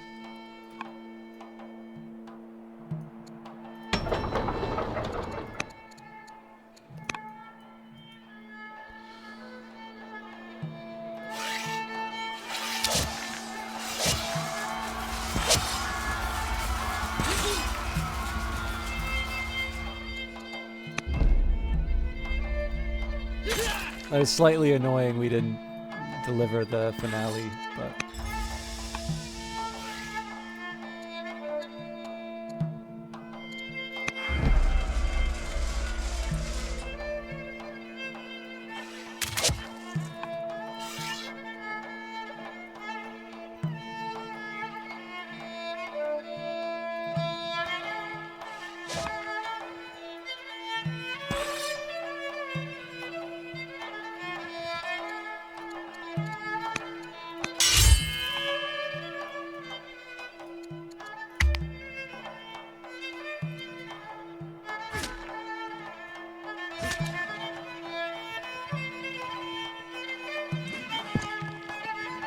Run, you cowards.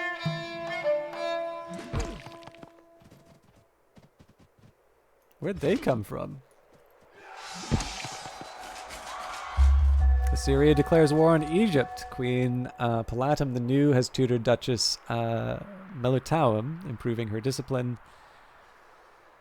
Okay, good all around. It's recommending aristocracy, and ambassador is good for creating peace. So yes, we're doing that for the ambition.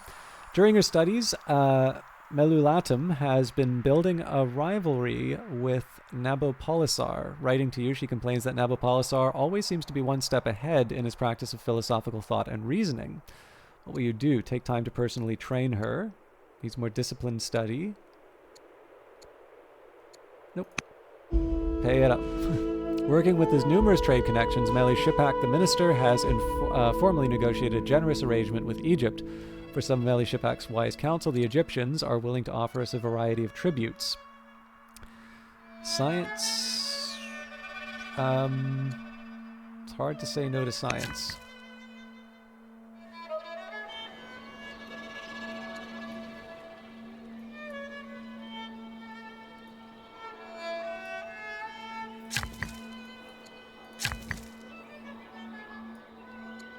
Okay, let's get back on track with infrastructure for a bit.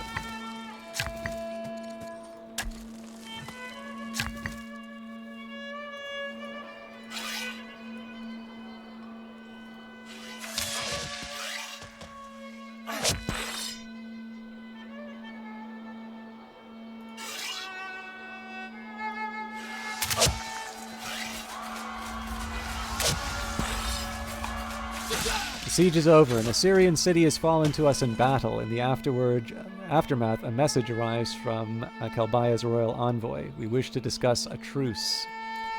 There will be no truce. Paladim is you and the governor of Babylon. Better courage. Okay, let's start really investing in the future here.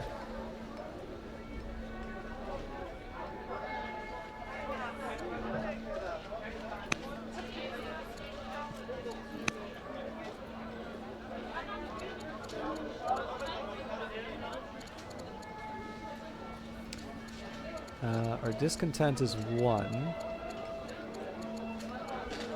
Now, I think we'll leave it there.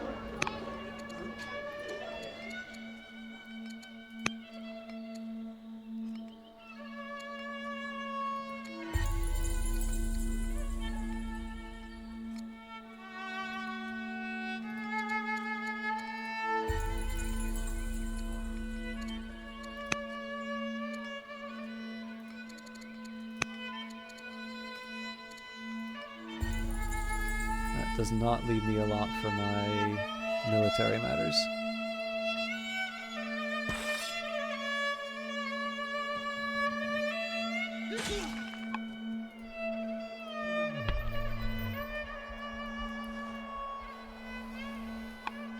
This is one time I'm willing. Oh! Okay, we gotta pull the elephant back.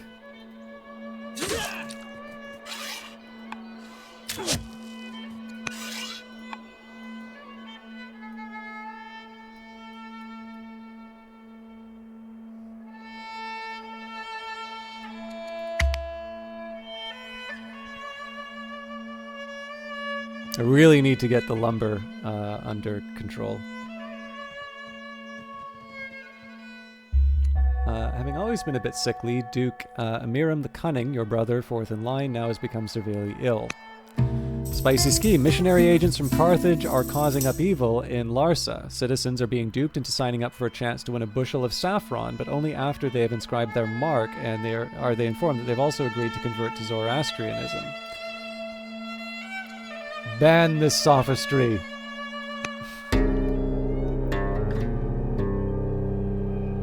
Your heir, Princess Melulatum, has been caught bullying her sister, Duchess Itani. Such repeated torment appears to be taking the toll. How do you handle the family strife? Either at succession, ignore it, dominance is the natural order, or teach her to respect her inferiors.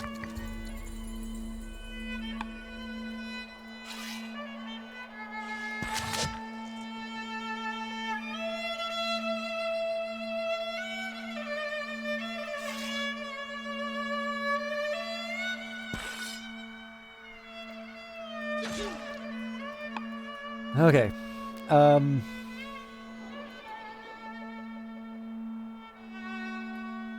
It seems like there's some kind of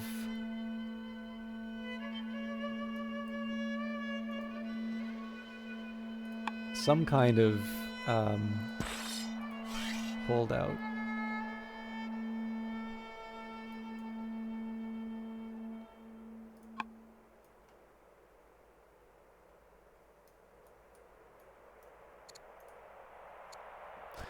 Just want to double check that everybody's married who needs to be.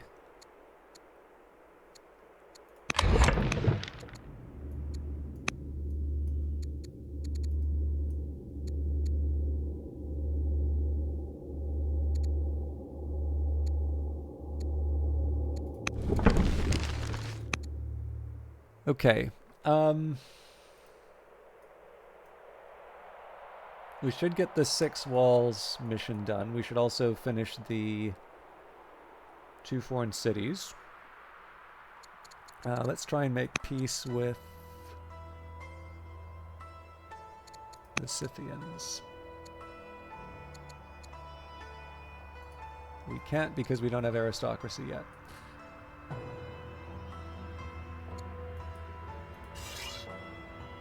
Okay, now I would have rathered to use this unit to, you know, never mind. It's done.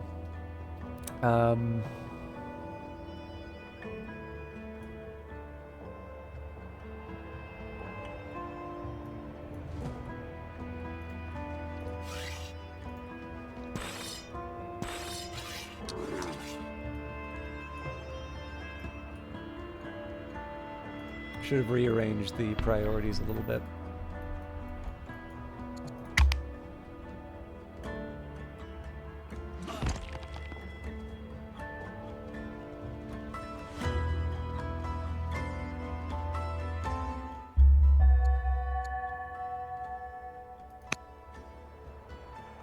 Okay, so because we need to discover a lot of technologies, I'm going to go for the cheap stuff. Farewell, brother. It pains the court to bring you news of your brother's untimely death. The capital mourns. An aspiring officer, a young officer in Dur Kuragazlu, has rapidly risen through the ranks, impressing our top generals. They see a bright future. I do need the training, but court soldiers are good.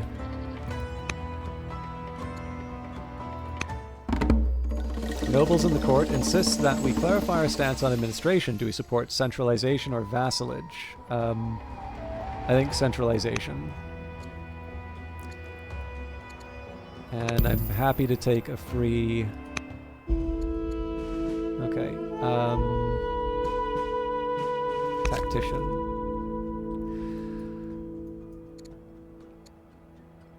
Why, oh why, oh why... would I build the Acropolis here?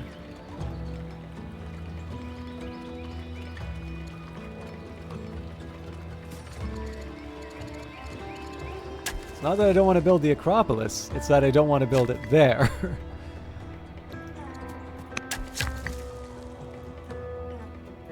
Okay.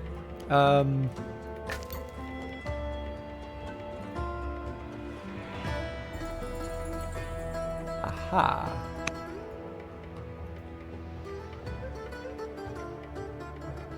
I'll give him something to think about.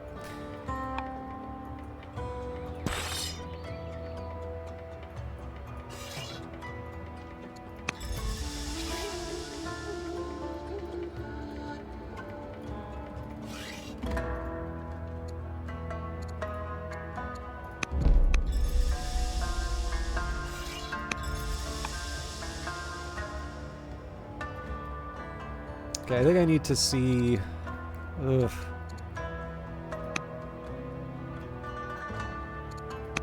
Yeah, let's... I do want to get that peace bonus, so...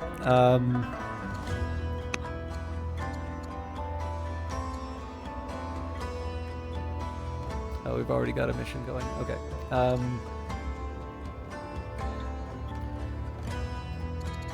Says she's idle.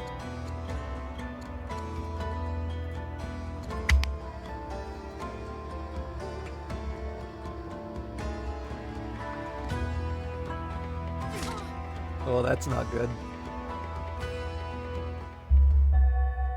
They're gonna be stunned forever. Lacking grace and manners, King Consort Hammurabi Dur-Atha, your husband, governor of Dur-Atha, is uncouth. Okay, definitely gonna boost the borders. A troubling report arrives concerning Duchess Iltani. The Academy has repeatedly censured Iltani for drunken behavior in class and at all times of the day. They resorted to locking her in her chambers at night, but still found her in a drunken stupor the next morning. The other families and the principal of the Academy wish to expel the student, but they require your consent.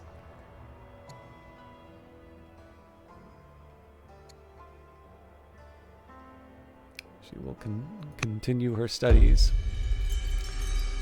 We will make a judge, I think. A trusted advisor informs you that, for better or worse, Duchess Nidintu is showing signs of taking after her father, and she's uncouth.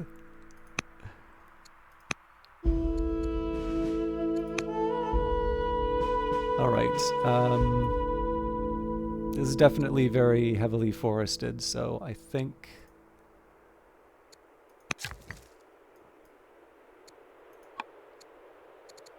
Chaldeans make sense here.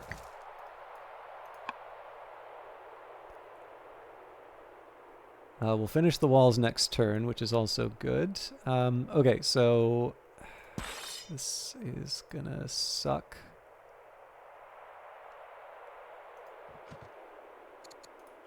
I really don't like spending all of these points, but...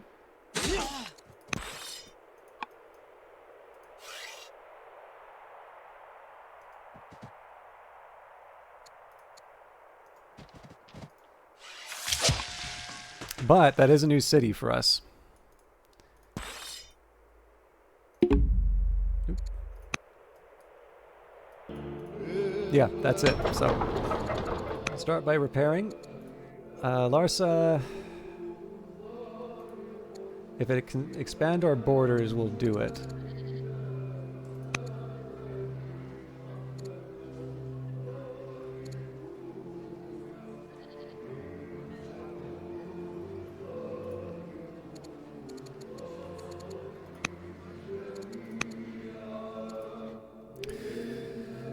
It's been a while since we've touched these guys. We are starting to run out of money, so I don't think it would hurt for us to do a treasury, but we also need to start using some of these citizens that we've been neglecting. So, Gardener for the bonus resources.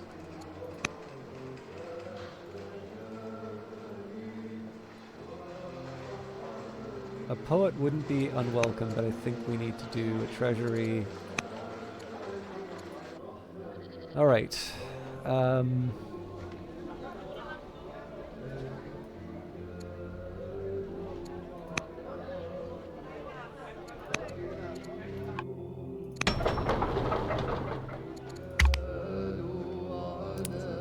Kind of a break, but I don't want breaks like that. News arrives from Egypt that Queen Hatshepsut the Noble is dead. A new ruler, Queen Nefertiri of Egypt, has taken the throne. Their opinion of you is now angry. Always taking the moral position, Princess Melulatum is righteous. Zoroastrian dualism is established by Persia, and Carthage has begun construction of the pyramids. So again, I kind of want to go for the short duration. Nefertiri gets no say in what. Sorry, with the death of Queen Hatshepsut,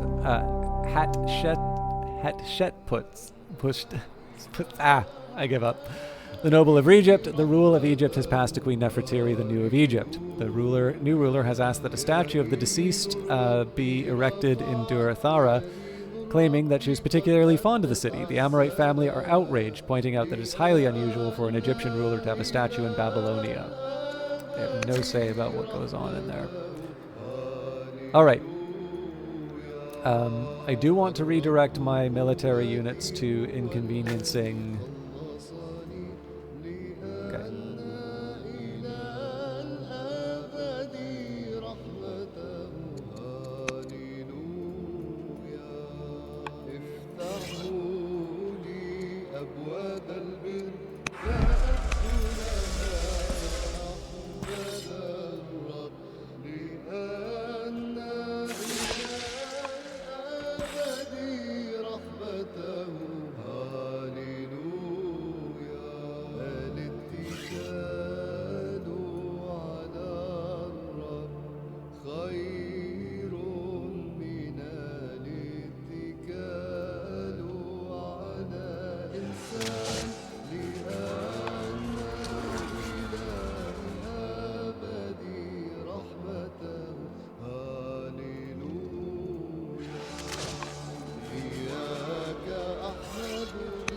It's a chance for me to get some early hits on Izala.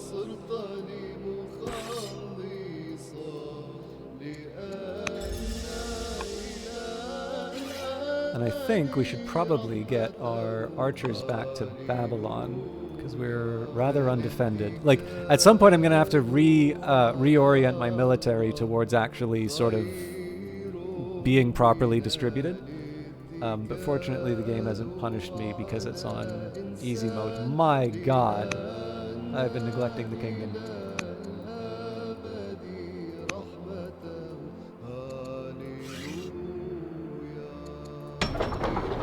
Alright,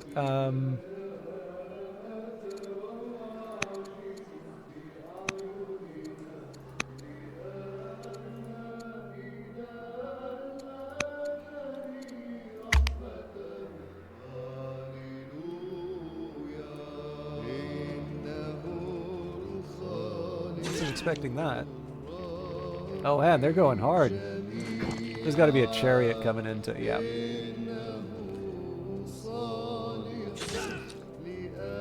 I can't believe they survived that. Judaism founded. The descendants of the prophet Abraham have settled in the city of Kahat, bringing Judaism into the world. The Jewish believers worship God through sacrifice and the reading of their sacred texts given by God to the prophet Moses. Their dedication is such that they won't pray to any other gods and strictly follow the laws set out by their religious creed. Will you support this new religion? Invite their leaders into court, ask for a copy of their laws. Nope, we're definitely bringing them in. Much to everyone's surprise, the original Assyrian citizens of Kahat are far from resenting your new rule, are prospering and are happy under it. They have made great strides in culture since falling under your administration. These developments reflect well on the wisdom of your administration, and the thankful people of Kahat have offered you a gift in good faith. Even the Assyrians are happy to see their people treated so well. I welcome the friendship of our happy subjects. Governor Ulam Buresh, the scientist, comes to court, raving about a new text given to him by travelers from the East. This compilation of sacred writings, also called scriptures, are the teachings of the Jewish God recorded by scholars through the ages. Intrigued, you come to read some of it for yourself. We can all learn from Judaism. The original Assyrian citizens of Nisibis are prospering wonderfully under your rule. Hey, Rouge Light Girl, good to see you. They have made great strides in culture since falling under your administration. Should we celebrate our mutual understanding and prosperity? I don't care much for these foreigners. No, let the celebrations begin. The Ishtar Gate. It is done. Around the inner city of Babylon, the Ishtar Gate stands guard over the most sacred of routes, the processional way, an important part of the New Year celebrations. An inscription on the gate says how the workers thus adorned them with luxurious splendor so that mankind might gaze on them in wonder, and how wondrous they are. The clay bricks are glazed with a brilliant blue hue and covered with reliefs of bulls, dragons, lions, and other sacred animals. These gates will stand as a testament to our people for all time. With this wonder, my legacy will endure. Okay, lots to get through. So first of all, I want to protect this unit.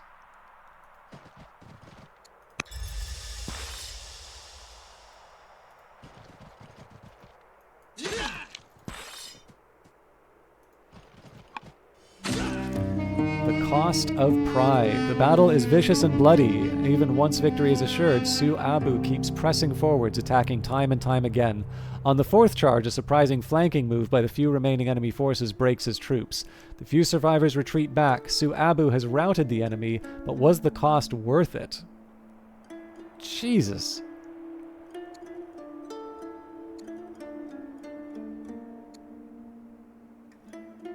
The problem was your men. We will find you new troops.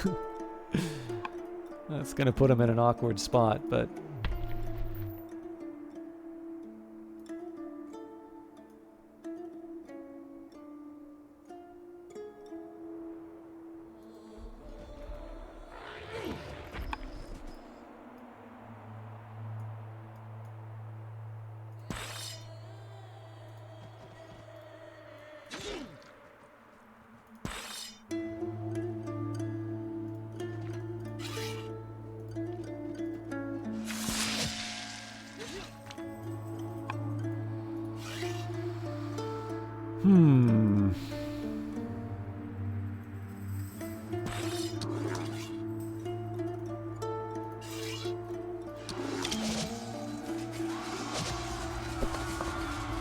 they're still going to kill this guy.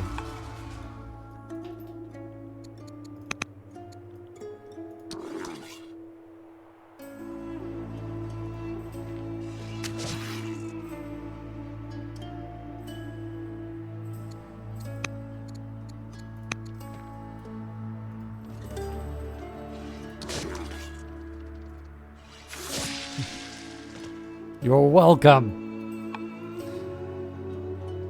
All right.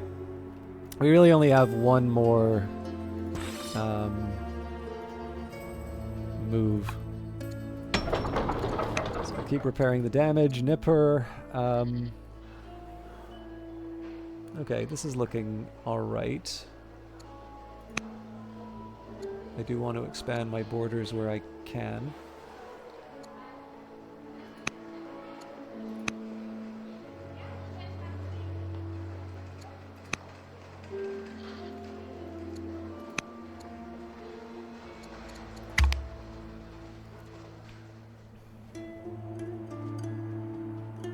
Yeah, if the Persians wanted to invade, we would be in really tough shape.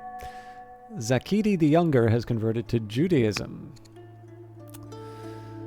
Alright, so it's recommending spoked wheel. Chancellor's not a bad idea here, so I think I will go for it. Number lists. Number lists are used to work on complex calculations. The tablets can give the answers to common problems. Iltani has impressed her tutors by working on calculations not previously recorded and finding the exact amount for divisions that do not come out evenly. Very impressive. During a discussion about how to deal with Carthage, you make it clear that you wish someone would rid you of this turbulent Hannibal. Unexpectedly, everyone is in agreement, and soon practical matters are being hammered out. The only question which remains is, should we focus on stealth or speed? Let's try to remain undetected.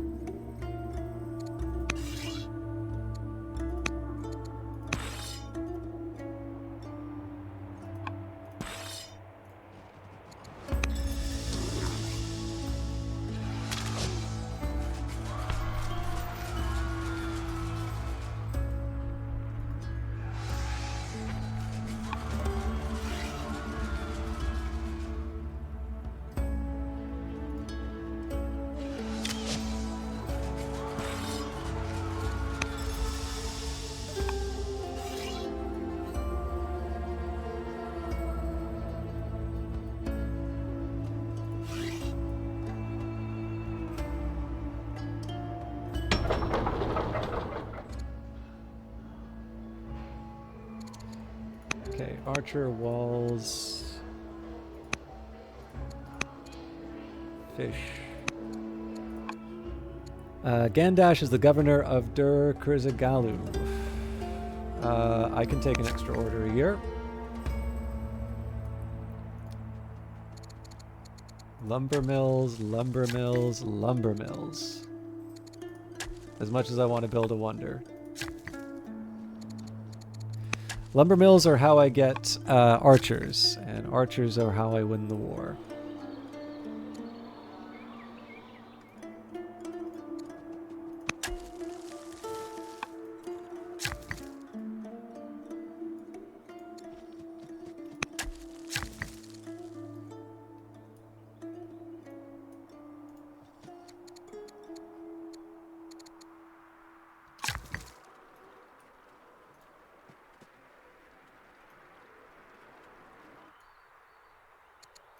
I really do need to try this whole peace thing.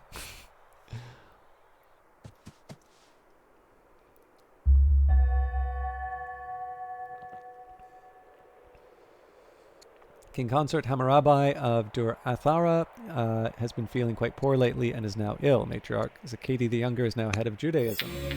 A scholar from Persia has shown up bearing a message. Persia is suffering due to a shortage of bureaucrats, and knowing our well-run society requests help in terms of streamlining the process.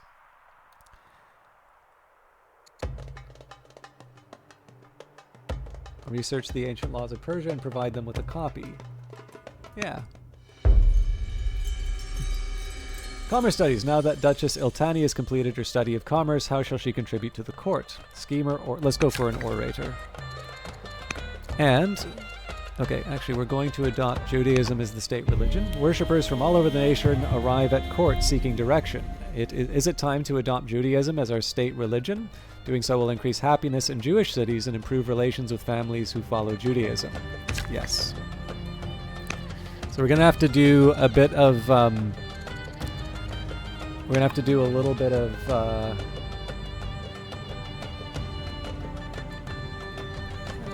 there's going to have to be a bit of a charm offensive on this, but it's a religion we control, so... Alright, let's get this...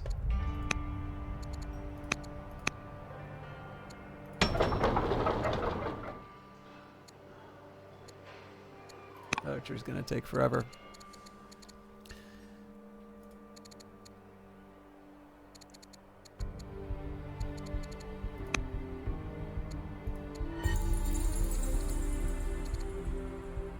All right, next up, my ambassador.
Ah, yes. So let's start with some improvements. So we can establish Jewish mythology, bonus spread chance, culture from shrines. Amusingly enough, it's the polytheistic version of Judaism. Veneration, lower rebel chance, money from monasteries, legalism.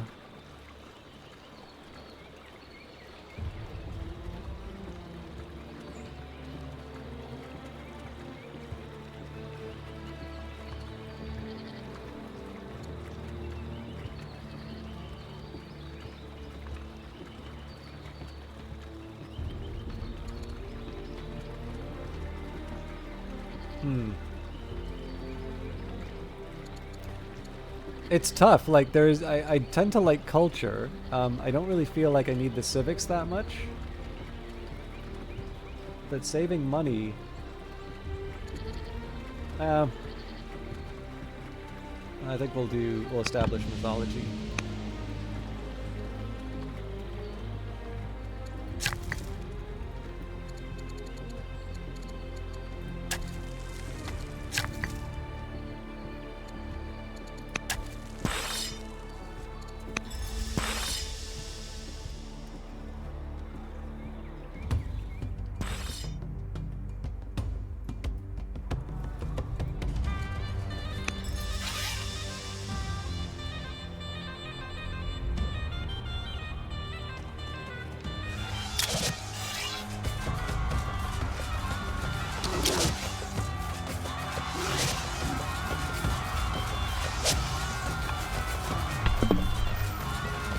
Out of orders. I also think we need to do a settler. So settler first. Again, if I can expand my borders so much the better, although I think I've hit kind of a natural limit here, so let's try and do a few other things.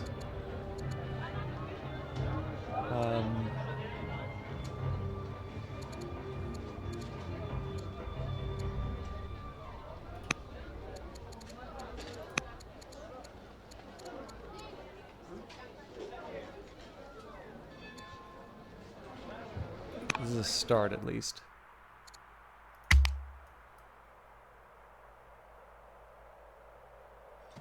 I really need to get this unit into a place where it can heal. Confident Hunter, Scout, and Gamekeeper Duchess Iltani is a renowned pathfinder. King Consort Hammurabi of Durathara is no longer ill. He's fully recovered. Oligarch Damkidam the Gracious has died. Alright. A delegation from Egypt arrives with a marriage proposal for your daughter, Princess Melulatum. Not at this time. We will marry her, though. We need to make nice with the Kassites.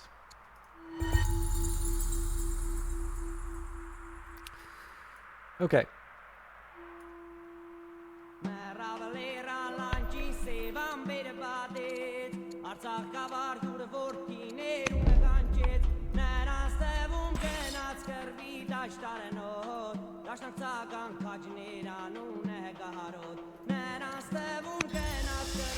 I remember this song from Civilization. Like, I'm never gonna forget this song ever.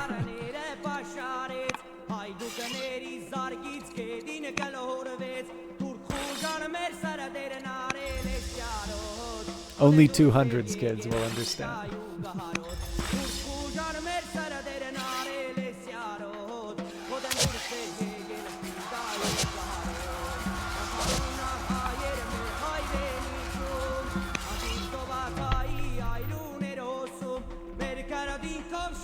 Mine now.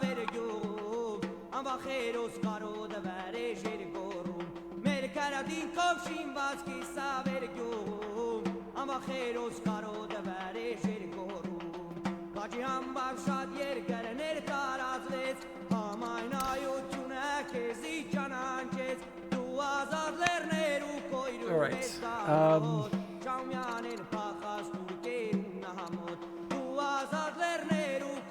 Let's also try and make nice with people. In order to achieve the goal... Well, let's wait till after we're done with the Scythians. We're about to finish the other legacy, which is good.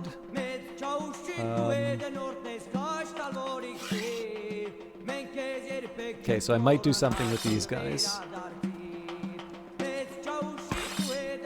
Actually, so these guys kind of count as the sentry.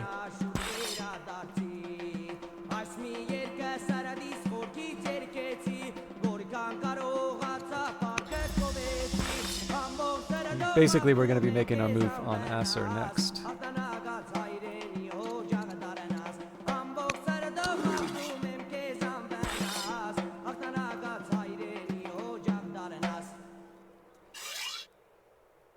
Yeah, there's not a whole lot more for us to do. I should probably be moving my scouts around, though.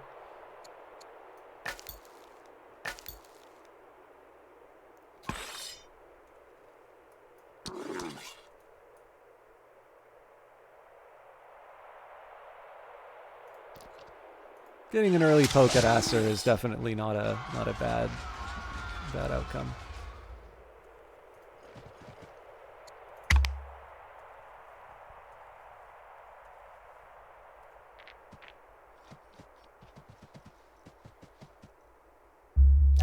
News arrives from Carthage that King Hannibal, the architect of Carthage, is dead. A new ruler, King Pygmalion the New of Carthage, has taken the throne. Their opinion of you is upset. With a mild fever and runny nose, King Consort Hammurabi of Dur-Athara, your husband, is rather ill. You are now known as Palatum the Able. You have completed the legacy of King Nebuchadnezzar the Wise, discover 8 technologies. A new marriage proposal from the Kassites has arrived for your daughter, Princess Melilatum.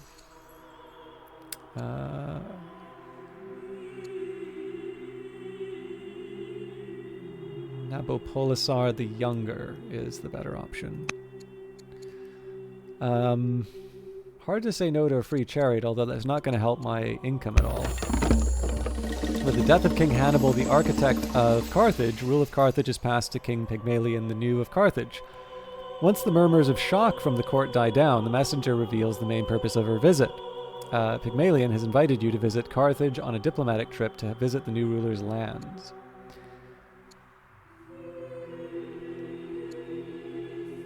Let this trip be a chance to spy and learn about their land. During training, Duchess Sheraton befriends young Shuma, a scion of the Kassite family, and the two become inseparable. Drills, lessons, leisure, they enjoy every waking moment together. As the holiday approaches, Sheraton wishes to spend the respite with her friend.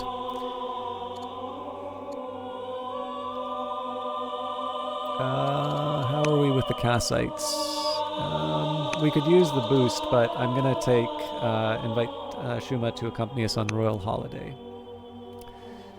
If you have researched the spoked wheel technology and you have an available candidate on your court with the zealot, judge, or builder archetype, you may appoint a chancellor using the glowing quill pen icon in the top right of the screen. I will appoint Humusi the Younger as chancellor to help manage my realm. Did we have an affair with... No, at age 29 we couldn't have had an affair. Okay. The Amorite and Kassite families have engaged in heated land dispute. The Amorites claim that they have an ancestral right to a particularly productive Kassite estate, but the Kassites deny the claims. Whose side shall we take? We'll say the Kassites have made the land their own because we can afford to give up some Amorite in exchange for Kassite. The Scythians present an offer promising a stable peace. Do we approve? I know we lose a little legitimacy off that, but it is my ambition, so... The marriage of your heir, Princess Melilatum, to Prince Consort Nabopolassar the Younger brings the nation great joy. How shall we celebrate? Small private affair, invite the most prominent aristocrats, or decree feast throughout the capital?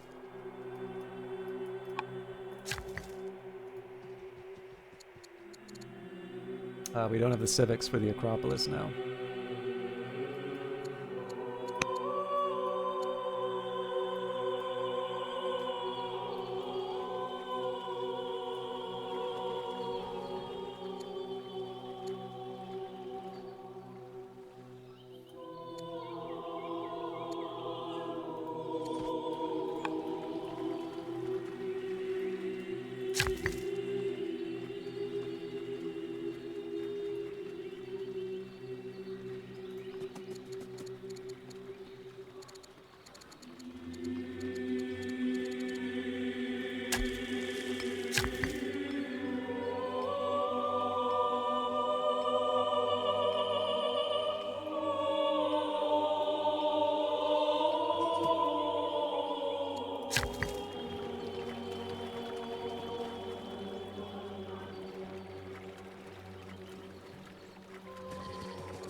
figure civics boost is probably a good idea if I want to be building a big wonder.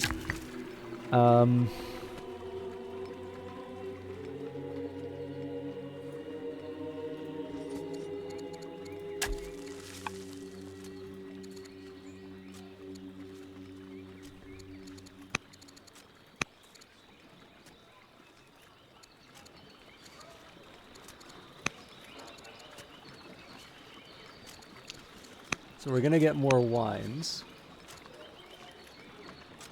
Wow, tough crowd.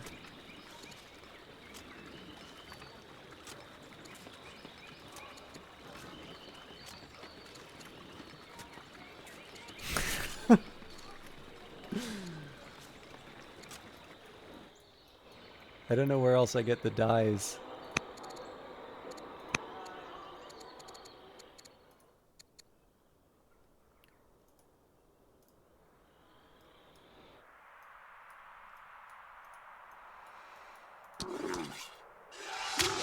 So I should probably focus on my... So again, no! I'm trying to make sure that I'm sort of dealing with the management side of things appropriately as well. The health of Queen Palatum the Keystone has begun to decline and she is now ill. Queen Consort Hammurabi of Dura Athara is no longer ill. He's recovered. Dendrian, thank you very much for the host. I was about to wrap up 2 hours ago. Hello, Eon. Sorry, Eonek. What were you playing today? I didn't actually notice. Queen Platinum the Keystone has tutored... Duchess Nadintu improving her discipline. King Consort Hammurabi has successfully intercessed upon Princess Amelulatum on your behalf. General... Okay, we've lost a few generals on the field.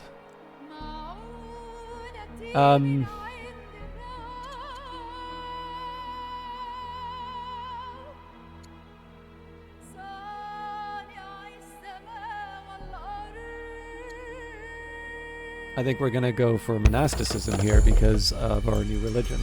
Zelda today, nice. Now that Duchess Nadintu has completed her study of philosophy, how should she contribute to the court? Definitely tactician. Now that Duchess Sheraton has completed her study of tactics, how should she contribute to the court? Another tactician. Tyranny or constitution? The time has come. We can either seize control of the court and adopt tyranny, or we can allow for the creation of a national constitution. My word is law! Society shall be bound by rules.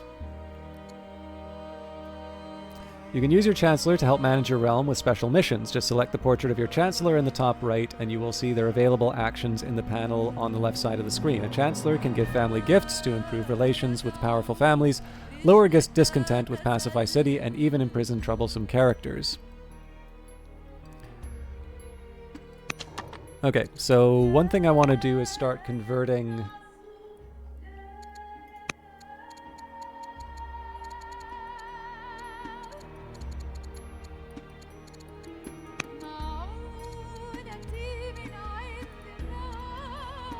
Ah, so it's the individuals who have to have a certain opinion. Okay.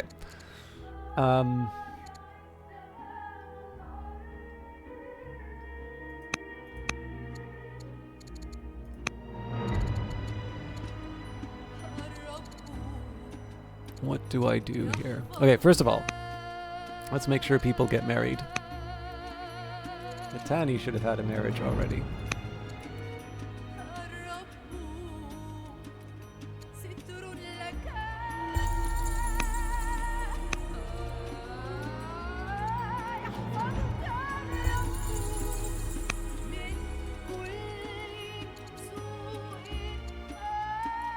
Apparently she can't get married.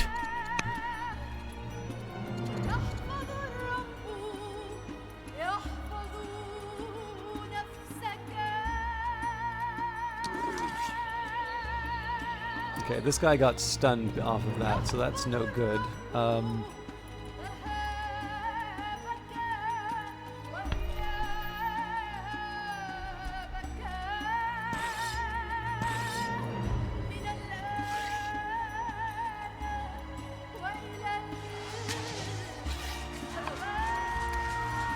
Let's do I make the... Okay, influence.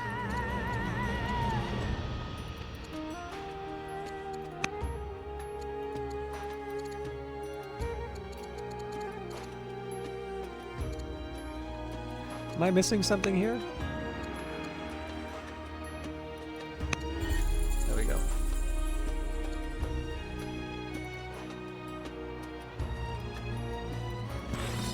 Okay, we'll upgrade these guys.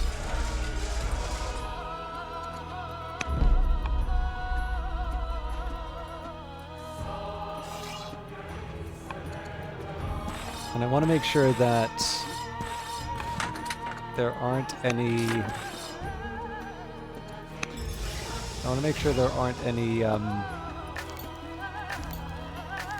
kind of civilian units that aren't being used. Okay, we definitely need to move the settler. Yeah, this is the sort of thing I'm trying to avoid. So, quarry.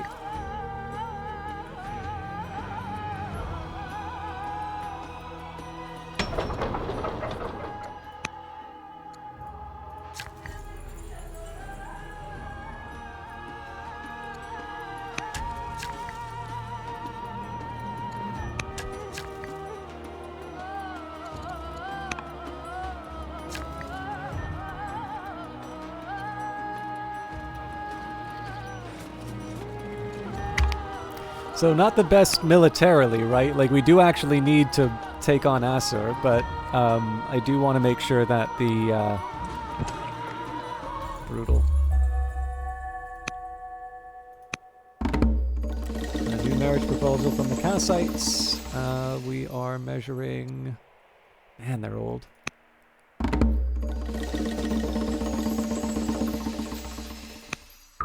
Your daughter, Princess Melulatum, was down by the river when she heard a cry from the reeds. Moses, a basket had washed up onto the bank with a baby bundled up inside. No one seems to know where the child came from or why they were there. Melulatum has brought the baby to you and is begging to be allowed to raise it as her own. Now, for those of you familiar with the story, things didn't turn out too well for the people who took the baby in.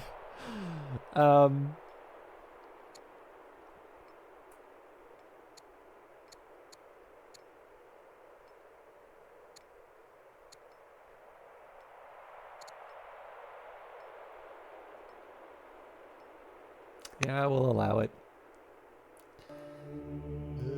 Okay, this is good for the Amorites, I think.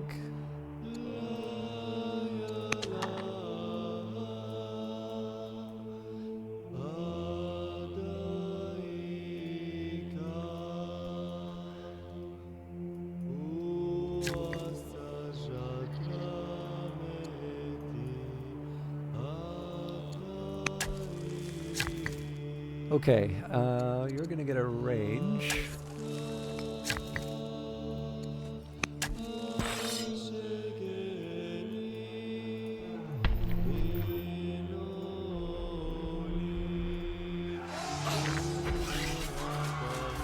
Alright, elephant is fight.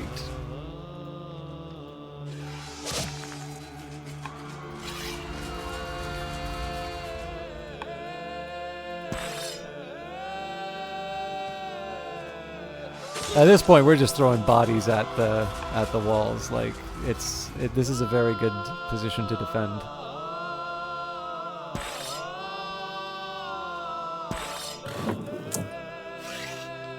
I would never want to. Savior 0420. Dendrian's a legend. What is more valuable the less you have, followers or friends?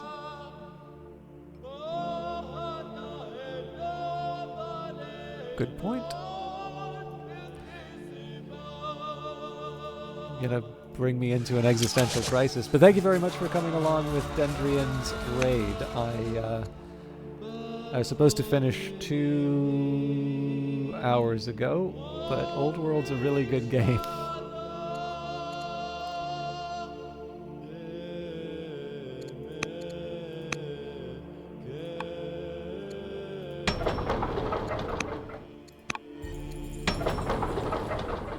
And now that we've spent the time that we did spend, I actually kind of feel bad that I didn't read about Diogenes now. Anyway.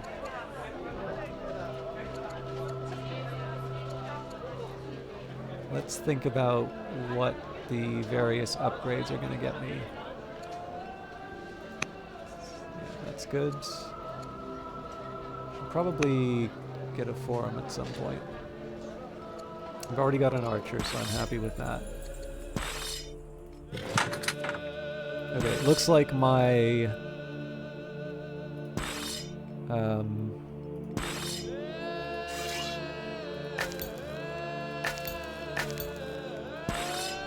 yeah, so the workers are accounted for. So now it's a question of just getting bodies closer to the closer to Asur.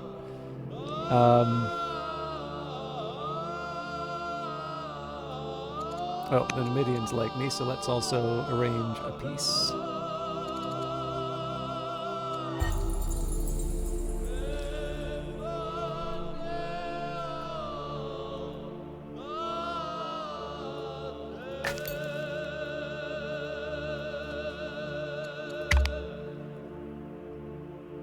So one smart move would be to betray Persia and try and go for the double the next most powerful victory. After recent exposures to danger, Duchess Ndintu has acquired new phobias and lost courage. You have successfully exerted your influence upon King Syphax. Duchess Ndintu has given birth to a daughter, and the pyramids have been completed by Carthage. Workers in one of the capital's quarries have excavated the bones of a gargantuan beast. Some have begun calling this creature a dragon, and they claim that one once walked the earth. Dispatch a scout to search for similar bones. Send soldiers to protect the site from dragons. Send wise men to investigate. Modern marvels. In an unlikely alliance, the Kassites have been providing the scientist Governor Buriash, the scientist, with vast amounts of funding for his experiments. The technological marvels are displayed at the Kassite estate in Babylon. Ulam Barish and his team are eagerly watching as you explore the scale models of buildings, ships, and the machines of war. The Kassites clearly hope to sway you with this display, but do any of the exhibits impress you enough to take action? Discover Portcullis and Chain Drive, Windlass and Lantine Sail, Architecture and Jurisprudence.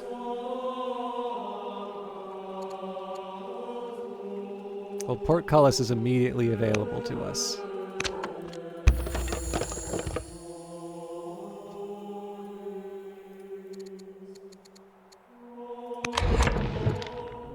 We can do monotheism or polytheism. We've already got mythology, so this is probably going to throw us into the black, but I do like keeping the...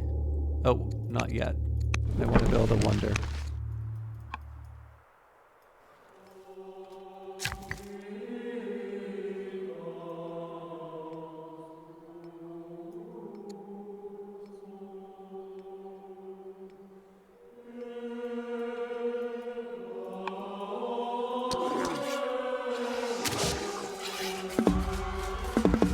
They got stunned.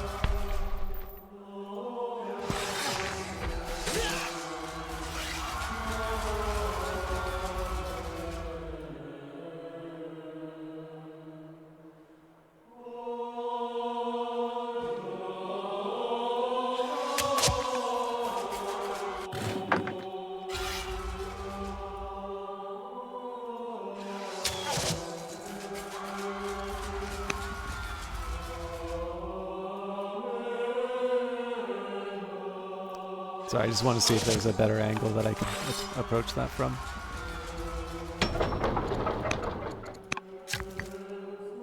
Okay, I gotta figure out something to do with this guy. Let's get more gems.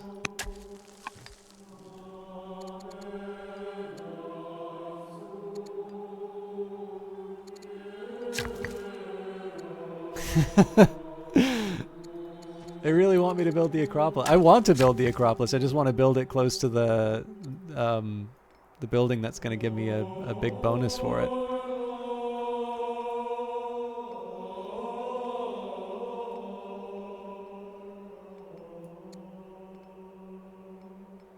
I'm trying to think if there's a benefit to building the shrine to Ishtar here, because Ishtar likes pastures.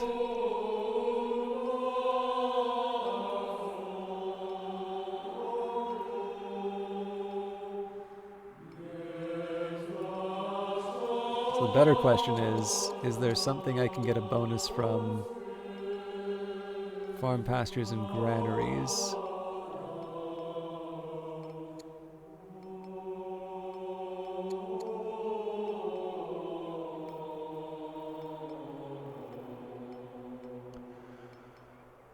I don't have a lot of options in this place.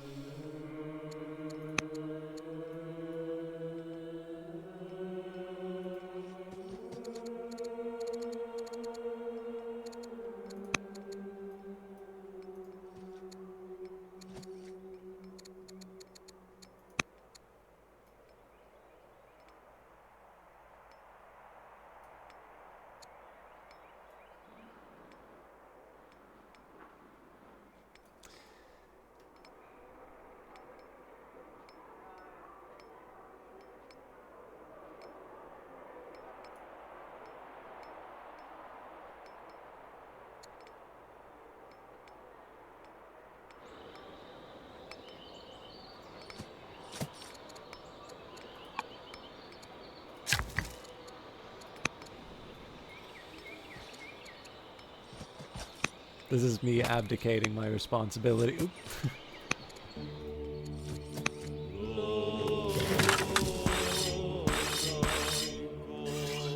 So I'll just double check there's no more workers to worry about. Let's see if we can cram another soldier. Actually, you know what? Let's not even worry about that. Let's get our scouts doing something a little more interesting.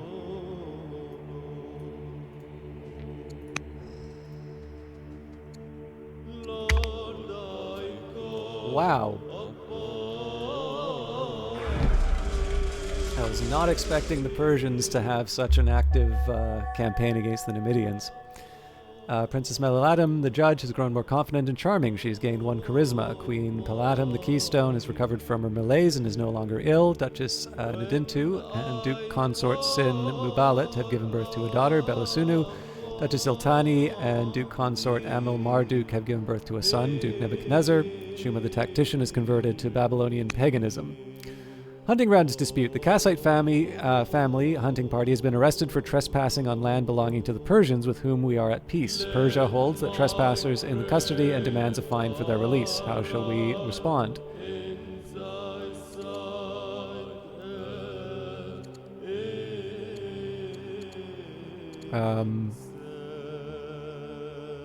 Pay the fine but issue a warning to the Persians. Let us make peace.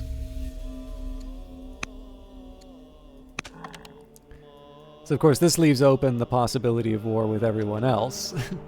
But we don't say that part out loud.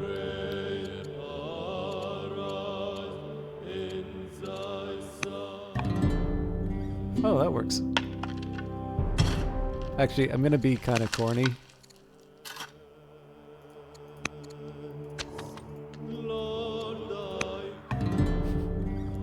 Early access elephants.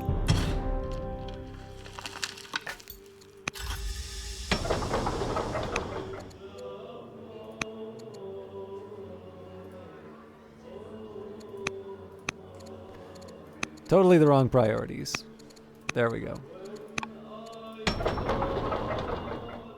Okay, I still need to repair their damage.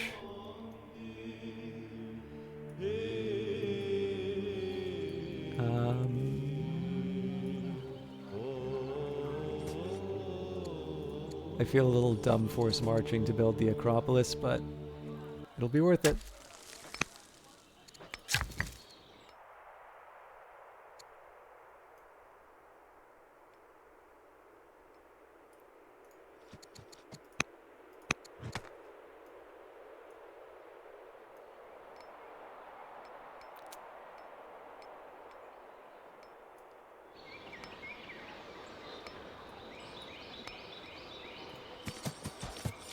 Oh yeah, we still have a war to win here, so let's eyes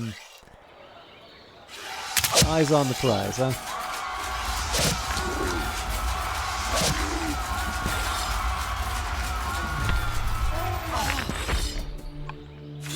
City captured. The siege is over. An Assyrian city has fallen to us in battle. In the aftermath, a message arrives from Kabaliah's royal envoy.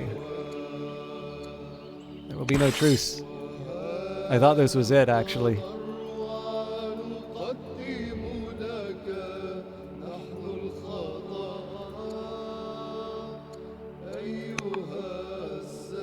Okay. Let's start bribing people. Ooh, that's a lot of money, actually. Never mind. Too expensive to bribe. Can I make you convert anyone? Oh, she's cautious of me. Okay, so that's somebody who I need to influence.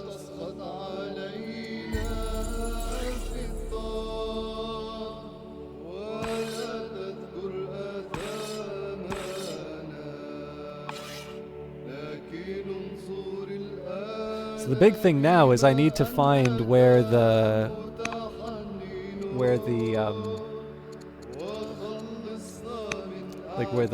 capital is.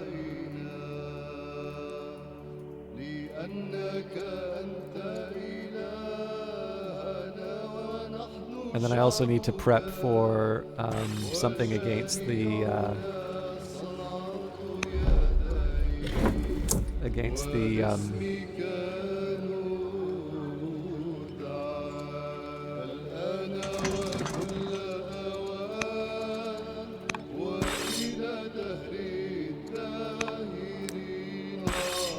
I'm just gonna sentry people until I know what to do with them. A recent influx of silver brings with it two possibilities. One choice is to offer silver spurs for our most distinguished messengers, encouraging them to ride harder than ever before. The other is to commission a set of plates and goblets to gift to the head of the powerful Kassite family to improve their opinion of your rule.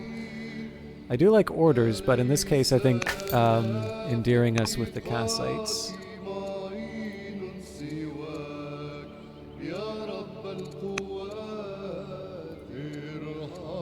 I do want to return this stuff at some point.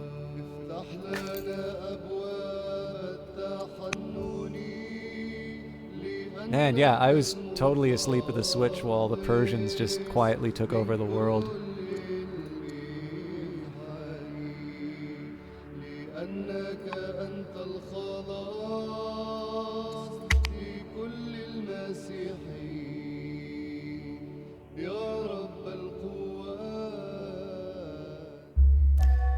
Always having been a bit sickly, King Consort Hammurabi of Dur-Athara, your husband, governor of Dur-Athara, has become severely ill. Prince Consort Nabopolassar the Younger has converted to Babylonian paganism. Amidus, your grandmother, is your ambassador. Extra culture seems good. I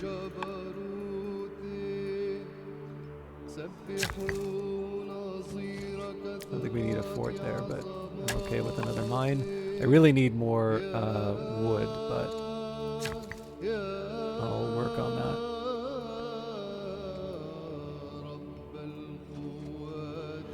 Okay, I'm gonna do something a little unexpected here. There should be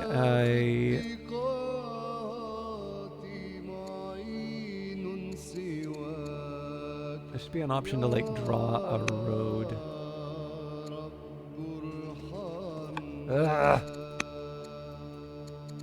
سبحوا الله في القديسين سبحوه في جلاد قواته سبحوه لأجل جبروت. Oh, here we go. Control R to route to mode. سبحوا نظير كثرات عظماته يا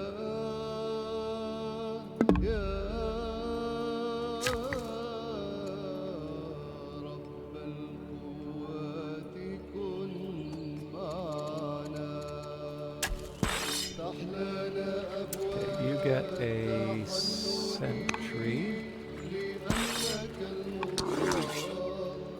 These guys eventually have to heal, but it's not happening now, so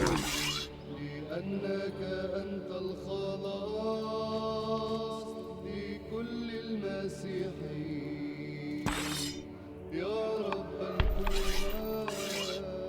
It's easy enough to move into the adjacent region to sort of heal up, but I just don't see the value in doing that quite yet. Okay. Now we find out what the world looks like. Because it sure isn't what I expected.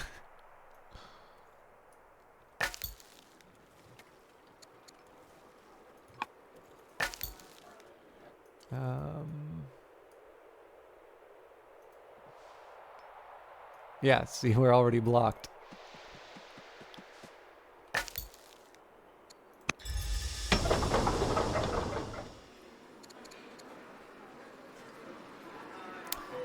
Okay, Archer? No. Worker. Walls, Archer. And apparently we've got nothing else to do, so let's see what else we can do. Let's find the weakest country we can.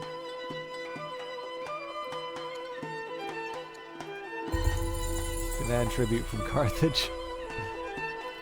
All about making friends.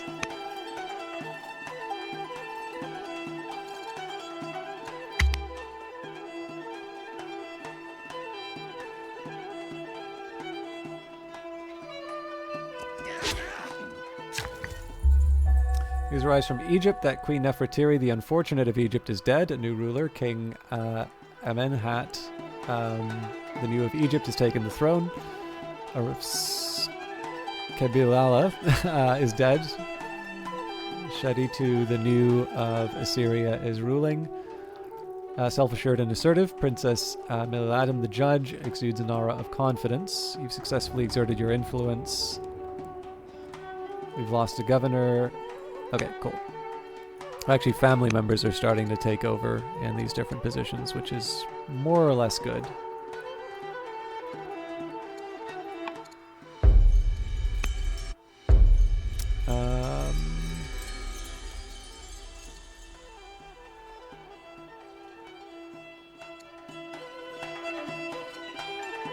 With the death of Queen Kabilala, the Bloody of Assyria, the rule of Assyria has passed to Queen Shaditu, the new of Assyria. The new ruler sends an envoy. The war between our nations has gone on for too long. Please accept a truce and we can enter a new age of peace and prosperity. I will not rest until they are entirely defeated.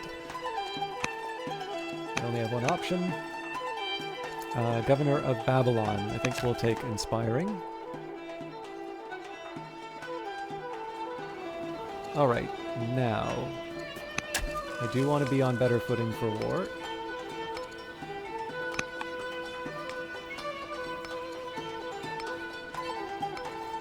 Do I not have a husband? Well, let's marry into one.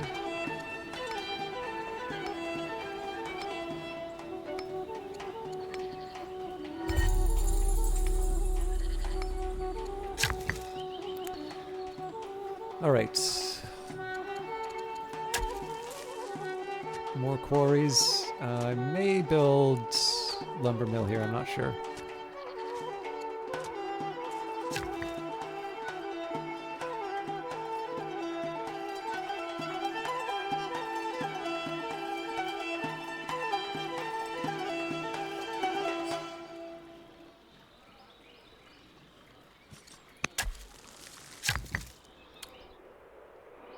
Still don't know what I'm doing with this place.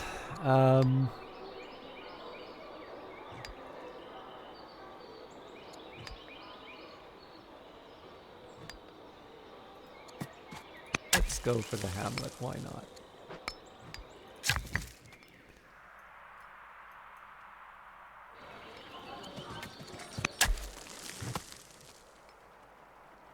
Actually, I don't need to get that fancy.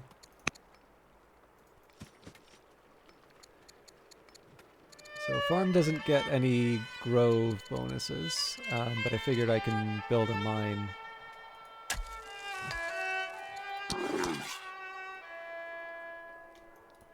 But yeah, now I really got to think about where the Assyrians wound up.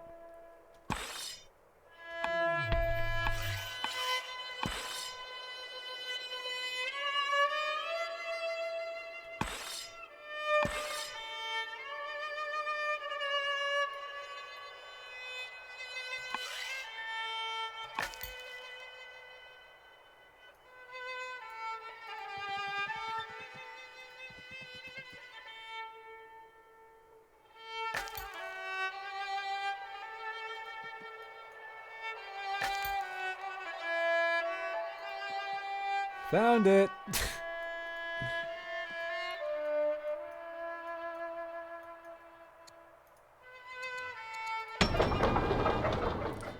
Alright, so this gives me some opportunities. With Kahat, we've completed the treasury. So let's just take a second here and say, what do we have, what do we need here? So,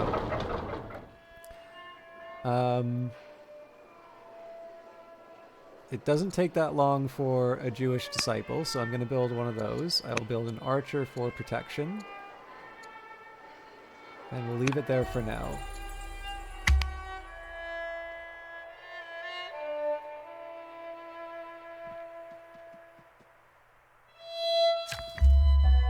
News arrives from abroad that Syphax the Numidian is dead. King Galan allies the Numidians. Duchess Iltani of Dur Athara still feels fear, as does any sane woman, but she never lets it stop her. Gain +1 courage. Patriarch Kara Hardash the Younger has died. And Matriarch Elitum is now the head of Babylonian paganism. My opinion's gone from upset to cautious. A new marriage proposal from the Chaldeans. So many old guys. I keep wanting the freebies. Tribute's cool, but no, we want all of it. The Numidians have a new ruler, Gala, putting our diplomatic relations with the tribe into doubt. Let us reach out to this newly coronated chieftain to ensure the renewal of our peace.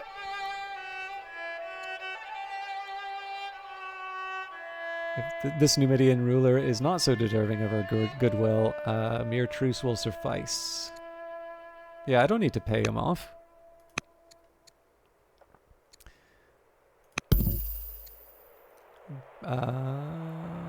Why would I imprison this? Oh, she's angry at me, that's why. But no, I don't wish to imprison anyone at this moment.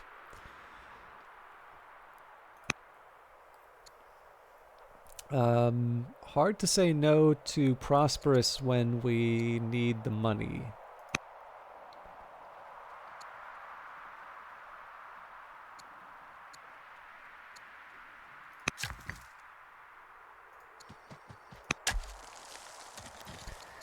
Okay, so a few things I want to do. Again, we want to make sure that everybody's got a husband or is otherwise taken care of.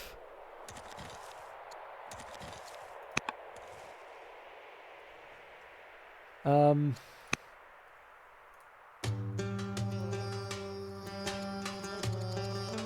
going to embrace religion.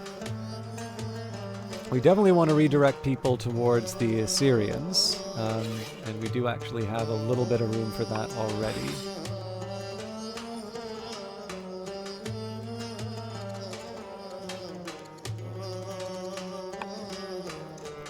But the other thing I want to start doing is making sure that... so I'm going to cycle through... Actually, there's an easier way of handling this.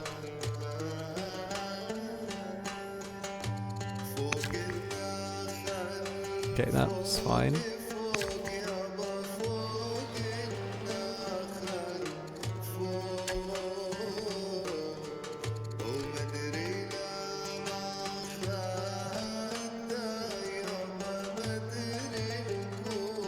Okay, idle scouts. We may scout adjacent to a rival nation's territory and establish an agent network. Man, that is tempting, but I want to unlock more of the map first. Oh yes, with the Numidians. Can I revoke some of the...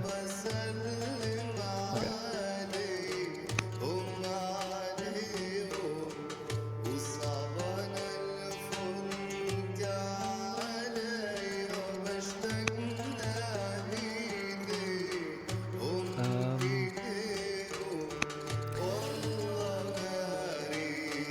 Okay, so part of what this is going to be now is I've got a ton of units which are like focused on this one really narrow part of my empire, and that's never good. So what I want to do is start spreading out a few of these military units. Let's say 3 for every region that I'm in. And then, of course, I do want to direct sort of the bulk of my forces into a place where I think they'll be needed. So I will move things like the camel archers and that.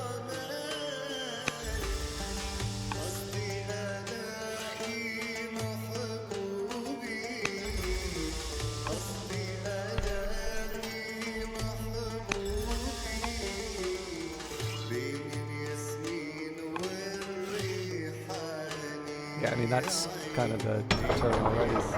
But there's also an opportunity here for us to, like, start focusing on a little bit more productive activities.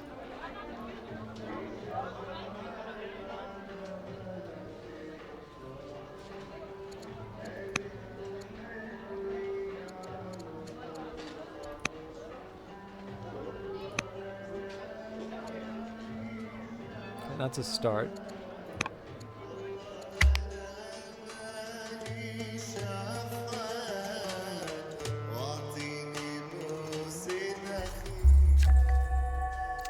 Princess Melulatum, the judge, has converted to Judaism. The Amorite family has converted to Judaism. Their opinion of you has gone from pleased to friendly.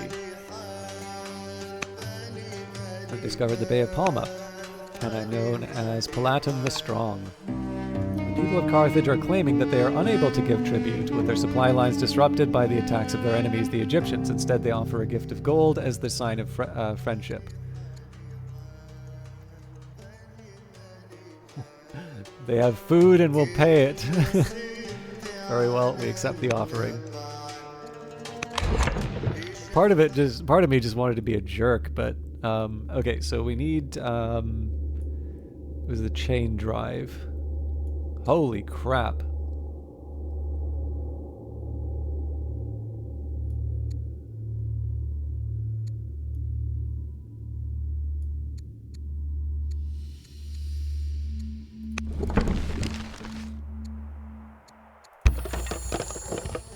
That's gonna take some.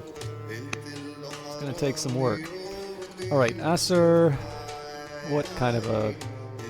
It could be a Kassite one.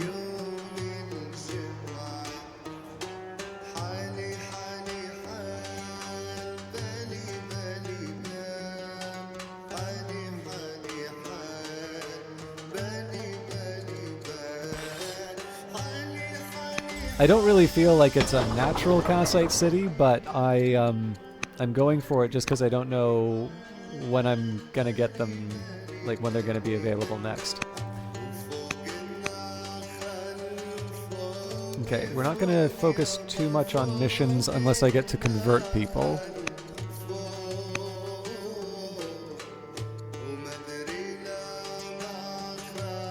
How does she feel? She's pleased, so why can't you convert people? Ah, because I don't have the administrative. Alright. So, how are my workers going? Okay, they're still working on the road. Okay, scouts. Wrong. In fact, I think there's an automate that'll get soon.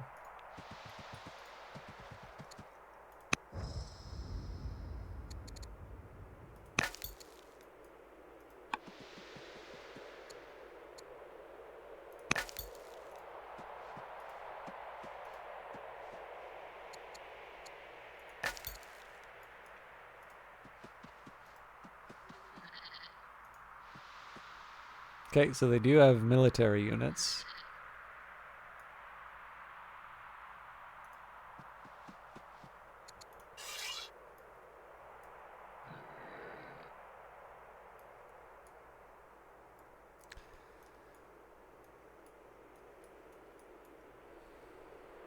This is going to be a really big front if we wind up going to war with Persia.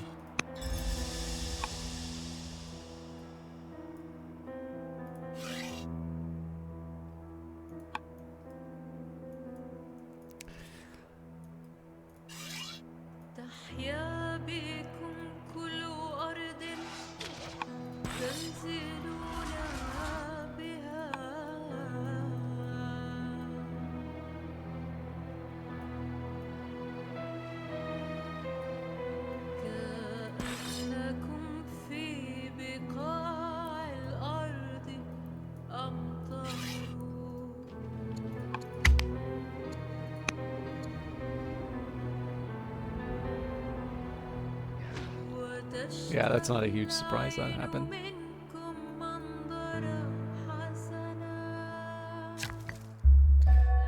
Matriarch Attilim the Younger has died. King Consort Sabium has converted. Everybody's choosing a different religion. Okay, Judaism has spread to one of your cities. Religions provide culture and affect happiness in cities with them. For example, a city with a friendly religion will increase its happiness by 2. You can choose to adopt a state religion for your nation, allowing you to guide the impact that religion has on your cities via theologies. Okay. I'm happy that I, drew this guy out, but I do not have infinite health. Yes, game. I wonder why I decided for a long-range attack.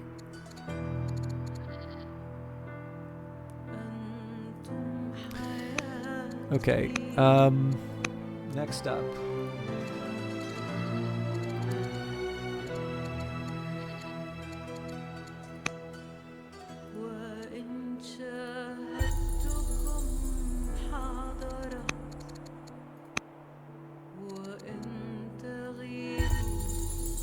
Trying to make sure that everybody's on good terms with me.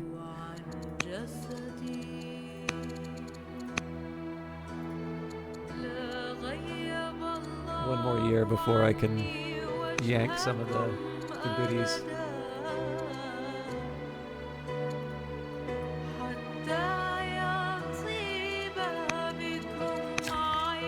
Okay.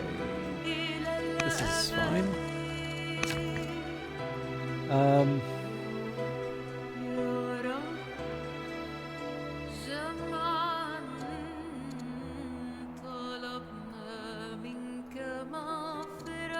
I'm probably going a little too quarry crazy here. Yeah, we're getting 200 a turn, so let's maybe invest in our mines again.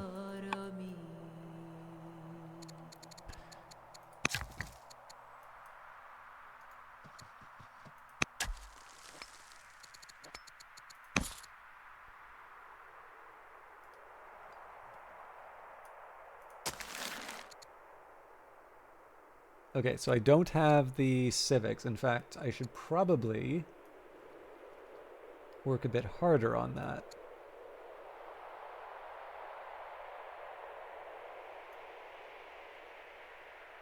What I am going to do is start spreading my religion.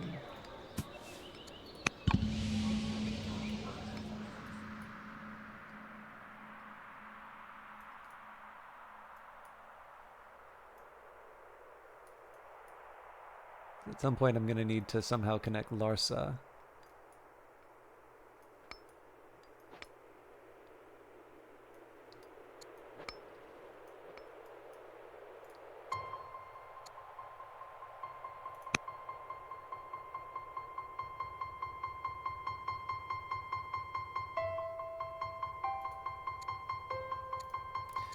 Rule of wisdom. The people of Dur Athara come to you. Queen Palatin the Strong, renowned for foresight and wisdom, to guide Duratha to ever greater heights.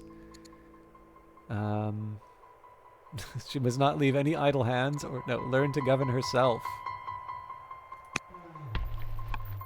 Alright, well, I wanted civics, I got civics. Although I've already used up the disciple, so...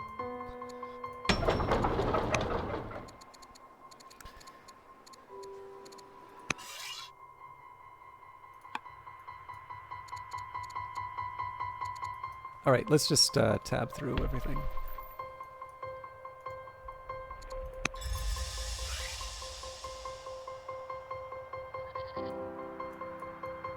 So I think I kind of know how I would do this war.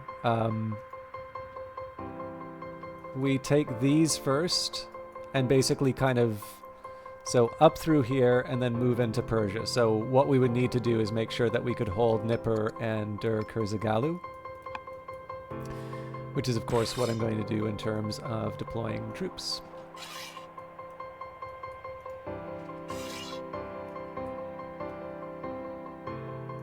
Well, as much as I can, anyway.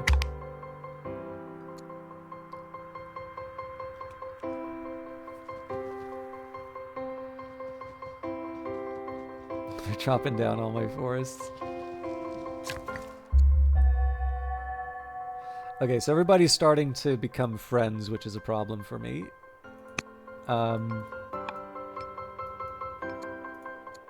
Road to Heaven. A procession of ragged Carthaginian holy men enters the capital, searching for a sign from their divine masters. These seekers wish to prove their worthiness, and they hope to study under our holiest advisors.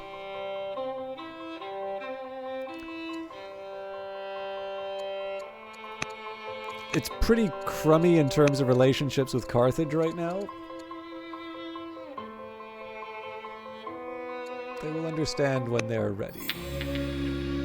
The city of Duratha has become renowned as a free state of autonomous rule, a land unto itself. The court begrudges the situation, complaining that allowing such freedoms encourages others to expect them. The situation reaches a head when oligarch Gandash of Durkurzagalu stands before the court and demands that something be done. Duratha will not return to the fold without use of force. Shall we fight to regain control? No, the city's earned its freedom. Hopefully that doesn't mean we lose it. Free trade mission to Persia. Good luck! And apparently we can make the mausoleum, which I'm fine doing, but again, I want to make sure it's by the shrine, so... As always, we will consult the number of workers first. Alright.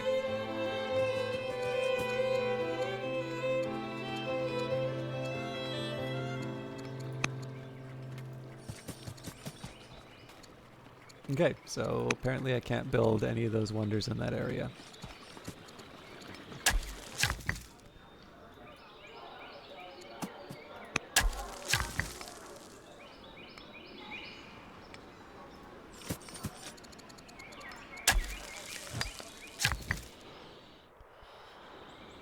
This works.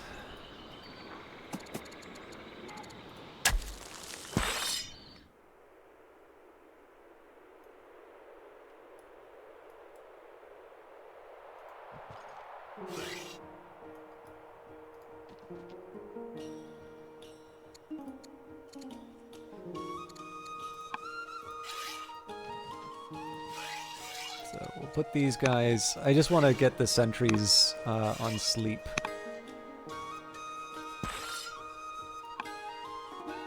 Or sorry, I want to have units sort of on sleep until I need them. Okay, now the chariot's actually probably going to be more useful here because there's units to take out.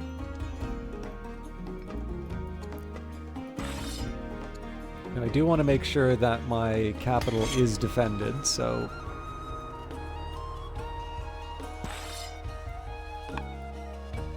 These guys have got their 2. This is surplus. Yeah, I don't have as big of an army as I think I do.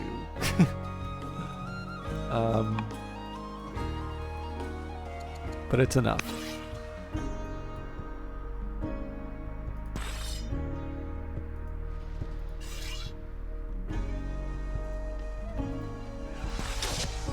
We may not have enough firepower here.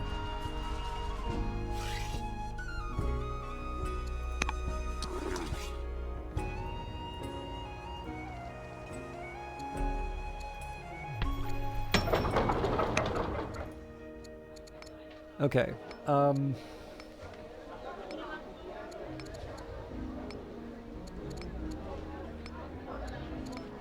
I would not hate another warrior right now.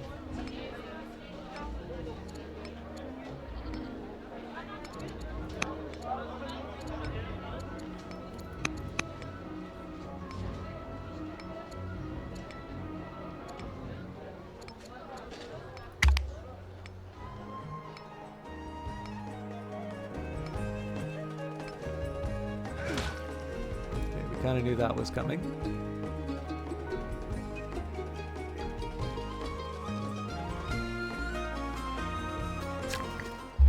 Egypt declares war on oh, that's our opportunity. Duke Araba is now old enough to be tutored by courtiers. Matriarch Zakhiti the Younger has successfully converted oligarch Gandash to her religion. Okay, we lost the governor. Doctors and diviners have warned you that the end is near. Time to get your affairs in order. Wow. Well, 56. Just don't look that old. Okay. The game's recommending hydraulics, but again, we want to get chain drive if possible. Well, yep, that's gonna take us to it, so...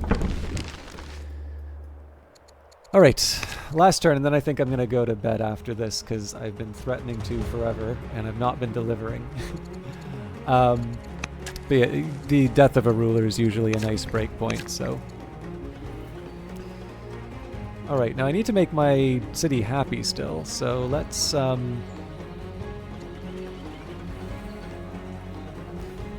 again, an omelet wouldn't hurt here.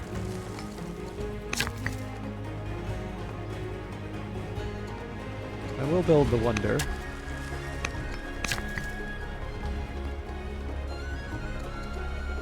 No, this is out of my territory, so that doesn't help me.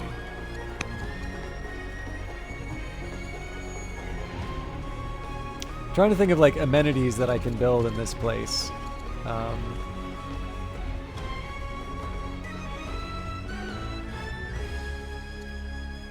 if like we push...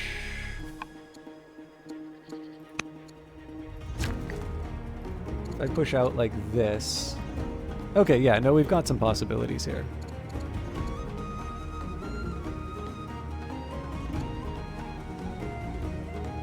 That's a pasture. So is there any better place for pastures?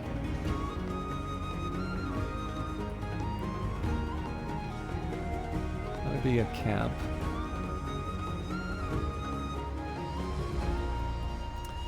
No, that's actually quite a reasonable place, and it counts as an urban tile.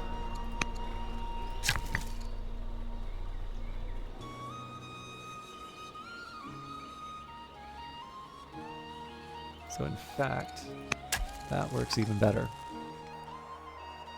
Well, let me just double check that actually. So if I go here... No. Okay.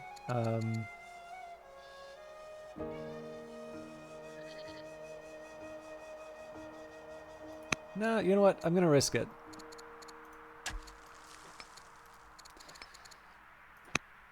New governor. We only have one choice.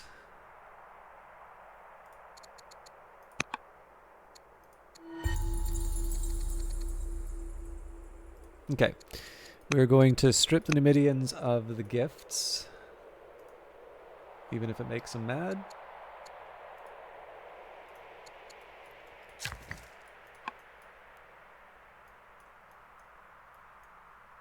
We won't do that to the Scythians. They haven't really given us a reason to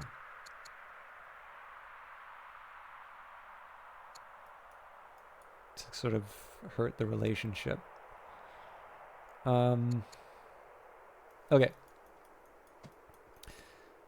This unit's taking too much damage.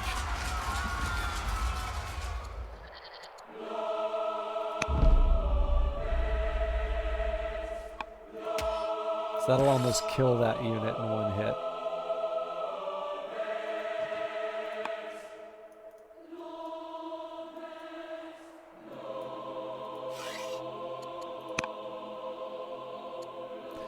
Back to workers. Oh, good. There's a lot for me to do here.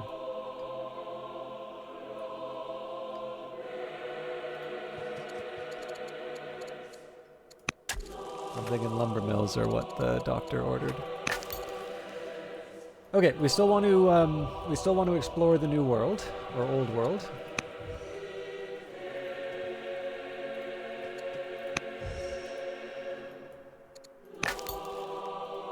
This is giving us some insight into Egypt, and that's the turn. Okay. What's the fastest thing to build? So worker, archer, walls.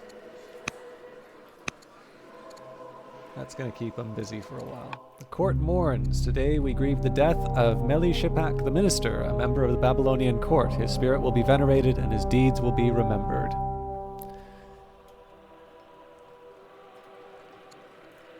He served us well. Public feast. The wealthier citizens of Nippur wish to hold a public feast in honor of their city's ongoing prosperity. They have asked Governor Kurzagalu the soldier to take a seat of honor. He should show good manners and eat his fill, give the uneaten food to the poor.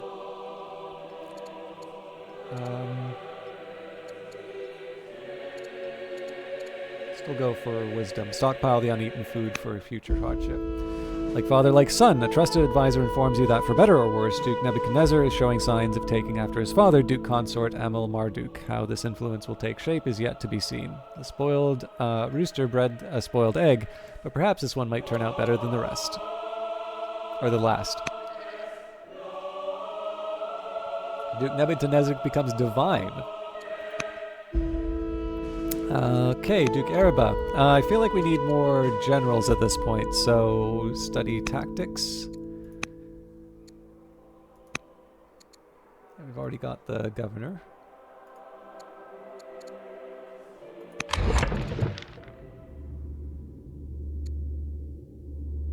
I feel like that's going to close us off from building a wonder. But I will adopt polytheism.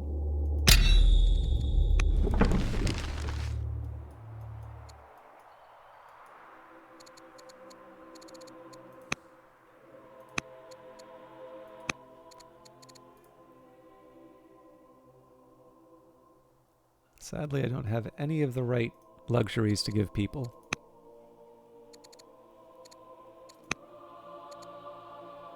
And we are out of actions, so...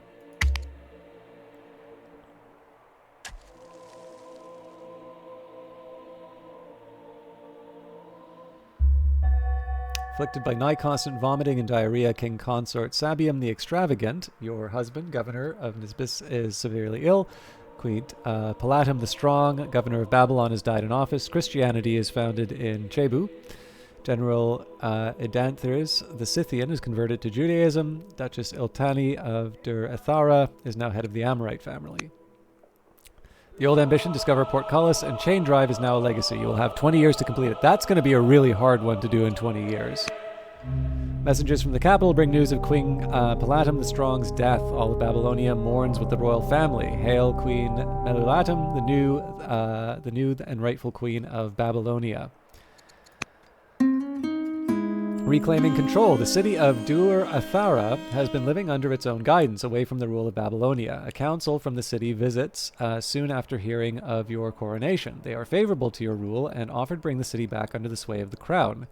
Will you accept this offer? We will welcome them back into the fold. A single traveler arrives from the Egyptian city of Jebu. He calls himself an apostle, a messenger of Christianity. This new religion has separated from the Judaic faith and is quickly gathering followers. The apostle promises paradise to those that follow the words of Christ. At least a few of court look tempted by his words. Arrest the apostle! Hold court missions give you a chance to gain some civics at the cost of a few orders and some training. They may also lead to follow-up events. With a judge leader, you can conduct a hold court mission by clicking the gavel button in the action panel while your leader is selected. Yes, I do want to hold court because civics are good. Your leader, Queen Melulatum the New, has a judge archetype. The judge leader may switch laws for a low-fat flat cost of 100 civics and can upgrade improvements. They can also conduct hold court missions. No eligible governors for, well, I'll just have to sort it out. Hard to argue with intelligent.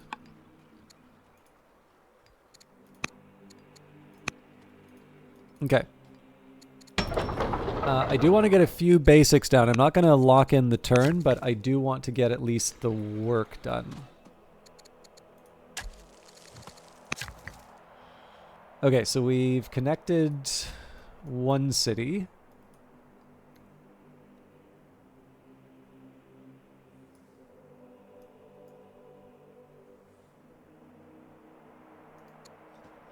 So what I want to do here, building the stronghold's actually really tempting, but I do want to do the route.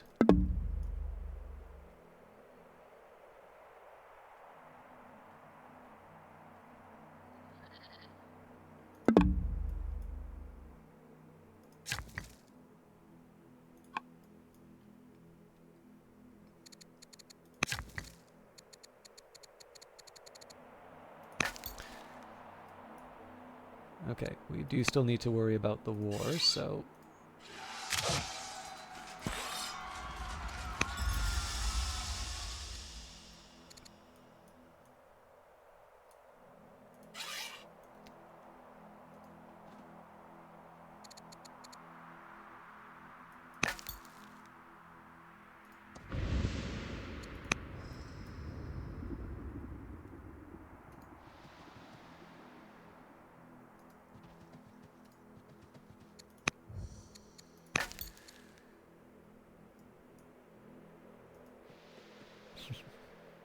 Oh, I thought that was a Christian... I thought that was a symbol. Like, this is where Christianity was made. I'm like, subtle.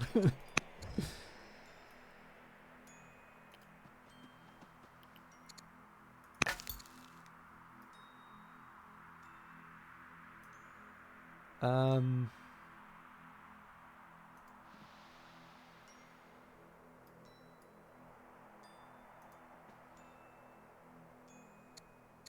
So, I mean, that's more or less spoken, that's more or less the turn spoken for, but I'm not too upset about that, if I'm completely honest. Like, obviously we need to put some effort into finally putting down Assyria, and it's clear that I need a little bit more in terms of my, my units. Yeah, everybody who needs to be married is married. We could try a trade mission, but, like, everybody hates us, so...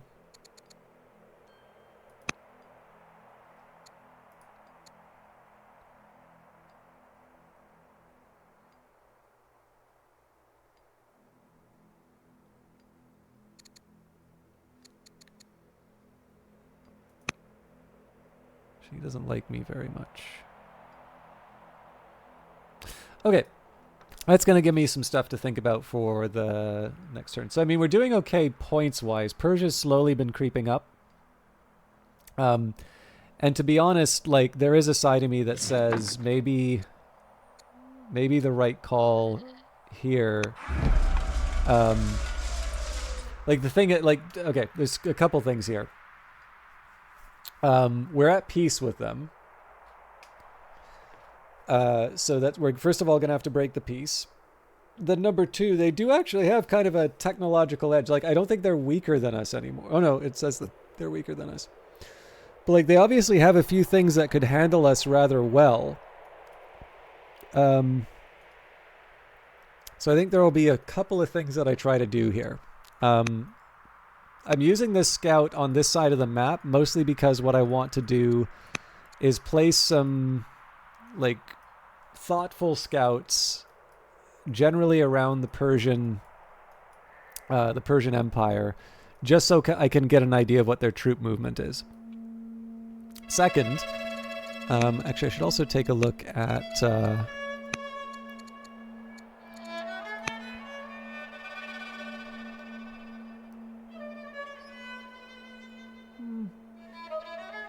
there might be a possibility in terms of trade. But yeah, what I want to do at some point, we get some eyes basically on the Persian Empire. And like I said, the first thing would be to snap up these sort of outposts. Like, these shouldn't be that hard to take, especially because we have sort of this withering fire from our archers, and then we just kind of come in and mop everything up with sort of our siege units and all of that. What I'm trying to do by distributing these warriors and such is just to make sure that this I would consider my baseline of defense, and the rest is really about kind of keeping my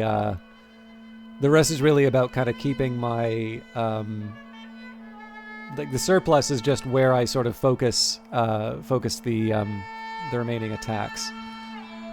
I'm also just thinking about where I need to make roads. So we need to connect to Babylon. I don't know if I do like connect to Babylon and then just connect these two or what. Now the one bit of good news is that I don't think I've ever had a better run in terms of resources, which kind of is an indictment of how I've been playing. Like obviously I should probably be doing more with them, but it's neither here nor there. I wonder why they suddenly dislike me so much more. Oh, right, it's because of the change in leadership.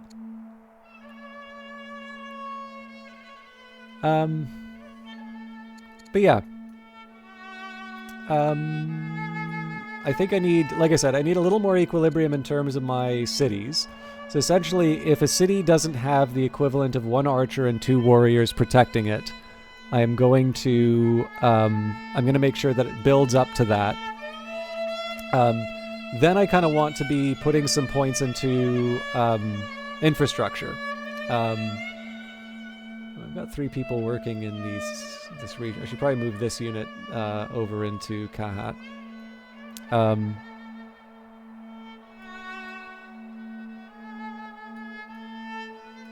I've got a worker here, 2 workers here. This worker will cross over here, 2 workers in here, 1 worker here, 2 workers here. I guess this is the seat though. Yeah, seat's not that big of a problem.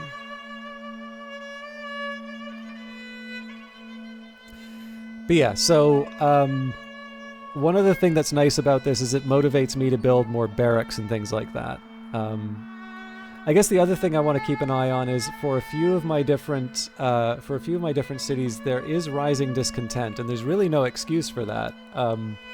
We have enough sort of amenities that we should be doing a little bit better and expecting more. So, although I suspect some of the discontent will be handled when I connect up the empire.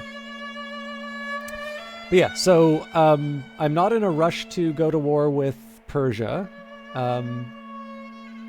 But again, when we do go to war with Persia, Bactra, Katra, then we go after Tus and Ashnan. Like, there's going to be other sites, but I think probably what we do is just, it winds up being sort of swooping over like this, even taking the capital if I can. But the capital I expect to be a hard fight, so... and like I said, we'd have little outposts of units just to make sure that the wheels don't fall off. And then after that, maybe we just go after Egypt. Like, it really depends. The thing is that if I do legitimately take out Persia,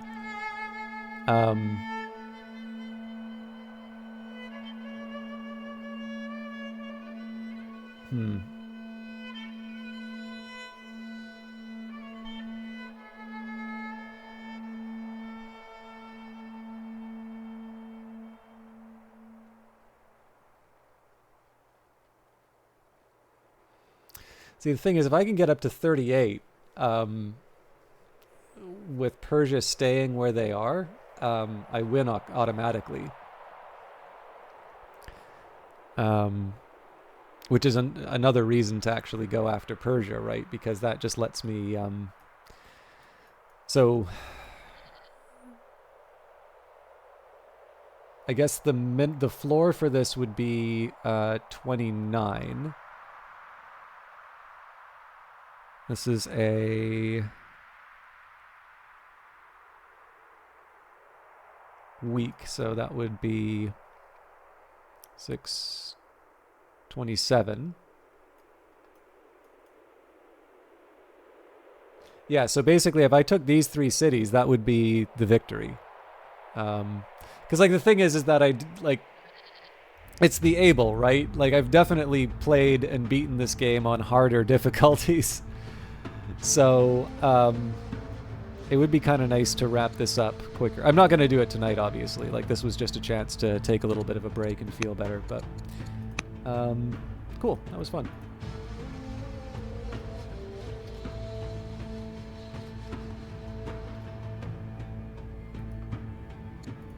All right. I've probably lost all of you as a result of my babbling. But I hope you enjoyed Old World. We'll certainly be back to it next week. I'll probably finish this off, although it is worth remembering I was doing the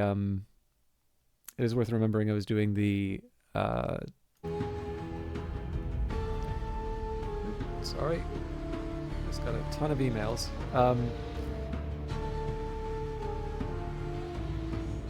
It is worth remembering that I was doing the Carthage scenarios before this, and I feel like I probably should follow up on that sooner rather than later.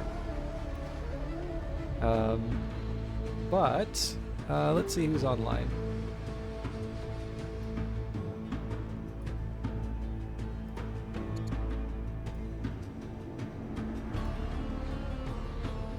Thank you, Tikri. As it turns out, Oh! Here's a good one. Let me just take a second here. Okay, so unfortunately there's nobody else doing Old World, but Outworld pointed out this very interesting... It's strange, but it's fun. This is a... So, I should note that this is a follower or subscriber-only chat channel. I don't normally like rating that sort of stuff, but this is an AI-generated... He probably used channel. So the description here is an AI-driven television channel guided by viewers. Requested episodes are generated on the fly and air within minutes. Check the schedule to see when we're taking requests. All images and text have gone through an AI, so assume that they're just beautiful lies. This is absolutely bizarre.